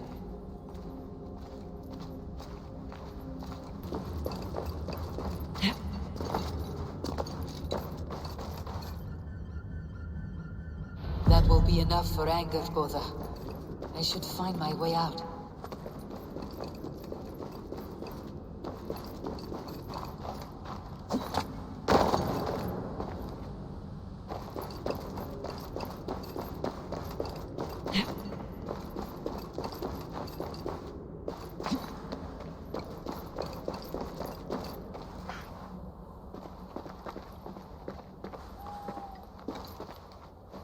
The reek from this root turns my stomach.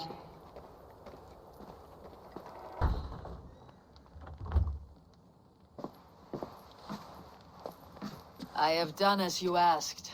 Now where is my wisdom? Give it a moment to brew.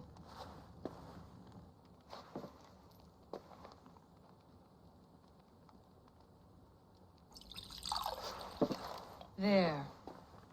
An elixir to ready your spirit. How will this bring me the mead? It will open your mind to the secrets of the world.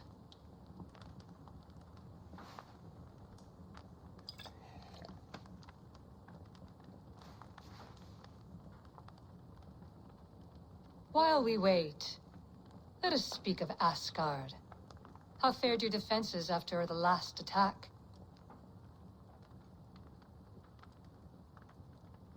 We have been weakened by treachery.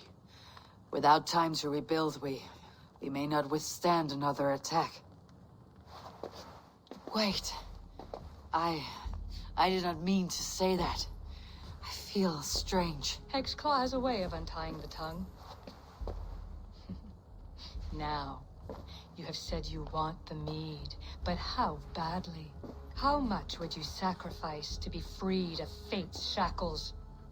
Would you give your tongue, your hand, your sight?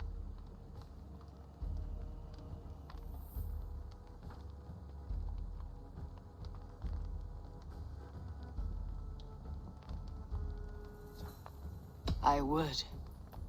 I would give all that And more. I would like to see that. Loki, what trickery is this?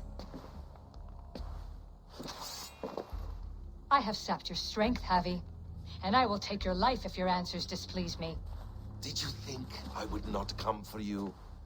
After what you did to my son? Our son. Fenrir. A name I think you have heard before.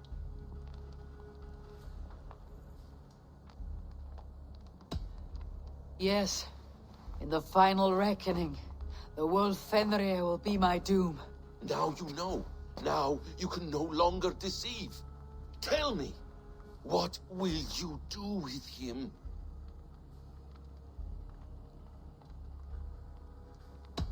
I want to kill him.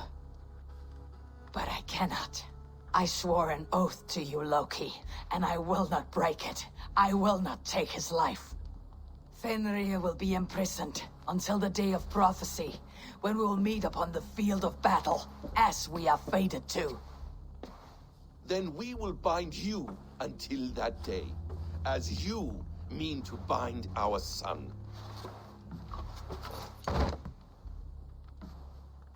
An eye for an eye.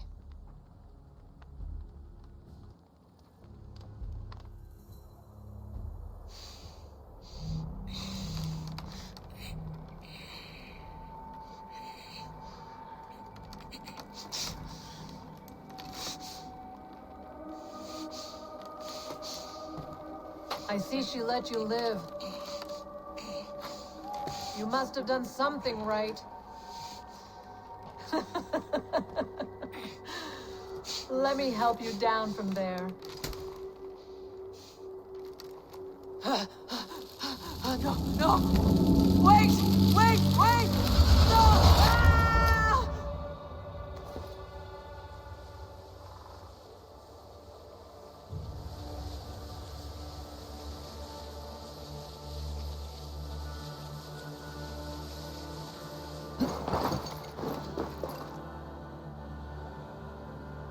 You could have let me down gently.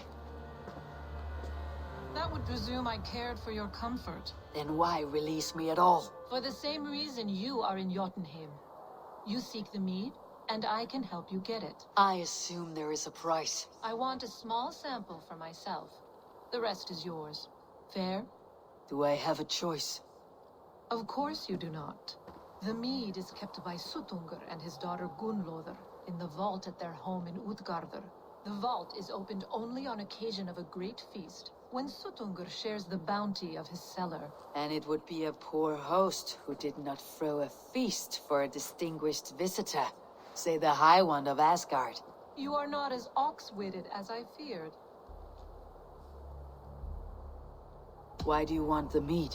My motives are not your business, as yours are not mine.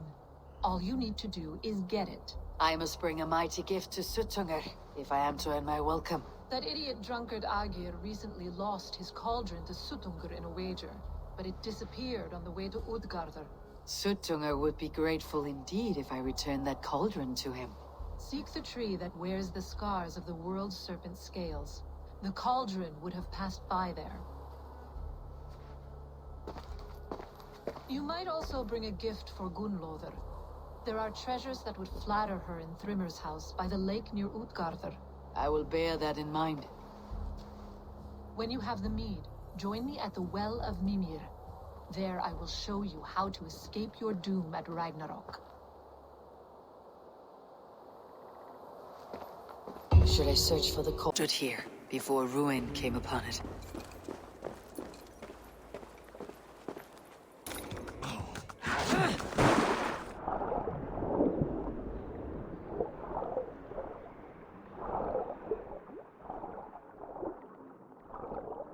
Freeze the breath in your body.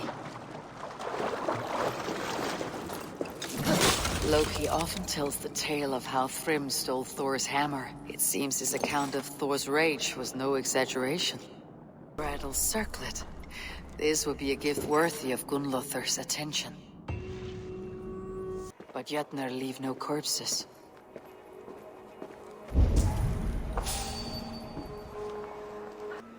A ditch was dug, so the cart would break a wheel. This was an ambush.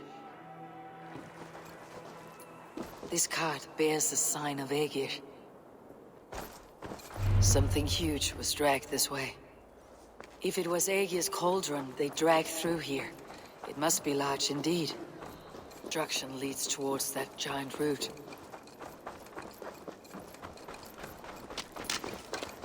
But where is the cauldron?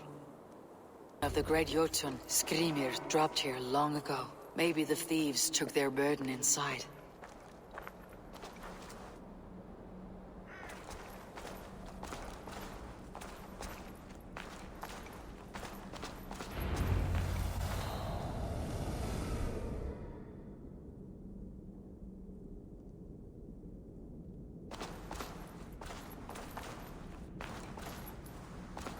Soft moss all around.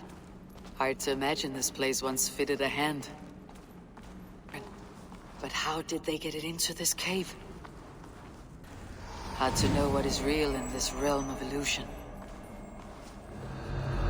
It's grown smaller. I'm getting the measure of these illusions.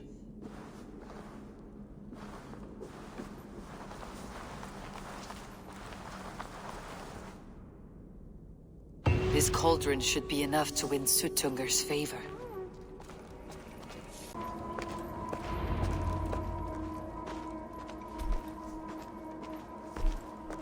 You are small to my eyes, stranger. Small in stature, but great in deed. I am the one they call Javi, the High One of Asgard, and I come bearing a great gift. Your name is known to me. But what could mighty Sutunger want that a little thing like you could provide? Your great cauldron, stolen by Hymir's sons. Let this offering be a beginning to the end of our hostilities. Such a small thing, yet so much deeper than it seems. Appearances can be deceiving, can they not? Well spoken, Harvey. Our people may be enemies, but you have earned your welcome here. Thralls, an honored guest has come. Prepare a feast. I hope also to meet your daughter, Gunnlother. I have heard much of her skill in the mystical arts. She will be toiling at her work, as ever. But be forewarned, she shuns the company of others. I could summon her to the feast if you like. We might discuss matters of alchemy on the way. That would please me. You will find her in her grotto, up the path, within the circle of stones. Have a care, though. You are safe in my presence, but you wander Utgard at your peril. I will be discreet. And Harvey, be kind. Gunnlother is different from you and I.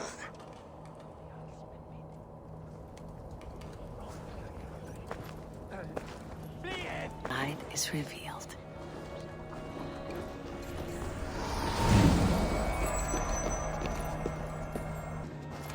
Gunnlother, what is this place? Some time ago, we made powerful magic here. We sought to see all futures. But every road led to Ragnarok. Father does not visit here anymore. He sees no profit in it. But I am not yet ready to give up. You are Esir. I am. I have seen images of the future. Heard the voices of those who will come after us. Voices from in there? Yes. I leave them words. Little packets of possibility, waiting for unknown ears, many ages hence. What do these future voices say? They seek the wisdom of the past. They speak of things to come. But even they cannot turn the tide of Ragnarok. There is to be a feast in my honor. Your father sent me to fetch you. No, not yet. Listen. I want you to hear the voices. Are you there, Prophet?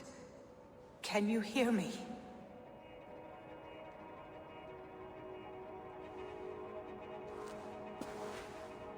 Perhaps another day. Another thread. Come. We must not keep Father waiting.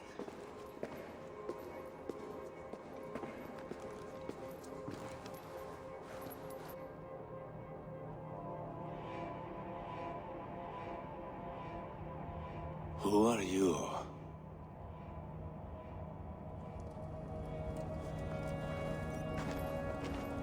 Winter's knife cuts deep. Sky pearls fall thick in this land. It is cold out here. How can that surprise you? I haven't been outside in... I don't know how long. You are devoted to your work.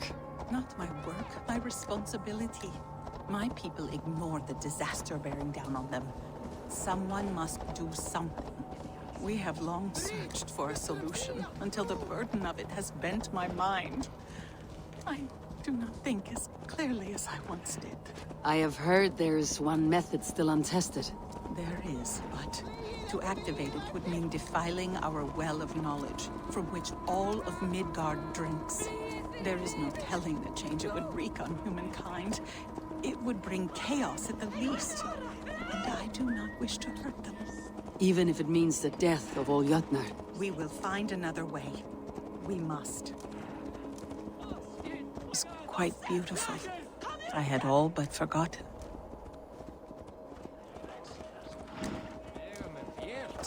Wherein our greatest discoveries are kept.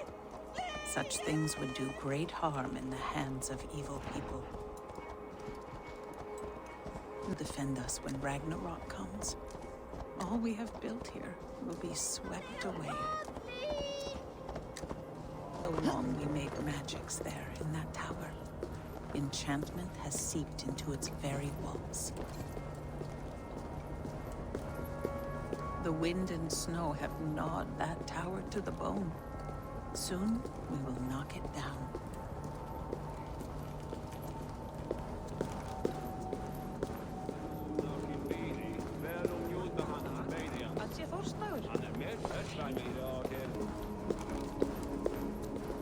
Harvey! Your feast is prepared. I hope it pleases you. You are generous and hospitable indeed, great Suttungar. None can say otherwise. And see, your gift stands in pride of place, brimming with freshly fermented mead. Enough for 100 Jotnar and more. This is an unexpected honor. You have filled it already with mead from your vault, then. No need. It has filled itself. Such is the magic of the cauldron. Impressive. But what if it should run out of meat? Do you hear this? Harvey fears she will drink us dry. My cauldron is deep, but my vault is deeper. Do not worry about my stores of mead. I have plenty to go around. Father, you know revelry does not suit me. Must I attend this feast? I have work to do. Your work can wait, my daughter. Take a moment. Enjoy yourself. Father, we have very little time. Enjoy yourself. I insist.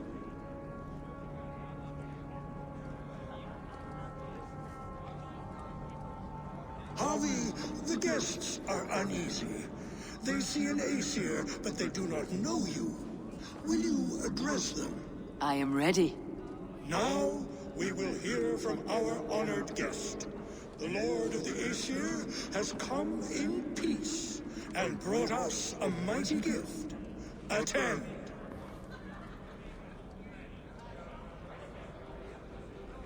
Harvey, I am called, whose axe is never slaked.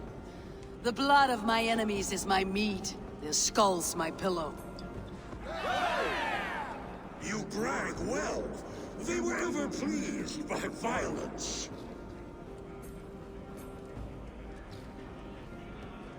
Great Jotnar, I stand here in awe of your might and majesty.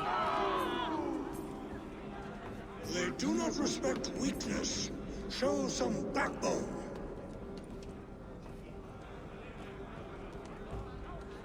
I offer a toast to great Sutunger. They do not love me as much as they love to feast. Now we will drink deep and eat heartily. Let the feast begin! I need to empty that cauldron. Then Sutunger will open his vault. No guests in the kitchen! Out! Humans kept in bondage, bred to serve. Such is the fate of the lowly. Somber souls will only sip at their drinking horns. Conjure us a tune to raise their spirits. We are keen, but my harp has been stolen. We cannot play without it. Who would steal a Songbringer's instrument? There was a group of children playing round us earlier, with mischief in their eyes. I will get your harp back, and then you will play. You're not drinking, Gunnlother. I do not care for it. Drink is the harem that steals away one's memory. Some would say it frees the spirit of worry. We call those people drunks. I see your wit is as sharp as your intelligence. Wit? I was simply stating a truth. Let us play a game. Ask me some riddles. I'll see if I can guess them. I enjoy a good riddle. How did you know? All great minds enjoy riddles. You fashion order from disorder, sense from nonsense. You have me at that. Very well, I will play. Give me an easy one to begin. Would that I had now what I had yesterday. Find out what that was. Mankind it mars, speech it hinders, yet speech it will inspire. It is ale, of course. A child could have solved that one. Would you like another? All right, I'm ready. Who is that shrill one who rides a hard road and has fared that way before?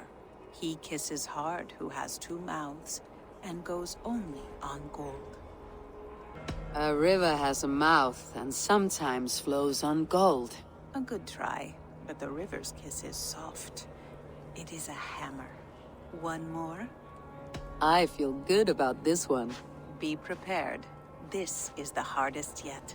White-haired women, servants too, bore ale tub to the larder.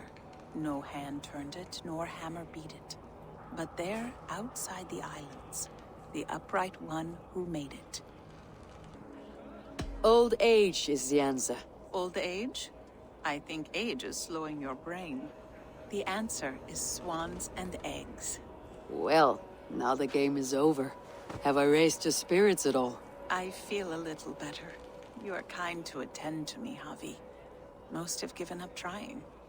Worst that can happen. Greetings, Harvey. Will you test your arm at archery? You must hit 3 targets in a handful of heartbeats. I can shoot the wings off a wasp. Ah, but can you do it while mead-addled? Before each attempt, you must take a drink. I'll take your challenge on one condition. For every drink I take, you take 2. Ha! That's a condition I'll gladly accept. Are you ready? Show me those targets. Then take a drink and let fly. Give it a try. What's the worst that can happen? Last time I played you. Rise, your luck will improve. Fine shot. Now, have a drink and try another.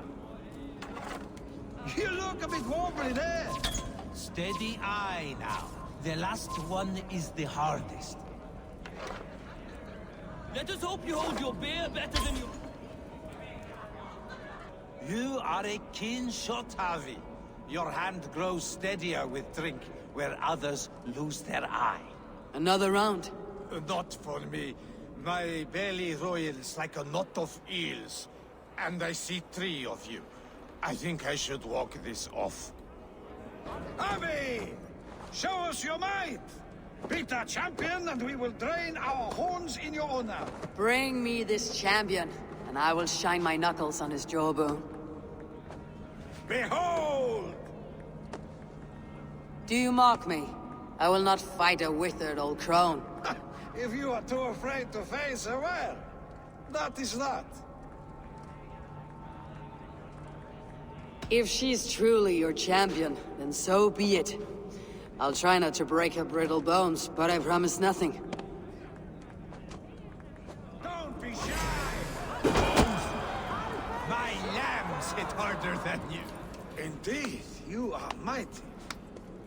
You have fought old age and won. No one has ever done that before. Drink to me then, as you promised you would. All of you! Empty your horns for Javi! The mead is half gone. Then Aegir's cauldron can be drained. You break the strings with your sausage fingers! That harp does not belong to you, little thief. You should give it back. What are you gonna do? Fight me for it? Why don't you give me a real challenge? All right. You want this harp? Go dive in that meat. Climb as high as you can, though. I want a big splash. Watch and learn.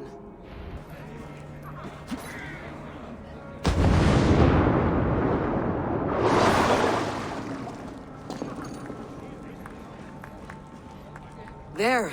Now give back the harp, so the musicians may play. Ymria's hairy balls. That was amazing. You must be half raven. Who taught you such language? Mother? Why? Then the clan. Aegir, mighty friends of the Aesir. Are you not sorry to lose your cauldron? It was never mine by right. Thor won it from Hymir so he might feast in my hall. I only kept it on his behalf. And after that bloody business with Hymir's sons, well, I'd as soon be rid of it. I'll have no strife beneath my roof. The end of strife. I'll drink to that. And I'll drink to anything. Is there any sweeter music than the clash of drinking horns?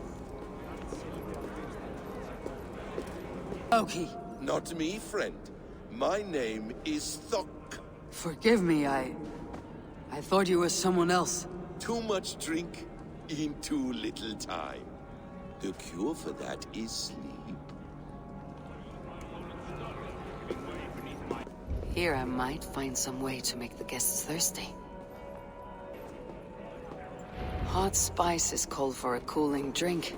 Now, how can I use this? The cauldron is empty. I should tell Suttungr. Great Suttungr! Your guests thirst for mead, yet the cauldron is dry. All gone? I never would have thought it possible. Gunloder?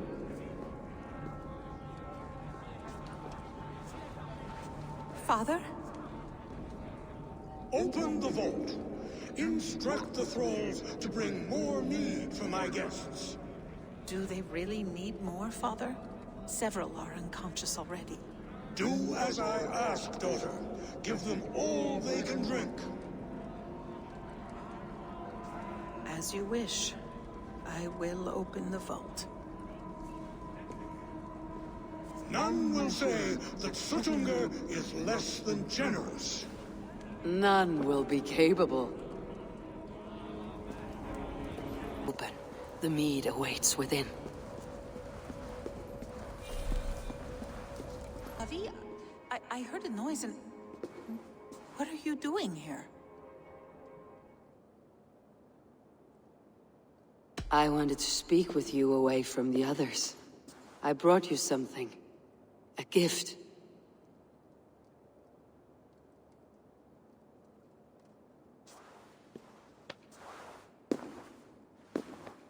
For me? Thank you, but why? Fate, Gunlothar. We are helpless to escape it. And we were fated to be here now, together. You and I? How? It makes no sense. The Nornir spin their patterns. We can only surrender. We are entwined, spun together. There is perfect sense in that. Your words, your gift, your eyes when you look upon me. You bewilder me, Javi. I do not understand you. Listen and attend. I will show you all you need to know.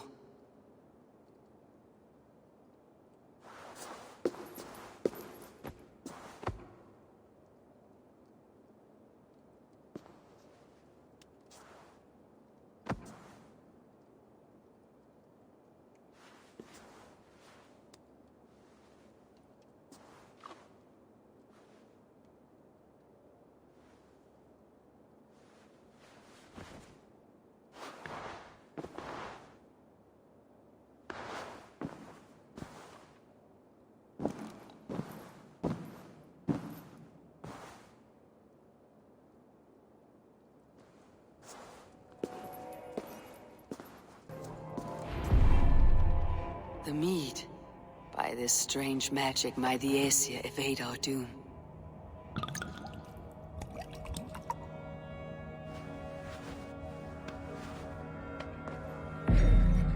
Hurakan has promised answers at the Well of Mimir.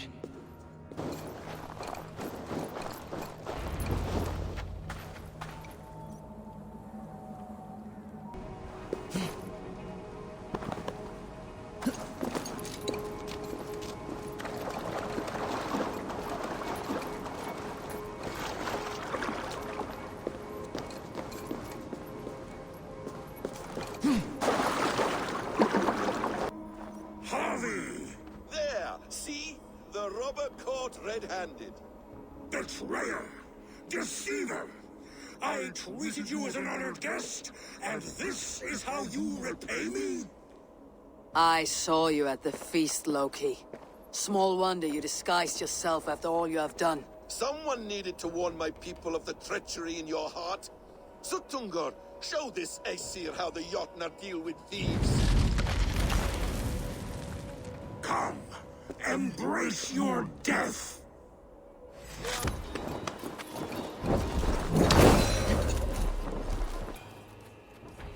I have lived too long to suffer one such as you. Your bones will splinter beneath my boots.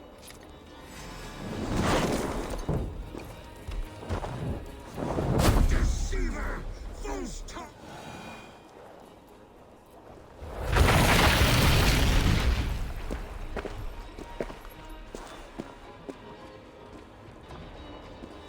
Be thankful it was me who took your meat and not Loki.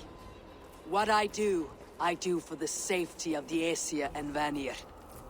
You will change countless fates, Harvey, but not your own. We will see.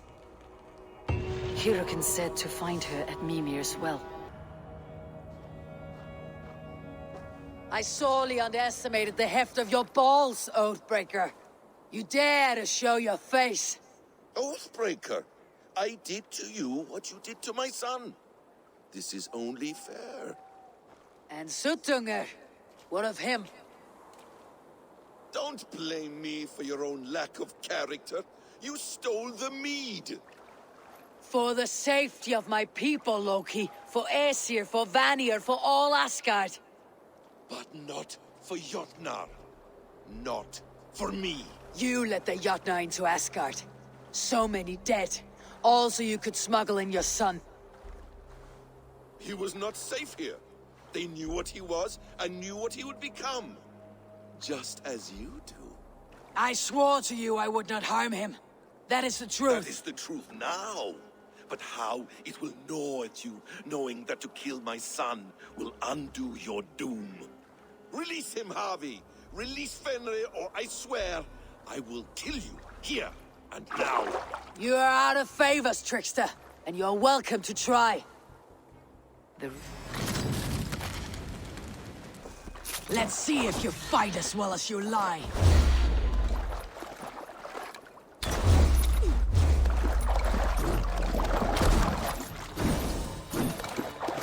Why wait till Ragnarok when you can die now?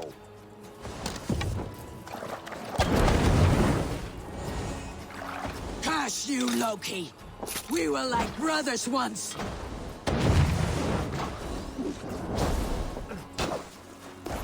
When my son is loosed from his bondage, he will ravage all of Asgard!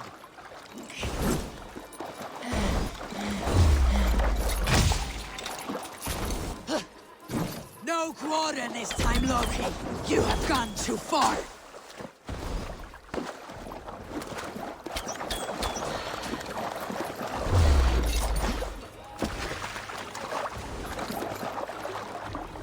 Have me killed! I will never forgive that!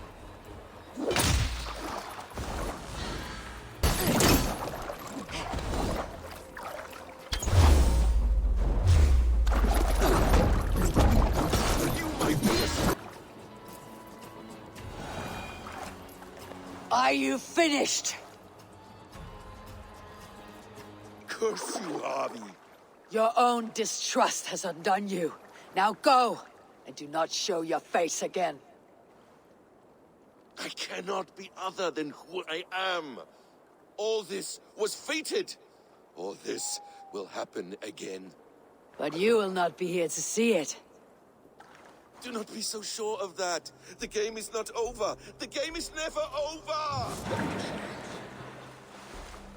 The roots of the World Tree Yggdrasil feed from the Well of Mimir. I am close. Gone to who knows what mischief. But I will not see him again soon. Probabilities lead us here. The calculations give us hope. Speaking with someone. Do you have the mead? I do. Must I drink it now?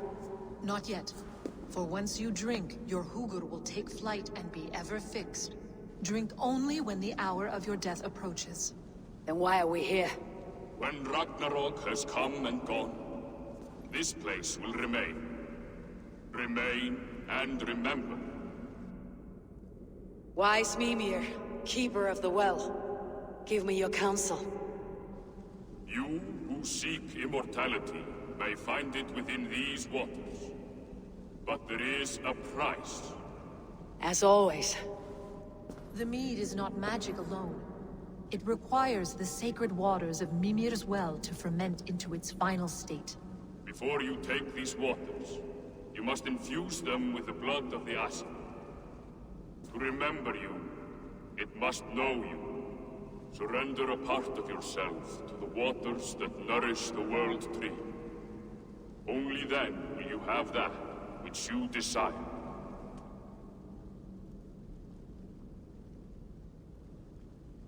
You yourself have lost much for wisdom.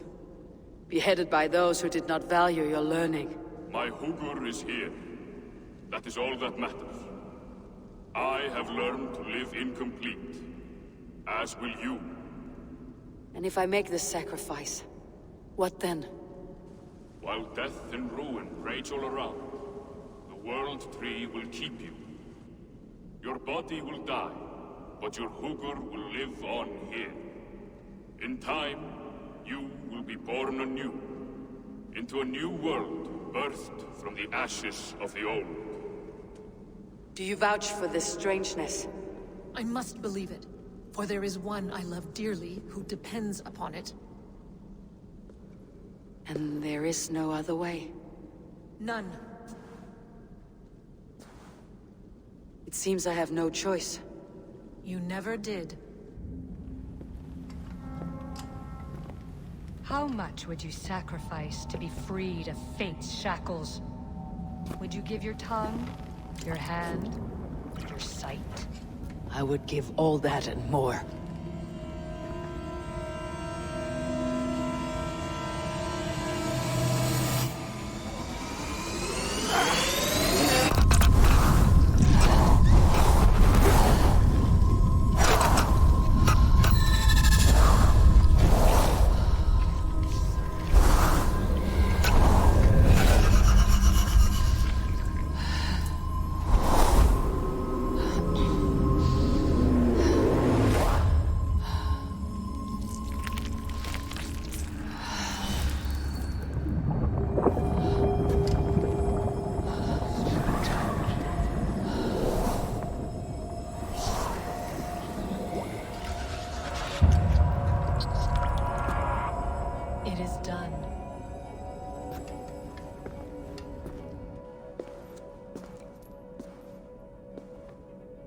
The sacrifice has been made.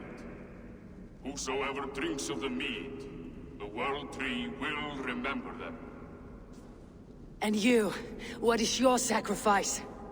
My liberty. Suttungr and Gunnlóðr will not forgive this trespass. They will hunt me now to the edges of the 9 worlds. What are they to you? We ruled together for a time, a noble triad, as father, mother, and the sacred voice. 6 times we tried to blunt the fangs of Ragnarok, and 6 times we failed. The mead was our 7th. But they feared how it might change the humans for the worse, so they locked it away and banished me from Utgardr. By your efforts, you have returned to me what is mine. The ashes of my husband. He made his own sacrifice for knowledge. With a few changes to this mead, I may undo old sorrows. Do as you will. I have had my fill of this cursed realm. Bright mind, heart's ease. Beloved, I will not fail you again. My work here is done. Now to Asgard, to save my people.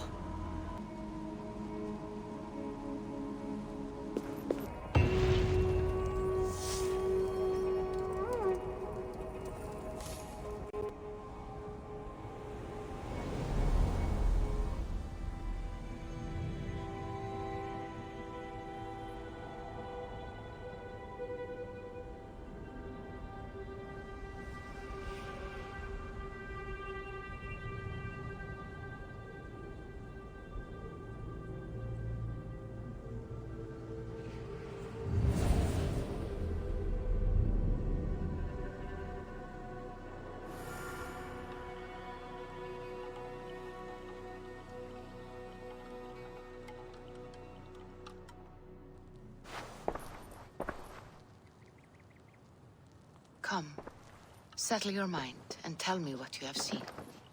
Strange things, Volker. I'm learning much and seeing more than my mind can understand. Go on. In Jotunheim, I sought and found a mead of incredible power. It promised a strange effect. To drink it would deliver me from death, shield me from the destruction of Ragnarok. By this mead, I hope to live beyond my own death, well into the future. Fascinating. Was that your final vision? They have not ended, not yet. Something compels me to return to Asgard. The elixir is ready when you are.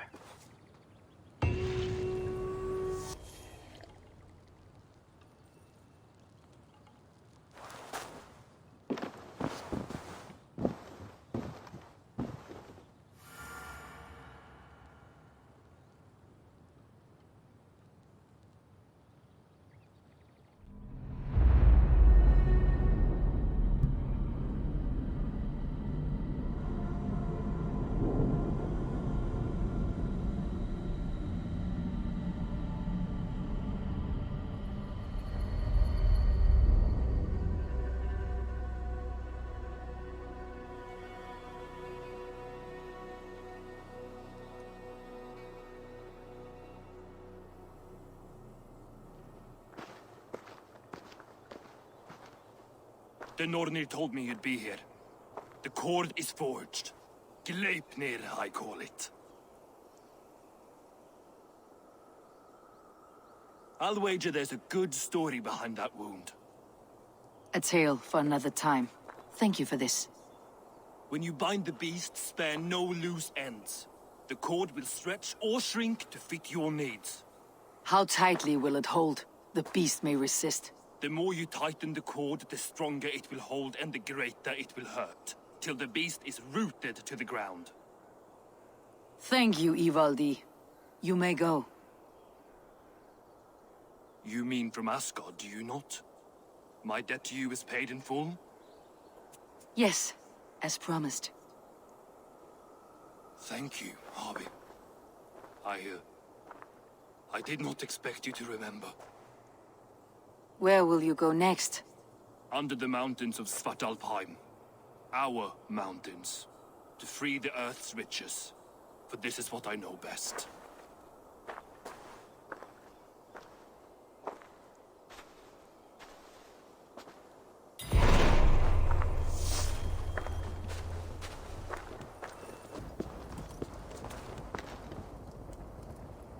Harvey, you're a balm to my eyes. What happened to yours? A sacrifice for something greater. Is the wolf nearby? Yes, but he's grown. I have kept him company, but he's consumed by a sadness I cannot understand. Regrettable, but necessary. I knew from the start this wolf brought ill tidings. From the start it was a kind creature. But our mistrust and cruelty have robbed the poor wolf of its sweetness and life. Would it be a kindness to kill it then? We are past the time for such mercy. This wolf has power now that would test our strengths combined. I fear he is possessed of a power that renders him ever-living. Then we will offer him a different fate. This cord is unbreakable. You must convince him to wear it. It will act as a leash, whose magic will signal that he's safely secured. An assurance to the Aesir who fear him. A beacon, that is all. No harm will befall the poor Fenrir. Fenrir, yes. You know the creature's name. Did Loki tell you? He did. It's a fine name. Yes. Dweller of the Fens. An apt name for his current fate.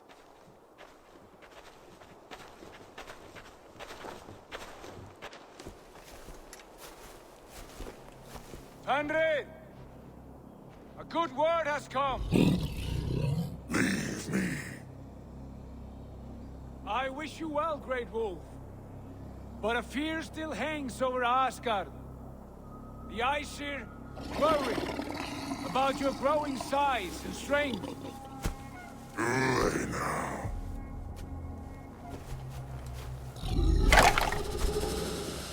And what do they have to be afraid of?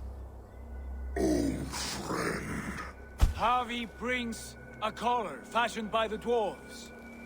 A beacon. That we may track from a distance to know where you roam. Wear this, and you may live and thrive in Asgard, without worry. I smell something sour. Wear the collar, or return to Jotunheimer. There's no third way. Son of Loki, have I not treated you with kindness? We are bonded, you and I. And as I trust my king, so you may trust me. Open your mouth. As a pledge of faith, you may take my hand if I am untrue. Fair. Be swift, Harvey.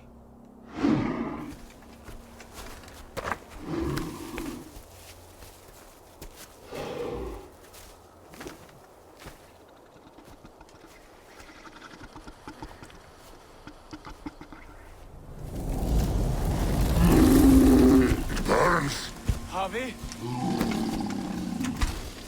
Nice. Unbind him! Harvey! Here you stay, Fen Dweller!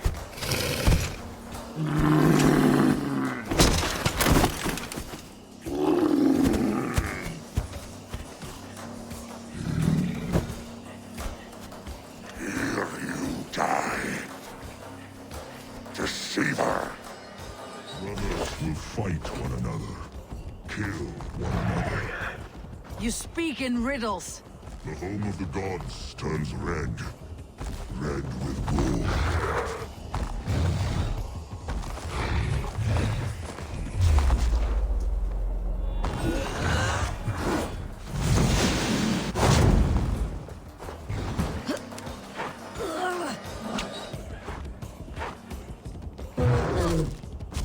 Will be an age.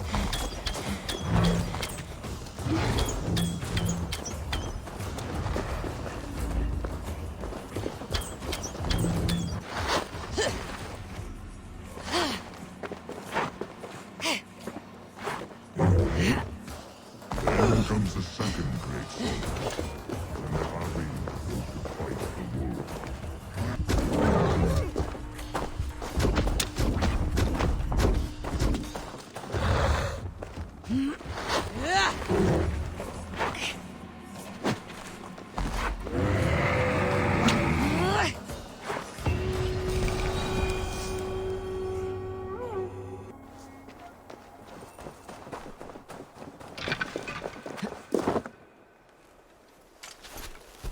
I could not strike the killing blow.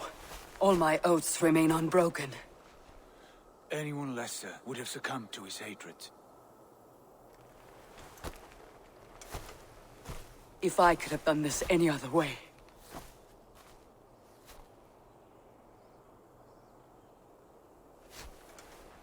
There was no other way, Harvey.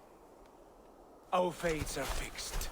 Fate or no, you made a great sacrifice on my behalf. It was not for you. Do not think your kindness has made you a new friend, Lord of Imbeciles. I will kill you, all of you, gorging on Aesir flesh. You may strike the final blow, son of Loki, but I will savor my years of freedom before we meet again. Come, old friend. The healing hands of Freya can help you.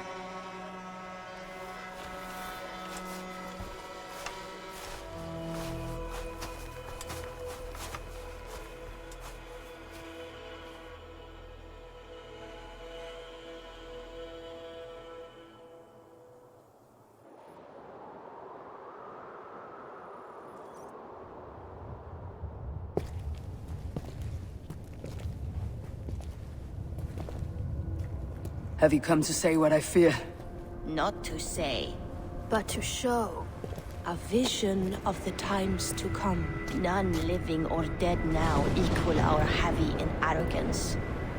To believe that you could remake your fate thus. For all your efforts, for all your struggles, the threads of fate still bind you as tightly as ever. And yet, from this pattern, a single strand escapes the fray and stubbornly clings to the weave. Aesir, Vanir, your doom will come. The earth will shake, the sun will die. Jötnar will stalk your streets as fire rains upon your heads. And the great wolf Fenrir will feast upon your blood. But you have found a way to live beyond this terror. Let it flow. To cheat your death. From the life tree we go. To the life tree we shall one day return. Mind and spirit will surge to a time far beyond your own. To a time in which you shall be reborn. None may follow. Loki least of all.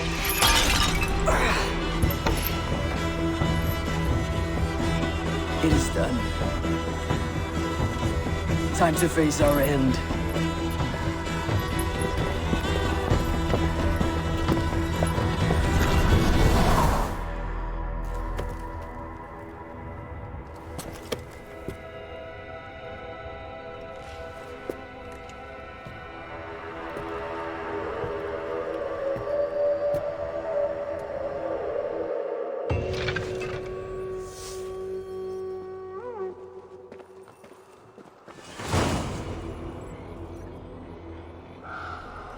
This was not my day to die.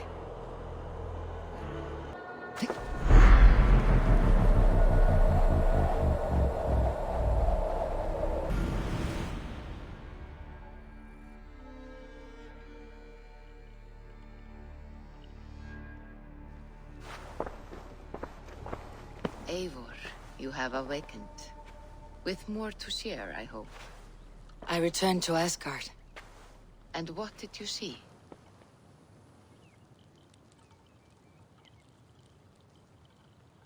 I bound the wolf Fenrir, Loki's son, with an unbreakable cord. The beast was enraged by my actions. We fought and I prevailed, but I could not kill the beast. You visit lore and legend. Things I would never have imagined to be real. Parables, yet here you live them as memories. Every moment there was as tactile and as vital as you and I seated in this hut. This is wonderful. Was there more?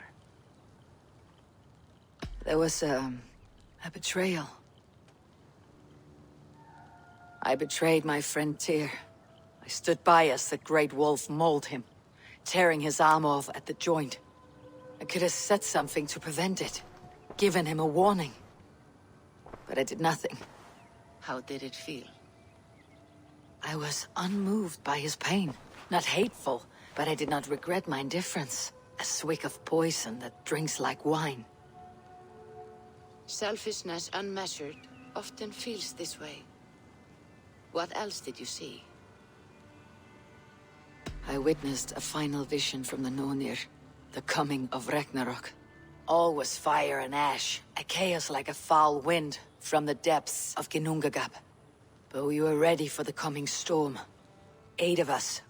We drank the mead, then stood and marched to our doom. That was the end of the Nornir's prophecy. How curious. Was there more? I can make sense of no more. I see. The thrust of these visions seem clear to me. As in your first reverie, a fear of betrayal hangs upon you. Odin has seen fit to gift you with his infinite knowledge, and the treasure of his experience. Perhaps his tale is a warning. The indifference he felt is a great pity. See that you do not follow this same road. To do so would risk a loneliness, a personal exile, worse than death. I understand. Or, I hope I do. Thank you, Valka.